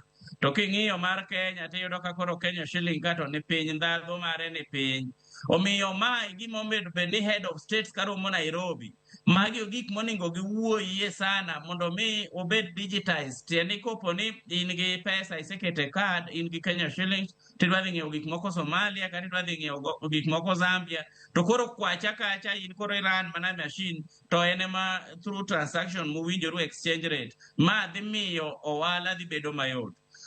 Midhiero matemo jiwo jo head of states kawuono ka bende giromo Nairobi nyaka kiny ging'iye infrastructure. E border waka 21 states ka infrastructure kosebedo maber ahinya. En lwasi moko bedo maber, yore richo, idwa ringo idhi Southern Sudan kucho, igolo track Mombasa, idwa kao seche 40 ma kao time. Nyangwesa adwa ni make magi kanyo matin. Adwa ni make mana kanyo gi matin. Kalo ni nyalo bedo ni ng'ado ng'wech pi ahinya. Weche go mag infrastructure bendo wabo bedo ka wachope yo makare. Mar mondo mi wang'e ane ni weche go mag yore ahinya nyate kind pinje 21 bendo subedo makare monyalo wacho ni nyayo hala e yo maber. To penjo machielo kaduoke twaka okwaro kinyi makawuono. Wang'e ni romo makamae biro e kinde mabecho hala mamalo. Sani ng'iko chenro mag timo ohala ahinya nyato e piny mangima kaluwore kod tariffs mopogore opogore ma sani koro thung'o jopiny. Mano bende nitiere kaka inyalo ng'e nyate romo madhi mbele kachiel kod wach mar bende nang'isi ni maki ni japinya bende ong'eyo opportunities ma intiere godo Komesa kacha. Migepe ma wan go mag sirkal osetemo kabisa kaka department mar trade ma gitemo timo gimiyo ji information ma ng'eyo kuonde ma ginyalo dhiye market. Gitimo survey ma pinje mopogore ma ging'iyo products ma wan go, gigo ma wan go Kenya kae manyalo dhi. Koro gisetimo surveys go to giduogo ka to gikono jo Kenya ni piny ma kamae nitiere opportunity achiel ariyo adek munyalo dhi to gi support be jok matimo biashara ma Kenya manyalo dhi kuondego matim biashara. Koro ang'eyo ni gitemo to pod aparo ni nyaka giti gi media kaka un gi mondo gimi ji ng'eyo, nikech ing'eyo ni ohala chiro maduong' kamae ni chalo kaka ng'at ma oyawo puothe, yawo gate puothi mondo ji odonji to imbe nyalo wuok idhi donji puoth jomoko mondo iter dhogi mondo chieme. To ka in ionge dhok manyalo dhi oko kuno chieme e puothe jomoko to ne ni in emibiro hinyori ahinya. Koro mano shida achiel ma nyaka sirikandwa ni ng'i kaka timo. Seche mang'eny jogo matimo ohala Kenya kae wacho ni timo biashara Kenya ka osebet katek ma kembe mang'eny oseringo wuok mane ndalo moko nobiro kae nikech ne gineno ni Kenya ka kama ber minyalo time ohala. To gigo mamiyo en kamano mokwongo en osuru. To mano osuru ma wane ma oketowa giwegi kaka jo Kenya. Osuru mani malo. Osuru mani malo matamo biashara koro ng'ato neno ni atimo ang'o. Mar ariyo en energy. Koro bei mar mafuta kata mar sitima chando jogo madwaro timo medo ndhadhu ne gik moko nikech value addition dwaro energy mang'eny. Koro mar adek en gima Nyango Soya wacho mar infrastructure. Sama wayawo chiro maduong' tiende ni wawacho ni gigo ma wan go kae watero oko mondo wadhi yud dola wakel Kenya ka. To gigo ok nyal chopo kuno. Ka giwuok ka to ndara mawuok Kisumu madhi Busia romo kama diny kama to loche opong'o kocha to moko opong'o koni. Koro mano gima sirikal nyaka ng'i kar dhi kucho to wadhi sign ni wayawo chichwa mondo jomoko bi to wan watimo ang'o mondo wayaw ndara mondo ji otim ang'o oter gik moko. Nikech ang'eyo ni nitiere ji mang'eny masani ong'eyo ni ginyalo golo kaka rech mbota miluwo e nam Lolwe kae minyalo gol ka to dhi e pinje moko. Gigich mag rech ma igolo ga Lake Turkana ma iloso godo jogo matiyo usi mi itwang'o go jok ma oyang. Mago products mawuok e rech achiel. To ndalo mang'eny rech achiel ni wan kwaseluwo rech e nam Sori to sewe lori kele Nairobi ka wan watieko wach. Jalupo dok kendo kinyo chako dhi luwo manyien. To rech no ineno kaka gik mang'eny makawa medo ndhadhu ne rech achiel no. Wanyalo yudo rech mibiro cham mo export. Jomoko nyalo keto kambi maketo rech e tin. Ndalo moko kidhi e pinje ma oko go yudo jogo maluwo rech mar salmon. Gigolo rech e nam. To rech no nitiere moko mitero ma fresh midhi chame hotel, midhi chame itere supermarket. To nitiere ma giketo kembe ma kanyo mamedo ndhadhu ne rech no kanyo. Baso infrastructure molos maber gi sirikal miyo gitero bidhaa go e kuonde mang'eny. Koro gima sirikal nosetimo maber en yawonwa chiro. To yawo chiro kata dhi andika mar yawo chiro no en step mokwongo. Koro step mar ariyo me gima winjo Nyango Soya ne wacho maber en sirikal nyaka ng'i kaka wamiyo jowa mijing'o mar ng'eyo ni ang'o madatim mondo amed ndhadhu mar gigo ma auso mondo kik wabed jogo magolo njugu e lo to wauso njugu no kaka en no. Nikech yudo ka jomoko biro kawo njugu kwano to gidhi rego value addition to gidhi giketo e tin to giketo stamp koro oduogo ka ondike ni made in China. Ma koro wan wadhi nyiewo pesa mang'eny to njugu moyawo thoro ka. Ineno. Koro mago gik manyaka wakelo piny especially counties. Ngeni counties wa tinde jok man gi telo mar agriculture. Koro nyaka walos nyaka waelimisha jowa ni puro kekende. Nyaka wa elevate gik matimo wae puro kene ni kwasegolo bando kata kisegolo avocado kata kisegolo rabuon to initieko iniseuso. Nyaka wangi ka counties go konyo. Ingeni wasebet county igni 10. Nitiere pinje moko ma igni 10 go dikoro sani nitiere kembe abich e counties wa mag Kaluo.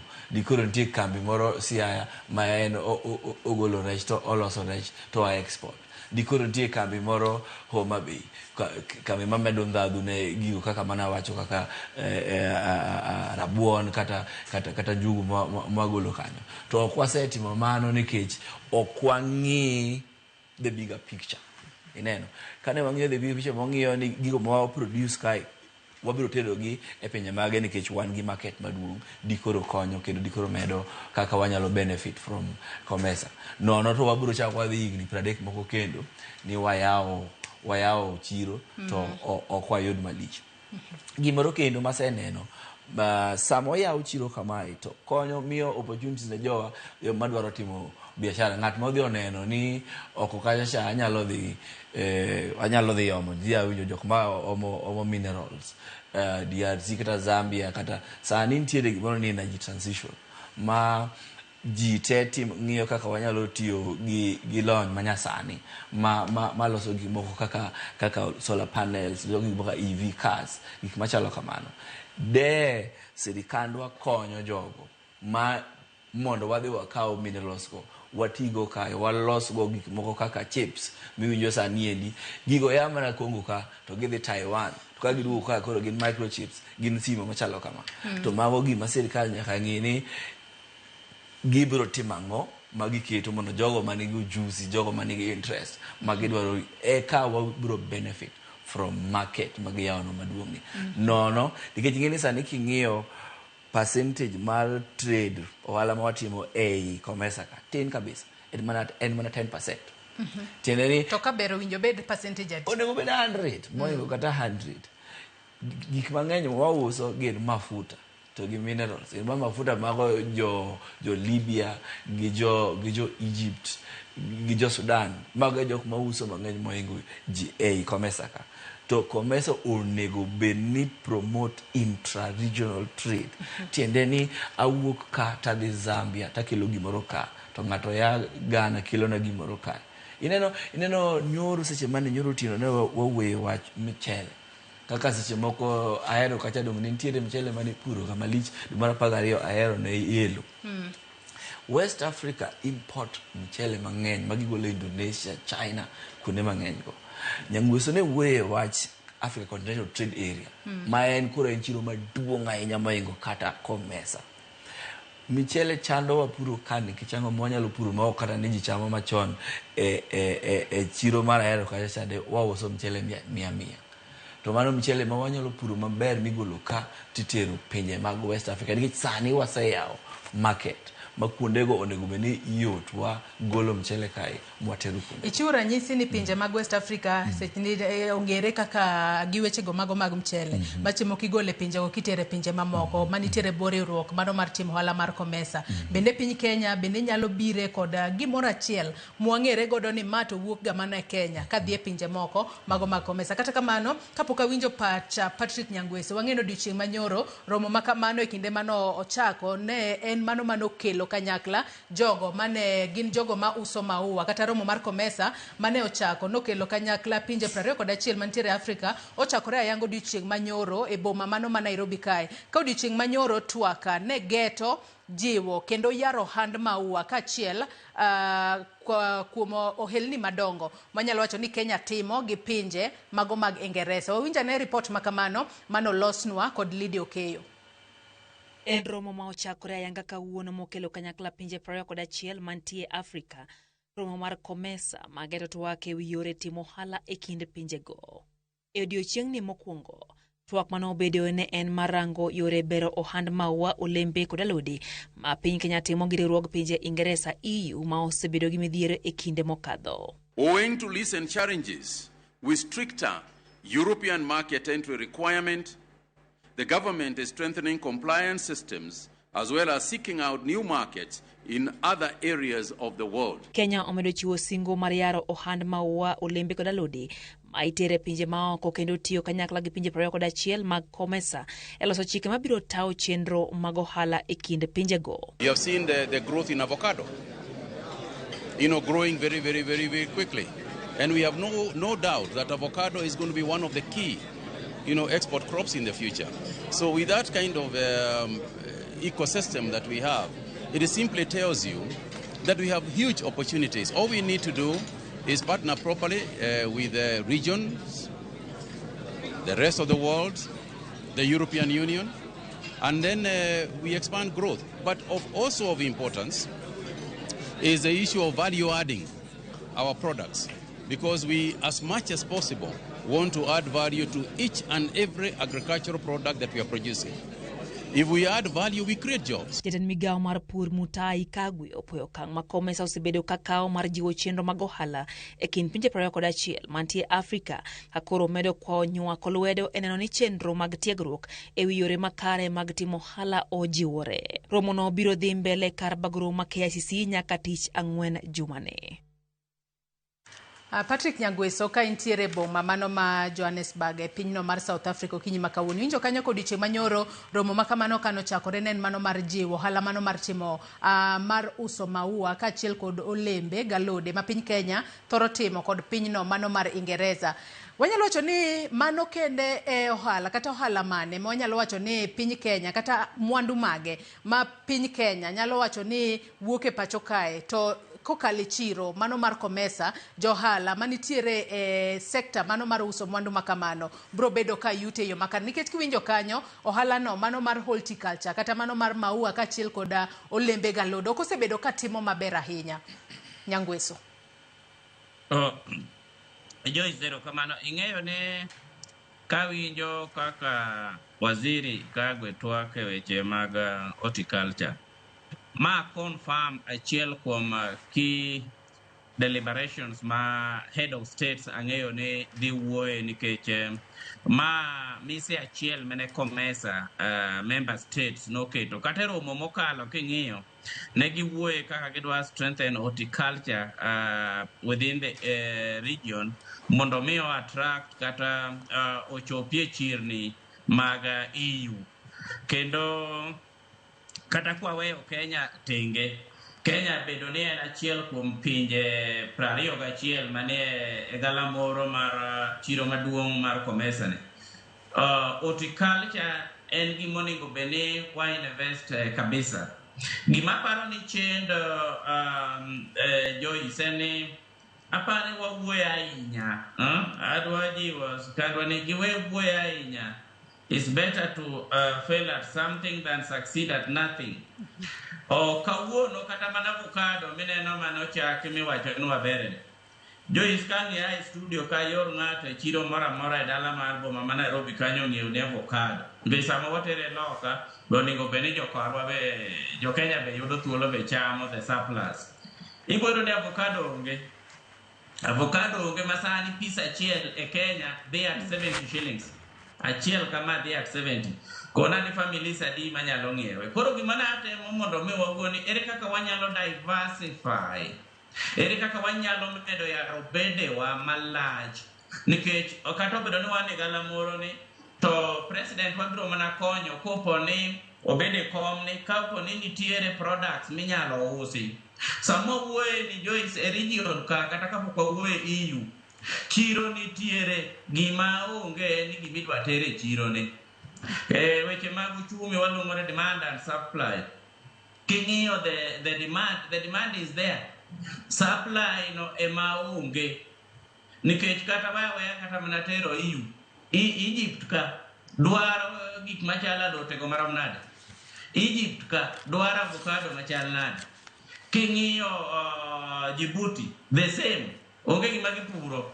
Omiyo kata mana kapok waparo EU, of course ang'eyo ni ober under the FTA agreement to onego bende wakwongo wa utilize chiro mani ka. Omiyo ayiego wadwa ma jatwak ne wacho ni kapok wang'iyo kata mana yaro batwa malach o pasente asilimia adi e COMESA ka kende iwinjo kata ko confirm ni adieri en less than 12%. To king'iyo mar Africa kende is less than 17%. To king'iyo percentage magogo wala, king'iyo machalo EU, king'iyo Britain, king'iyo US, king'iyo Dubai ka, king'iyo Saudi Arabia, iyudo ka en percentage 50 gi wiye, moko 58, moro 68, moro 54%, moko 47%. Nyiso ni jo Africa poko yiere ni gima opure Africa okinyal golo Kenya midhi uso Zambia kata Zimbabwe. Akwayo jotelo karomo e dala ma Nairobi nigi wakwongo wayiere ni onego bedi waketo appetite mamalo kuom Africa products, Africa for Africa, and Africa for Africa products. Ma kosetimore e kaka ibro neno jo pinje ma oko gi bende masungu go be bro temo hero gigewa. Joyce Wanjisi the truth. Ingeni ka wuono samwa wuoyeni. South Africa kumantiere ne kumelose wine maber malich. Tibro yudo ni Tanzania butwa kanyo golo wine Italy to the tune of around $171 million annually. King'iyo DRC Congo mabe member mar COMESA ka mondo mi gicham gweno gigolo Brazil to gweno kata Malawi ka iyude gweno kata kibiro Botswana ka iyude gweno, kibiro Zimbabwe ka iyude gweno, kibiro Zambia ka iyude gweno, nyaka Kenya. Koro onego beni jopinje wa African leaders karomo to giwinjre gimoro achiel ne kapok Aerobad ne nyani ke ng'eny small and medium enterprises onge pesa manyalo tero mwandu gi oko e pinje miwinjo miwacho go. Ing'eni na logistical challenges ang'o makwongo parwa mondo wa utilize chirni mabutwa gi emomiyo neno ni yawo gigo yawo SADC oyawo EAC oyawo COMESA ne oyawo EFCFTA magi onego kwongo bed oketo e lwasi maber marwa. Machielo mapani monwa ahinya en weche mag dhaw kata mana koko machalo insecurity issues. Ma be aparo ni damed jiwo leaders ni ka giromo kawuono giwuoyie nikech business only thrive environment mantie peace. To ka peace onge koko ket dialogue neno gimatimo East Lubumbashi, gimatimore DRC Congo ka to gi kuonde mamoko mono ohala mondo mi owuothe yo maber. To pinje wagi bende ji wuondre ni waromo declarations bedo itimo king'iyo last COMESA summit declarations manotim onego beni kapag gichako wuoyo agenda masani ging'iyane ni what has worked out well kuom declarations mane wawinjore ang'o mosetim to ma kapok otim ang'o monego tim mondo mi kata ka gichako gimede weche mamoko to yudo ka maka noseting malo. Aneno ni magi yore makopo ne wang'iyo to dhi bedo maber. Machielo madwana wuoye ing'eni COMESA noyawo gimoro ni COMESA Federation of Women in Business. Mine in Africa very innovative. Under COMESA secretariat ka COMESA Federation mar Women in Business country chapters kata member states ate mojiwo gi kaachiel gi weche mag youth jomatindo mondo mi gibed gi youth agenda forums magiket technical team mabro monitor before another summit nito weche mag jiwo mine matimo wala kata women in business dinade weche mang'iyo weche mag cross border payments to dinade mondo mi commitments ma countries giobedie makopo ni Kenya kiny wachako tero gik moko Uganda to kwaneni border wakacha gige Uganda to donje Kenya mayot to mag Kenya kadwa donje Uganda to eno uwi ineno kwa mfano nikawa wuok mekwa ka jo Rwanda to kela meki to wan kod atero Rwanda to eno uwi to wawacho ni wan under COMESA onego beni wabedo gi that free movement of goods and services across the member states ma onge impediments gik moko matindo ma weche mag ohala maluongo ni NTBs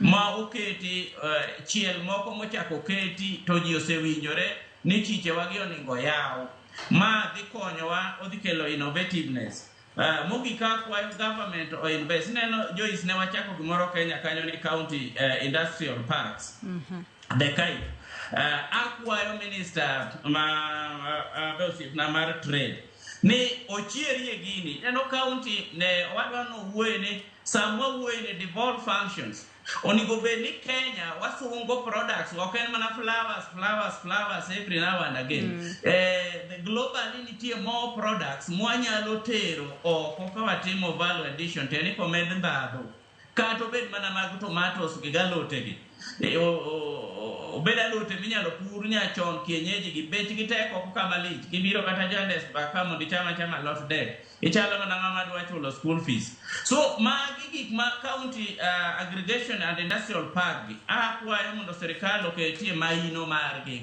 mondo mi each county osungie gimoro ni bed gi products monyalo tere pinje maoko mai mabro yawo bede wa obro create employment mai mabro yawo bede wa obro kelo innovativeness mai mabro yawo bede wabro earn more foreign exchange to to ma be mabro kelo county development mondo mi wares ni winjo ka koni mondo pinywa ka Kenya oyudo thuolo gi expand on tax bracket mondo piny odongi joma chulo osuru dhi malo to bende osuru no bende nyaka bed on a policy based nyaka bed progressive osuru michulo nyaka bed very fair osuru michulo nyaka bed equitable mondo mi kik oiny jopiny nikech osuru kichulo onego bed ni ichule mondo mi une berne aeto jo sirikal be onego bed ni osuru mwachulo gitige yo maber mondo mi kaka sani nitie kode kaka low season masani obiro ni gichiw inputs nikech kichiwo fertilizer to kimiyo farmer kodhi odhi fertilizer ne odhi pidhi yamo olobno koseketo fertilizer odhi pidhi yamo nikech bech kodhi ni malo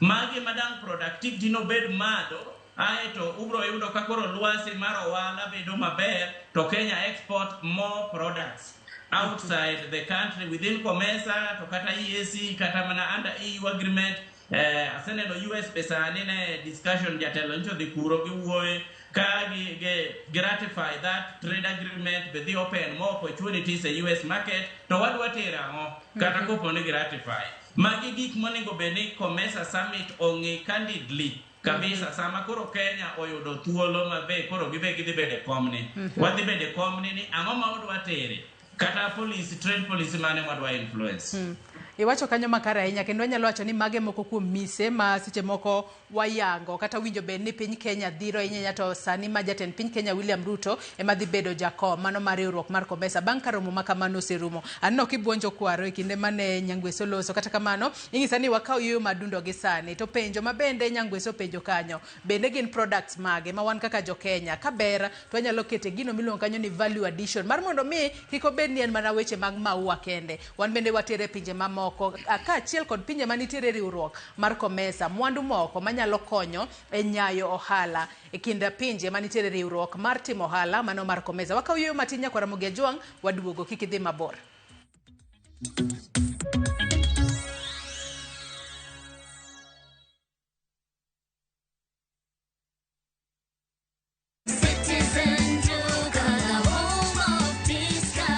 Looking for unbeatable deals? Citizen Duca has you covered. Get 1.5 jig regular bleach at 745 shillings down from 798 shillings. 800 grams bar soap at 205 shillings down from 230. And 200 grams toss at 79 shillings down from 105 shillings. Shop conveniently on citizenduca.com or on the View Sasa app and have everything delivered directly to you. Citizen Duca, the home of discounts. Citizen Duca, the home of discounts.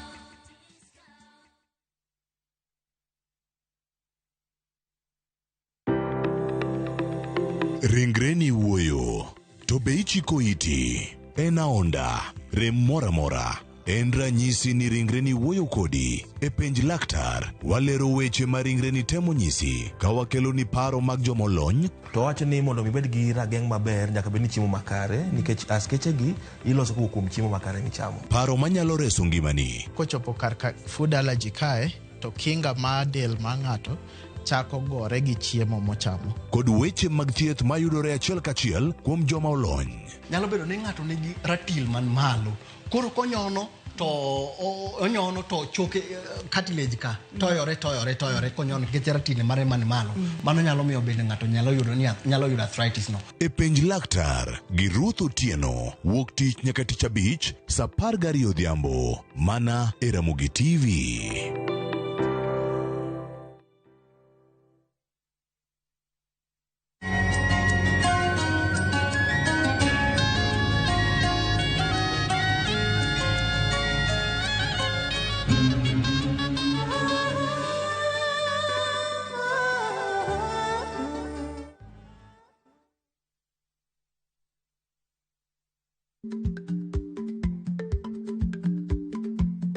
Jarik ni jamuod nyoyo gi goyo.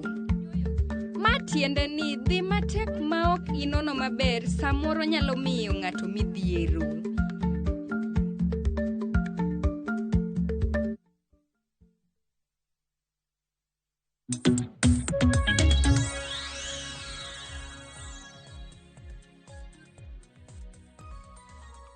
Machiegni kendo nyakwara Mugia Jwang wadhi mbele kod twak marwa kotudore kod romo mar Komesa madhi mbele pacho kae kendo romo makamano bro bedo ka rumo chieng' tarik 9 ma en chieng' tich ang'wen mar jumani. Romo makamano timore ka romo mano mar KICC bore Nairobi kae, romo mar 24 mar Komesa ma okelo kanyakla pinje 21 manitiere e bwo mabula mar timo ohala mar Komesa. Komesa en Common Market for Eastern and Southern Africa mane ochuo kanya higa mar 1994 mar mondo mi olos lwasi makare mar timo ohala e kind pinje 21 manitiere e bwo riwruok mar Komesa. Kaponi kitudri kodwa gi sani antiere kae kod Wela Rio, antiere kod Kenneth Okwaro jalony e tudruok pinje maoko, kachiel kod Patrick Nyangweso jatatije maduong' National Taxpayers Association otudore kodwa ka entiere pinyno mar South Africa. Kapok nwadhi e yweyo moro madundo kwara ng'eni nitiere paro moro mimako kotudore kod gima Nyangweso nowacho. Kata kamano gin mwandu mage kendo ma piny Kenya nyalo sungore godo kata nyalo bede godo kod nyadhi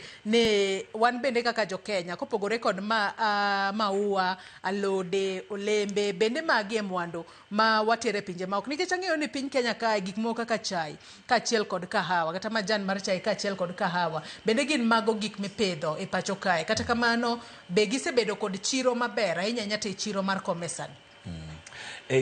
Gima naparo kane Nyangweso loso en ni chiche ma wadhiegi kaluo kidhi e chiro odhiambo tudoro ni iyudo ng'at mobiro uso rech, to nitiere ng'at moro mobiro gi alot, to nitiere ng'at moro mobiro gi mogo, ng'at moro mobiro gi pat, ng'at mobiro gi sabun.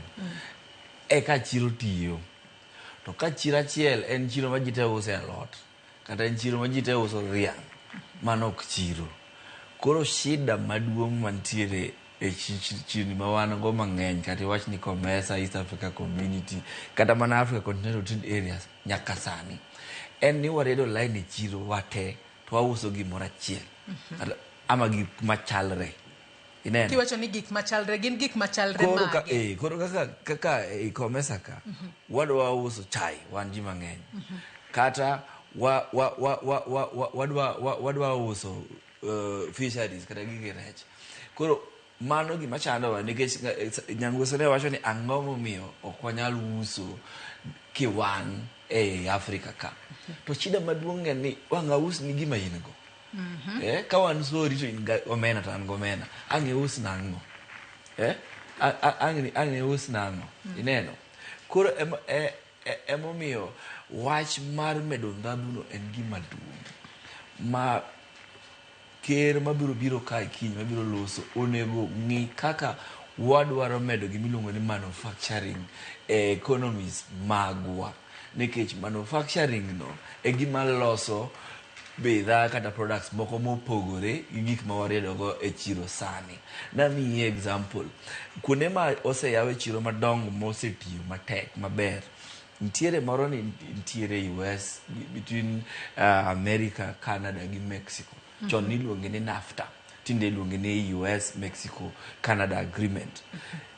Iloso mtoka, to mtoka achiel miloso dweche 8, mtoka achiel ni biro dhi Mexico loso bodine. Obiro wuok Mexico odhi US iketone electricals. Obiro wuok US odhi Canada itimone full circuit gik mane iye mtoka achiel. Tiende ni nitiere jok man gi ujuzi mare mtoka ni e countries gite mamedo kelo value ne gari achiel. Koro mano gima nyaka watim economies wa mantiere e region ni. Tinde gisechako timo kaka East Africa Community kata AU gi encourage pinjegi ni nitiere gik ma unyalo timo together. Ineno. Koro kaka DRC to gi Zambia man kamoro achiel to gin gi minerals ma kaka lithium ma inyalo loso battery masani winjo ka itiyo go mtoka moko idwa tigo e simogi. Koro ikonogi ni wang'e a regional perspective. Ok ni un Kenya kato udwa timo gigo te makata ok unyal. Ineno. Ne wan gi refinery mar mafuta Mombasa ka. To Uganda nonwang'o mafuta. Ang'o momiyo nyaka Uganda ne dhi los refinery margi kendgi. To moro ni Kenya ka. To moro ni ka. Mano nego beni mafuta moyud ka ni Sudan biro e refinery wano.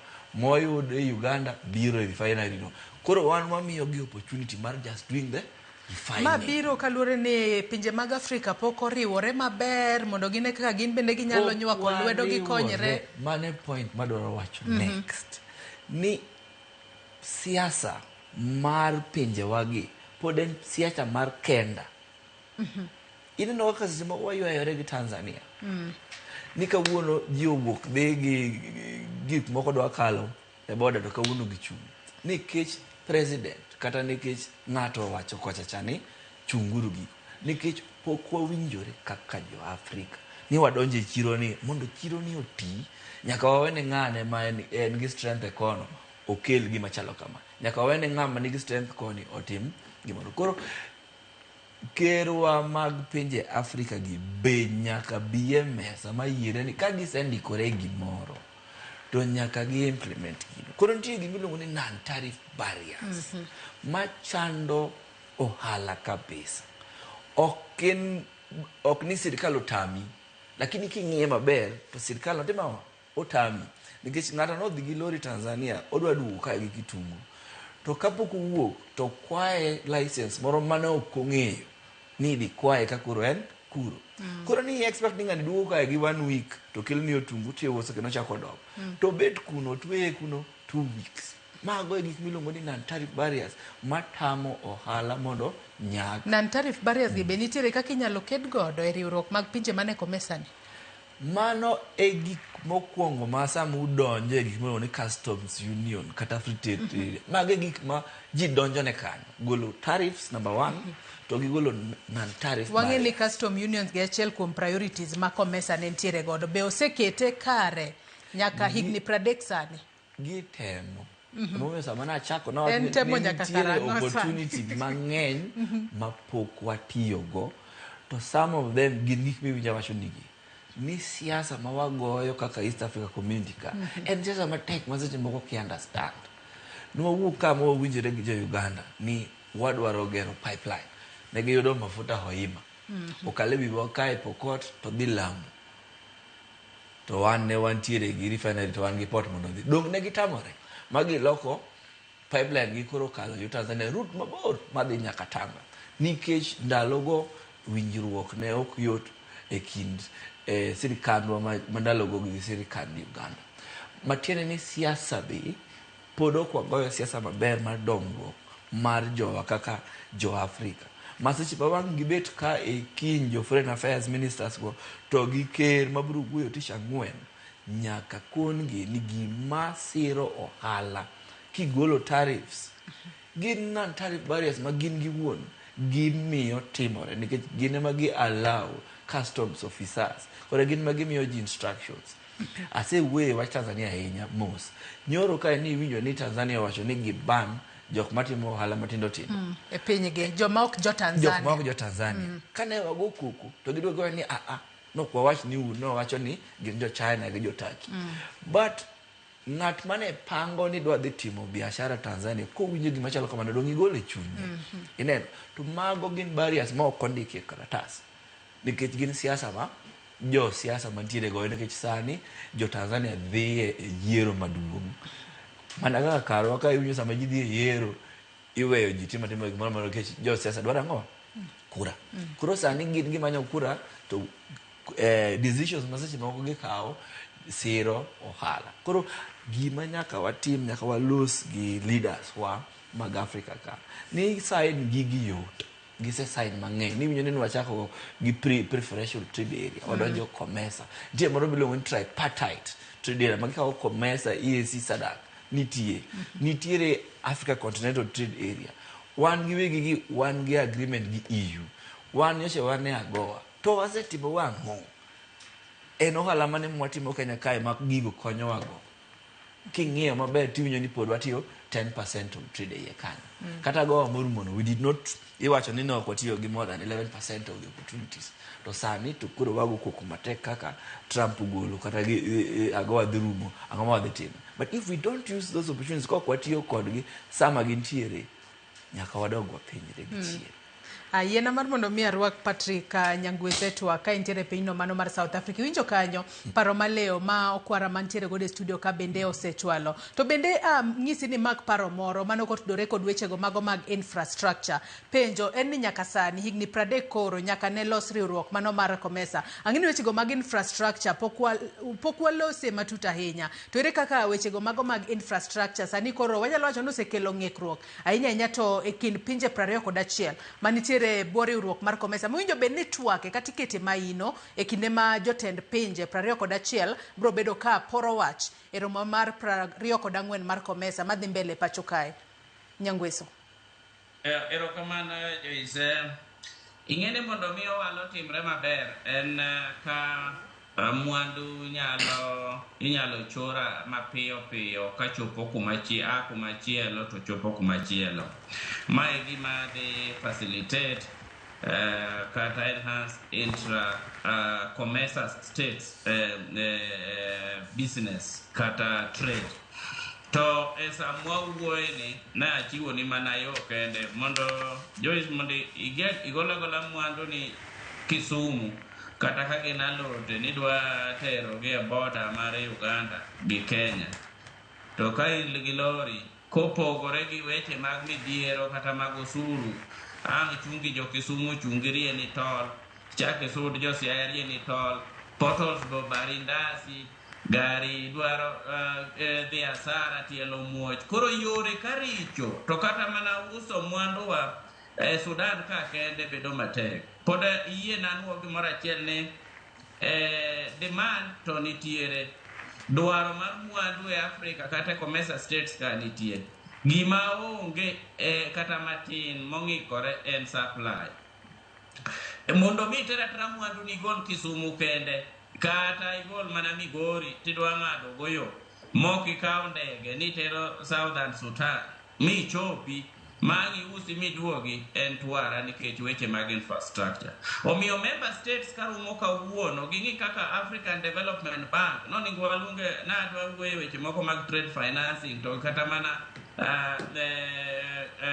mondo bengi mekwa machalo African Development Bank to gi bengi mamoko kaka neno sani kata mana jo ilongo na penyo Egypt aneno sechako yao kata mana bede ne mag bengi moko matekre gi ng'eny e dala mar Nairobi. Oningo beni gikwongo ging'iyo mondo mi giti gi serikal ma e gima ne President William Ruto kanoyudo komni to o influence banks wagie mag Afrika gi mondo mi oket maino kuom gi weche mag infrastructure. Infrastructure ok en yo kende, wang'iyo reru, wang'iyo yore, wang'iyo weche mag digital platforms gi mago duto infrastructure, wang'iyo tudruok kaka inyalo tudori kata gi joma nigi Lubumbashi kocha Eastern DRC Congo ere kaka ditudri kodgi yo mayot mago duto are infrastructure. Infrastructure ok en barabara kende miriembe gari. Koro wang'iyo weche mag ports ere kaka time chal nade mondo mi gol mwandu mangi chop Mombasa port ichaki gol gi Mombasa port idwate chako tero gi Kisumu kani golo kata mwandu go Djibouti kocha.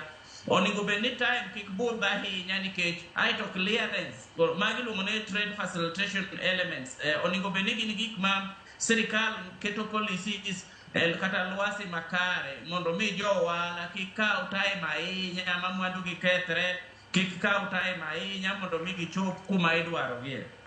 Koro magi nyaka losi nikech Joyce king'iyo pinje mosedhi maber ahinya manyalo pimo ni masewuothe to kendo aseng'iyo kaka gitiyo maber. China mwandu ka China king'iyo gima ne China investe kabisa en infrastructure mondo mi fast track trade nikech obedo trade enabler to gi weche mag mbui meneno na wuoye ka digitization of trade.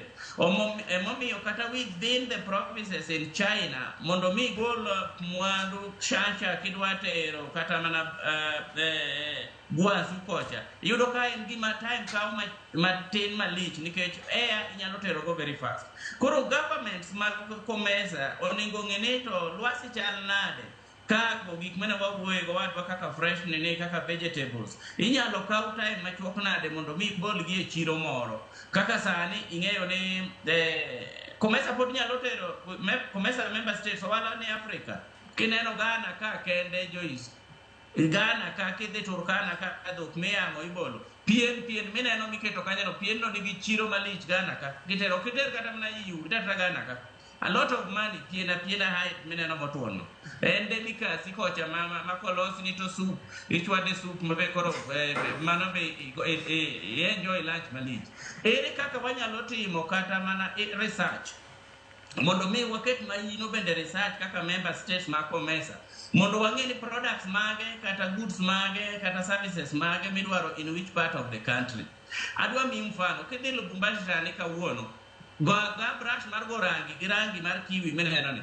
kiupo ni mani nyalo supply Joyce kawuono miyudo quantity maber iweyo kata tich Royal Media a lot of money kitero Kiberit kende Southern Sudan a lot of money teni information mondo mi ere kaka government nyalo invest mondo private sector bo invest in research mondo mi wami SMEs wami jo wala mama kwa luasi maber mwanyamiyo gi real time market information dissemination mondo mi ging'eyo ni ma e gima dwarore chiro ne sama chalo kama nikech ka winjo wadwa no wacho inyalo ting'a lot ni itero Zambia to kare kia ni Zambia puro be jinyoke inyalo puro njuki itero Malawi to kia ni Malawi ma njugu ai kabiro Nairobi kata kabiro Kenya so gik machalo kaka trade information go through research onego bene wa invest so much mai gima danke to lwasi maber mar Komesa to ka wabeda ne wan nyose yawnwa chirni idwa tero gimoro kumoro idwa gole ka itere Burundi tikadi Burundi puro be jogo be wato nyokayo watermelon kodi tingo watermelon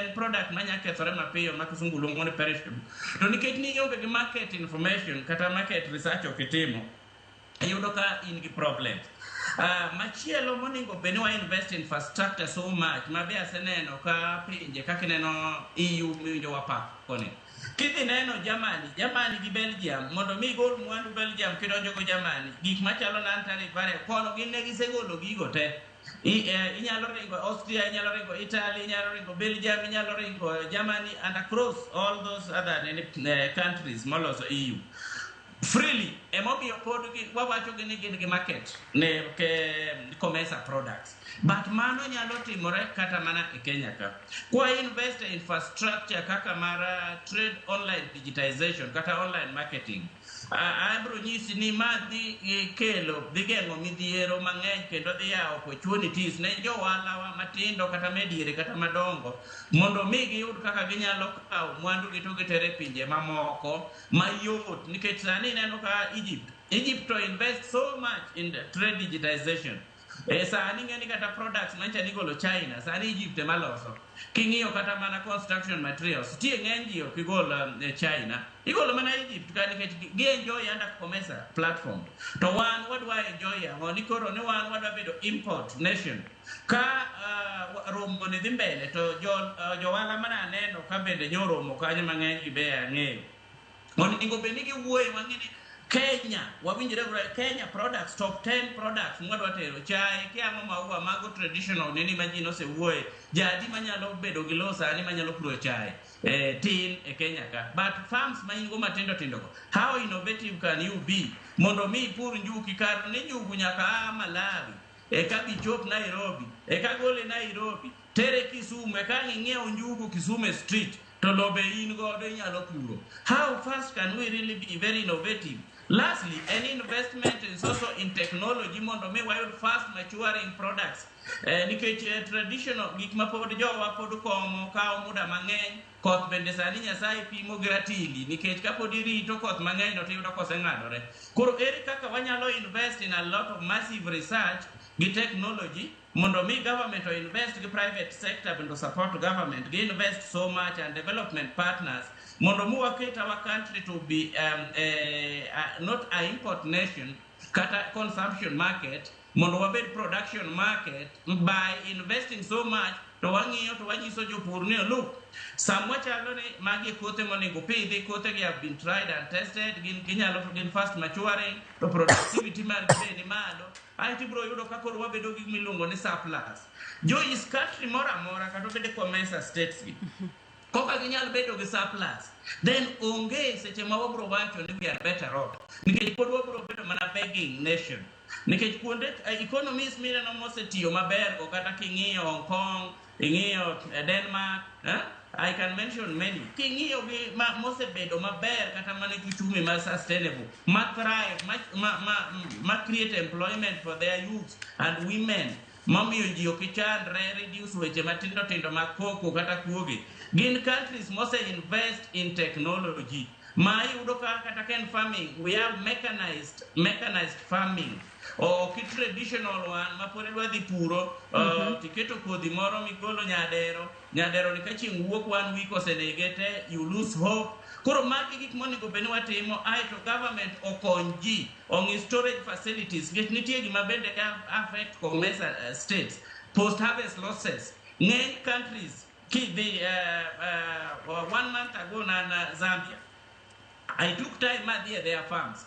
kineno kaka gitimo sani government o invest on storage facilities tieni golo gik moko titero facilities go koro mondo okagi kethre kata ken rech Joyce rech sani popo nino kata komesa ka rech kende popo nino ma ji sani timo caging ni ka wanyalo yudo ni obedo improved en gima nyalo konyo komesa states mokni rech wachako gole pinje maoko then away storage facilities aito gima nyaka bende wachak wang'i so much en gima na ngone common user facilities Joyce ema kopo ni commercial states including Kenya or investing tibro yudo ka inyalo loso mwandu ni wawinjo ka minister Kagwe Lee minister for trade bene wuoye weche mag value addition diangi team value addition namo to nyi puro eka chie ionge gi pesa ni penyi ikawo loan no bende interest bende ni malo machines okinyal ng'iewo koro gima nyalo konyo countries wa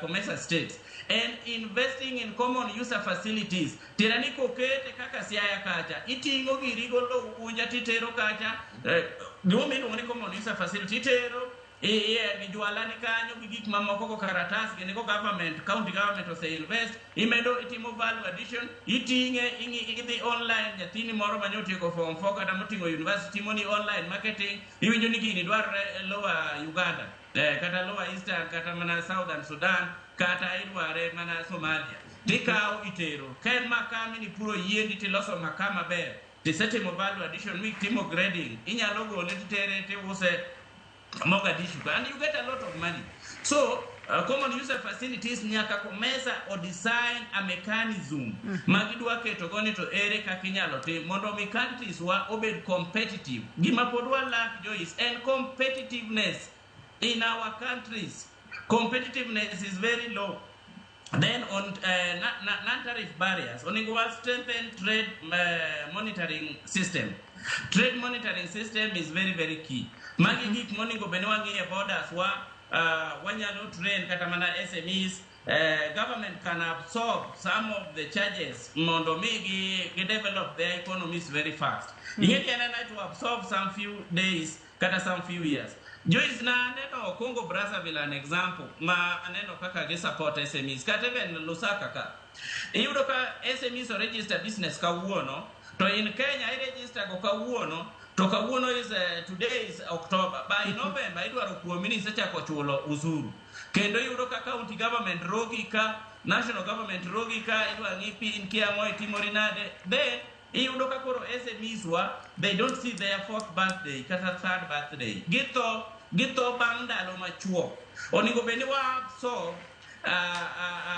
we give them tax holidays ma wan kaka National Taxpayers Association my gima wa advocate wa so taxes mag small entrepreneurs mondo migi yud more time aito wa miyo gi low interest rates wa wuoyo gi CBK kata commercial banks to regulate this then training be imiyo gi sufficient. Then within 5 years, gin joma nyose employ between 1 to 50 people, then gise expand their businesses. Kwa keto ge tax bracket, then it is a sustainable model. Kuri yudo ko wa expand tax bracket than tax rate, ma yudo ki target few people, like a country in Kenya. Yudo ka jomo registers SMEs are over 17.6 million. To joma nie tax bracket are less than 4 million. Adwa ni Mark na paro no gi kanyo.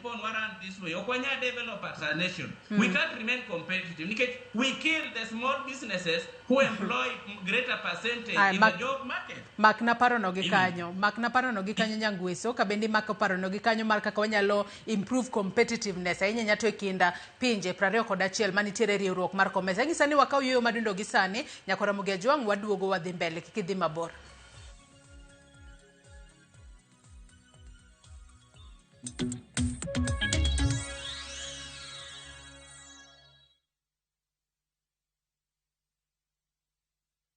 The ocean breeze carries laughter. The streets of Old Town tell stories. And Mombasa welcomes you with open arms. Wander through winding alleys, sip cocktails by the beach, and let the night stretch endlessly under the stars. This low season, Mombasa is vibrant yet unhurried. The perfect escape with friends, a romantic getaway with your partner, or time just for you. From only 25,900 shillings for 3 nights via SGR, View Travel makes your coastal story easy and affordable. Book today and spread the cost with Lipa Pole Pole. Visit viewtravel.com or call 0703 254 254. View Travel. Dream, explore, discover.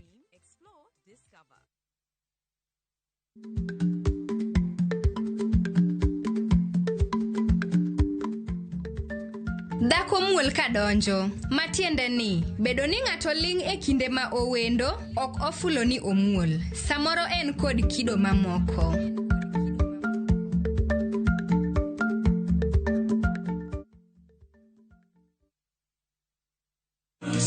Atanipigania, nami nitanyamaza kimya. Atanipigania, nami nitanyamaza kimya. Kupata wimbo wangu wa kimya kama sikiza tune yako, dial star 811 star 343 hash. Kumbuka sikiza na Citizen ndio nyumbani kwa wasanii. Asante.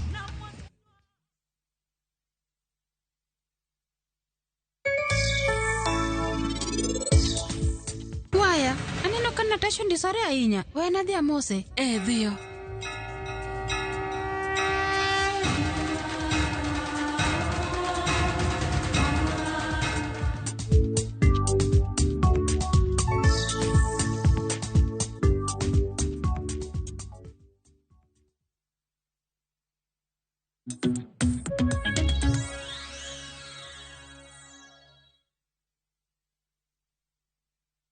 Machiegni kendo nyakwara Mugia Jwang e tielo mogik e twak maro e chenro mar mbakoro. Madonna soma ne ote mano mar Engineer Lazaro Kanyambo ka ong'isa ka en Joyce Oduor. COMESA benefit only our landlocked hostile neighbors.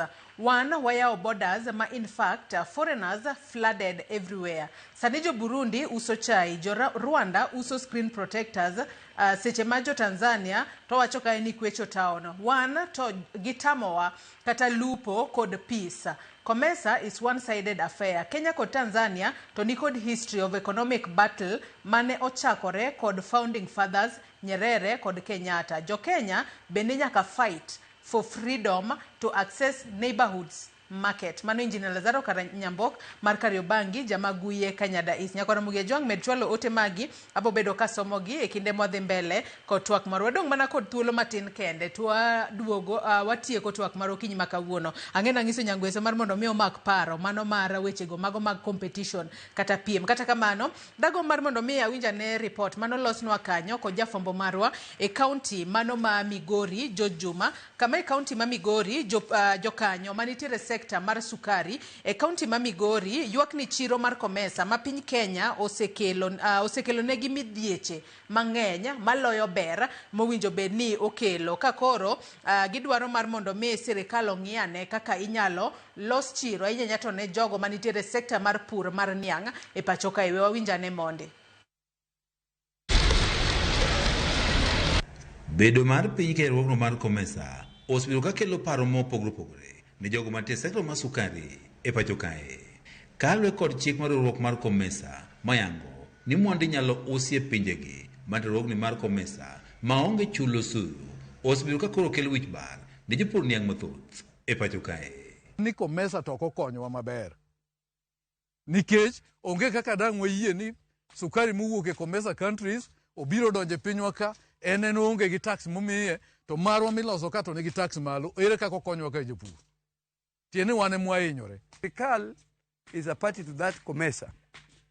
Wawacho ni mondo gikwong giluongwa meeting moro mondo gibriefwa gima dhi nyime. Ma nosekelonwa shida mang'eny.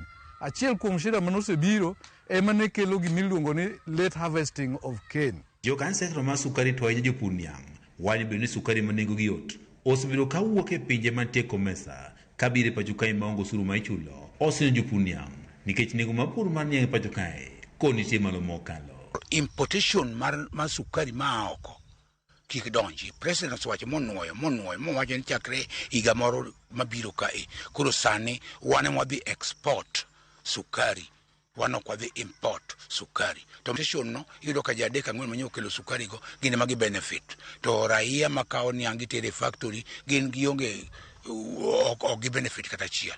Mano bedi ang' akwane wach mar Comesa manene no importation of sugar. Kata giwacho ni gigeng'o sukari gi pod biro to gibiro ka gikadho mna kuom joma ni moko bende nie government. Ok wanyal luoro nitie cartels gi pok otiekegi. Jagoro marwako ma jopur niang' e bad ma Migori Argueng Sadongo wacho ni chiro mar Comesa osehinyo gi moloyo kony magiseyudo kendo gido mondo ko lokruok koro keti ne Comesa ma oting'o keto osuru kuom sukari mowuok e pinjego mag Comesa kabiro e pacho kae. Kenya kae ndiye monego bed ni gima loso local kae ndi bedo duty free. To mowuok oko to nego ketne gima gichulo nikech gibiro use Kenya waka. To kakoro gik ni wan mwandu mwaloso Kenya ka ni to iketo ni tax mamalo to mowuok oko to tax onge. Koro mando wakonyore nade kaka jopur. Tax ni emosekelo cost kata nengo mar production mar tiang' kata mar sukari bedo malo. They destroyed everything on the ground. One coca farmers, we are not for it right now. What one is sukari murem ema serikal okel omany ka oko. Jopur niang' wani chiro mar Comesa onego ng'i gik mathoth ma oting'o nengo mar loso mwandu e pinje ma gin jokanyo magi kapok giketo osuru kata golo osuru ne moko mwandugo moting'o sukari. Nikech midhiero makoni kod kocha ma jopur wacho ne gisekale nikech chike mag Comesa gisiro lokruok manyalo konyo pinje kaka mano mar Kenya mondo sekta no mar sukari koro bed motegno. Loso iketo tariffs kata iketo duty kata iketo tax nyaku kungu bede winjruok ng'ama produce sugar cane ma en raw material joge nyaka bedie mesa magi winjo cost of production mar sugar cane chalo nade. Giwachne gigombo ne ni chiro mar Comesa obedo mano mar reso kembego mag niang' e pacho kae mosebiro kod midhiero nikech sukari manigi yot mosebiro kawuok e pinje maoko. Jokanyo sekta mar sukari biro ni gik machal kaka lesen ma ichiwo ne ji madwaro kelo sukari e pacho kae bende koro nyaka ng'i malong'o nikech osebedo katiyo kod lesen gi e yono marach. Licenses migolo kata mana for sugar importation joma golo license gi ok wang'eyo ni to gitiyo gi chike mage gibedo governed gi chike mage nikech samoro ibiro yudo ni the deficit mar sugar ne wan gi 200,000 metric tons mane e deficit ma wan gi Kenya to joma me mondo kel sukari gi ibiro yudo kokelo over 500,000 metric tons. Koro 300 ni eto ng'ama ogolo ne certificate kata omiye license mar kele. George Juma, Ramogi TV, Migori.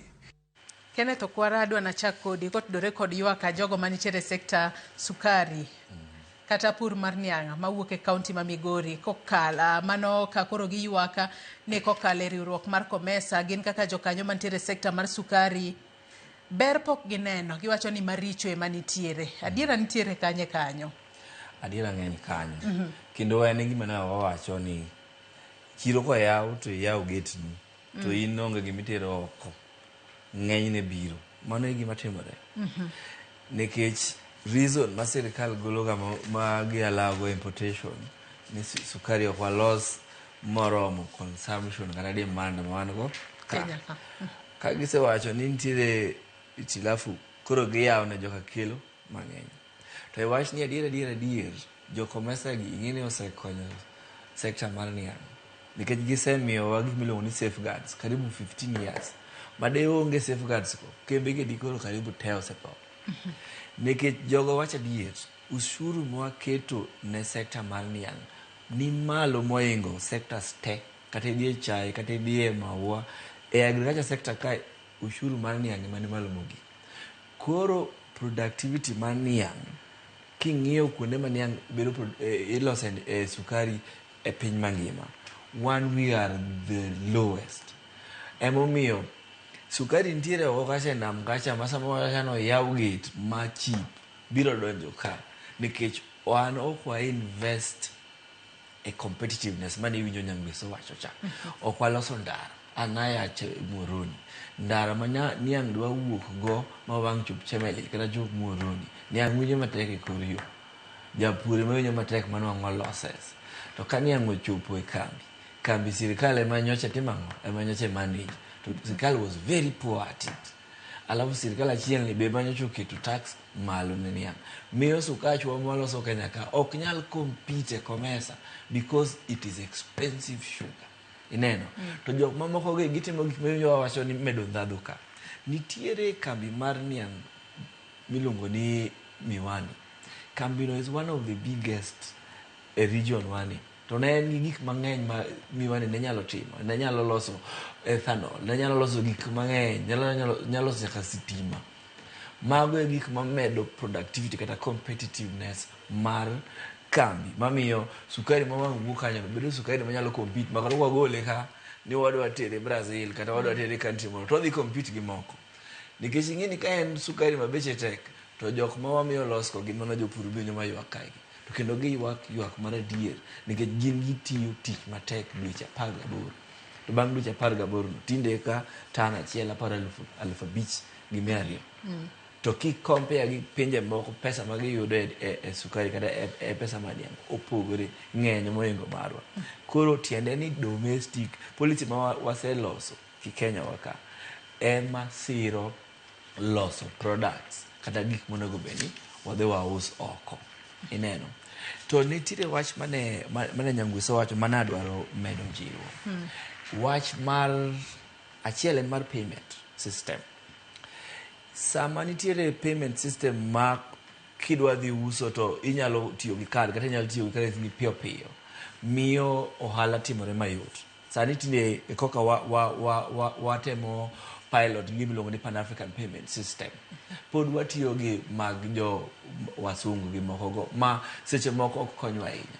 Koro kerwa gi be nyaka lose wach mar ng'iyo kaka that payment system nyalo bedo improved mondo okonywa seche ma jok matimo ohala dwa timo ohala. Mogik en wach mar investment.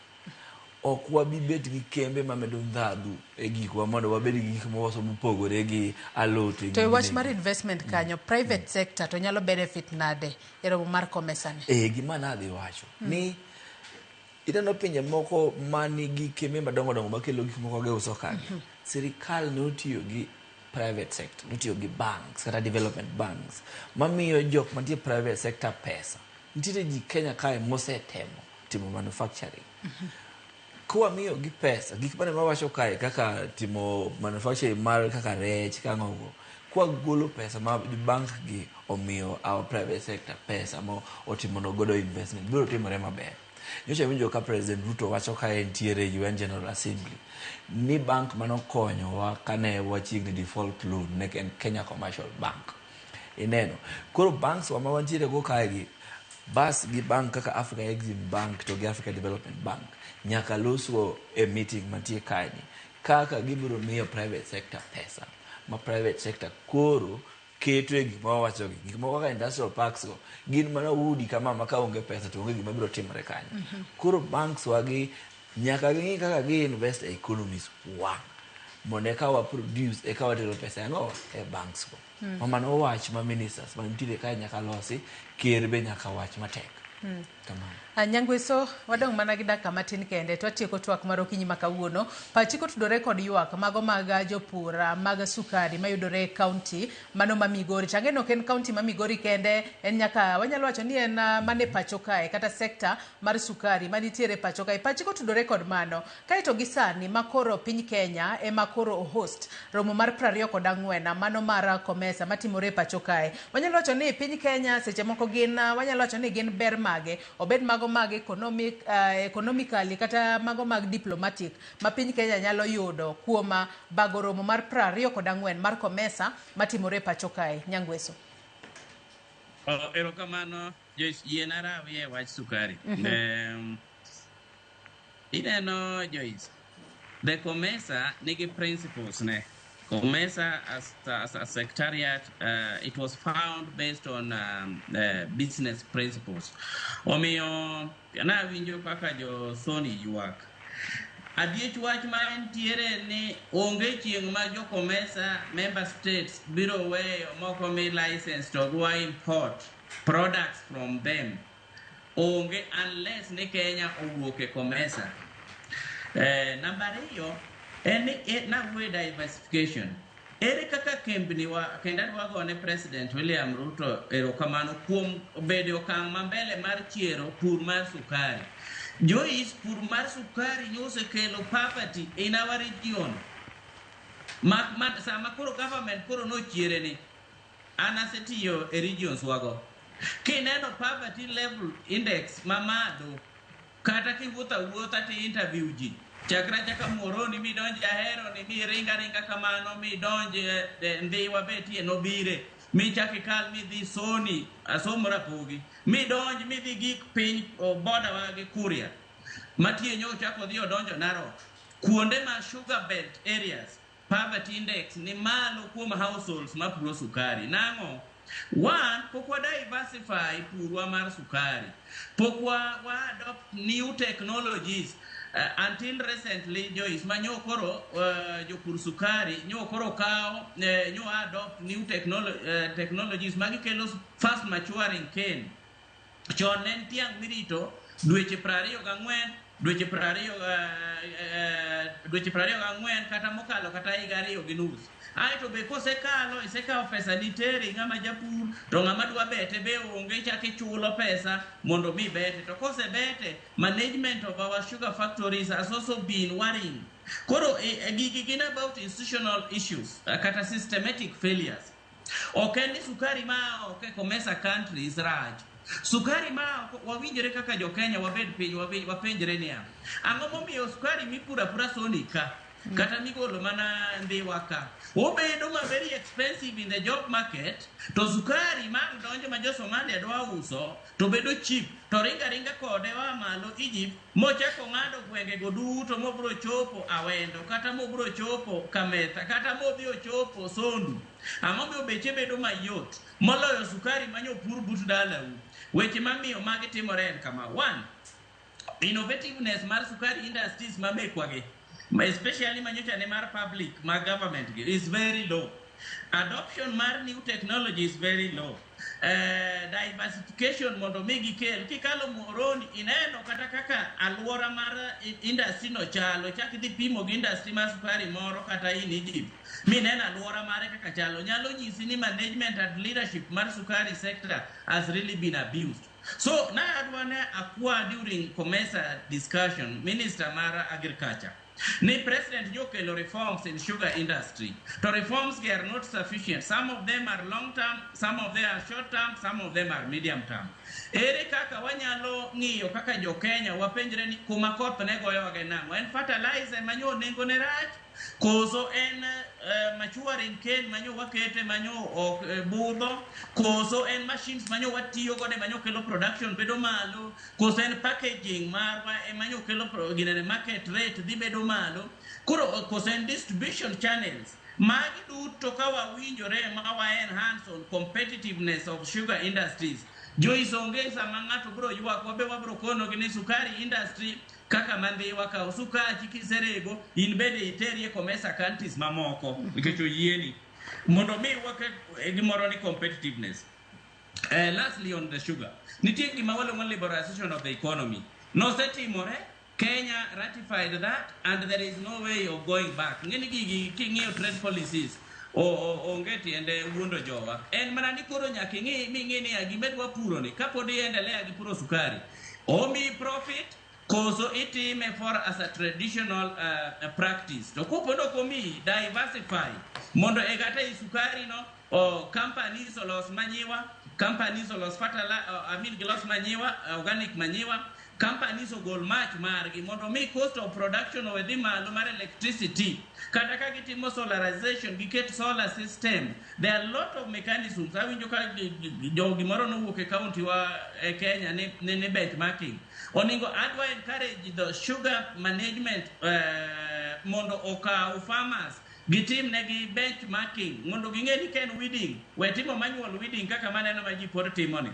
Kae minyalo spray kopo ni inyalo keto other crops manyalo subsidize that sugarcane farming team, then farmers obed gi miluongo ni sacco mondo gibed gi village SACCOs ma ginyalo logo pesa to gibedo godo gi joma gibedo iluongo ni they are resourced financially. Aito liquidity margi dhi malo. Aito yuto bro bedo e sugar industry. Otherwise bro bedo uwi manochakore Kenyatta 1 Kenyatta 2 Moi ochako bedo ndalo Kibaki nyaka sani koro kum William. Our leaders must take bold steps. County government, agriculture is a devolved function.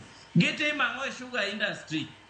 Koso en mana ka usuru kende mikao. Ango magikonyo gi in terms of infrastructure, in terms of development, innovativeness kaka winyo nanyisi no. Mondo mi watim total sugar reforms, mondo waket sugar produced in Kenya to be competitive mana kaka mae countries mamoko. Mano to wadhi enjoy COMESA treaty mawani e yena duge eginento ere kaka jowala kaka private sector kata jowala matindo Tulo marwa dhi karumo kachiel kod wach mogi. Achiel en kaka jo financiers manie COMESA kaka financial institutions. Ma thuolo makende through trade exhibitions maginyalo neno ni to rem ne kanye kum private sector madwaro financing, then ma will support them. Then another thing in declarations majibro loso kaka trade digitization. En kai mabondo private sector nyalo ng'iyo ni trade digitization mane midwaro, how do we fast track on this as an investment to wang'iyo. Lastly, on infrastructure development. African Development Bank to gi banks mamoko madongo ma opportunity margi mamondo migi bi gineni to pinje wagi countries being representation maji dhitimo kanyo. Member countries and countries mage nyalo invest in to ken kaka Kenya ere kaka ginyalo konyo kaka storage facilities ginyalo offer that jok madwaro distribution dwa open distribution nikech Kenya is a trade hub.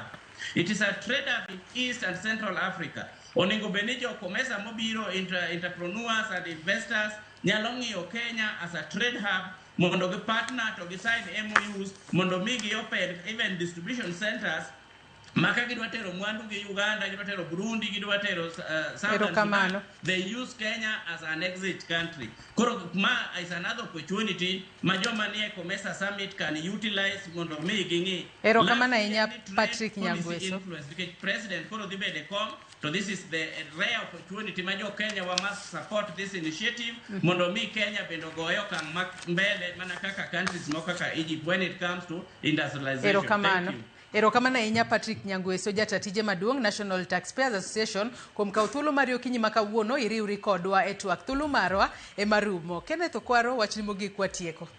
Mana mapiyo 30 seconds. Ero mani wawuoyo ahinya kuom ohala mar gik moko bidha.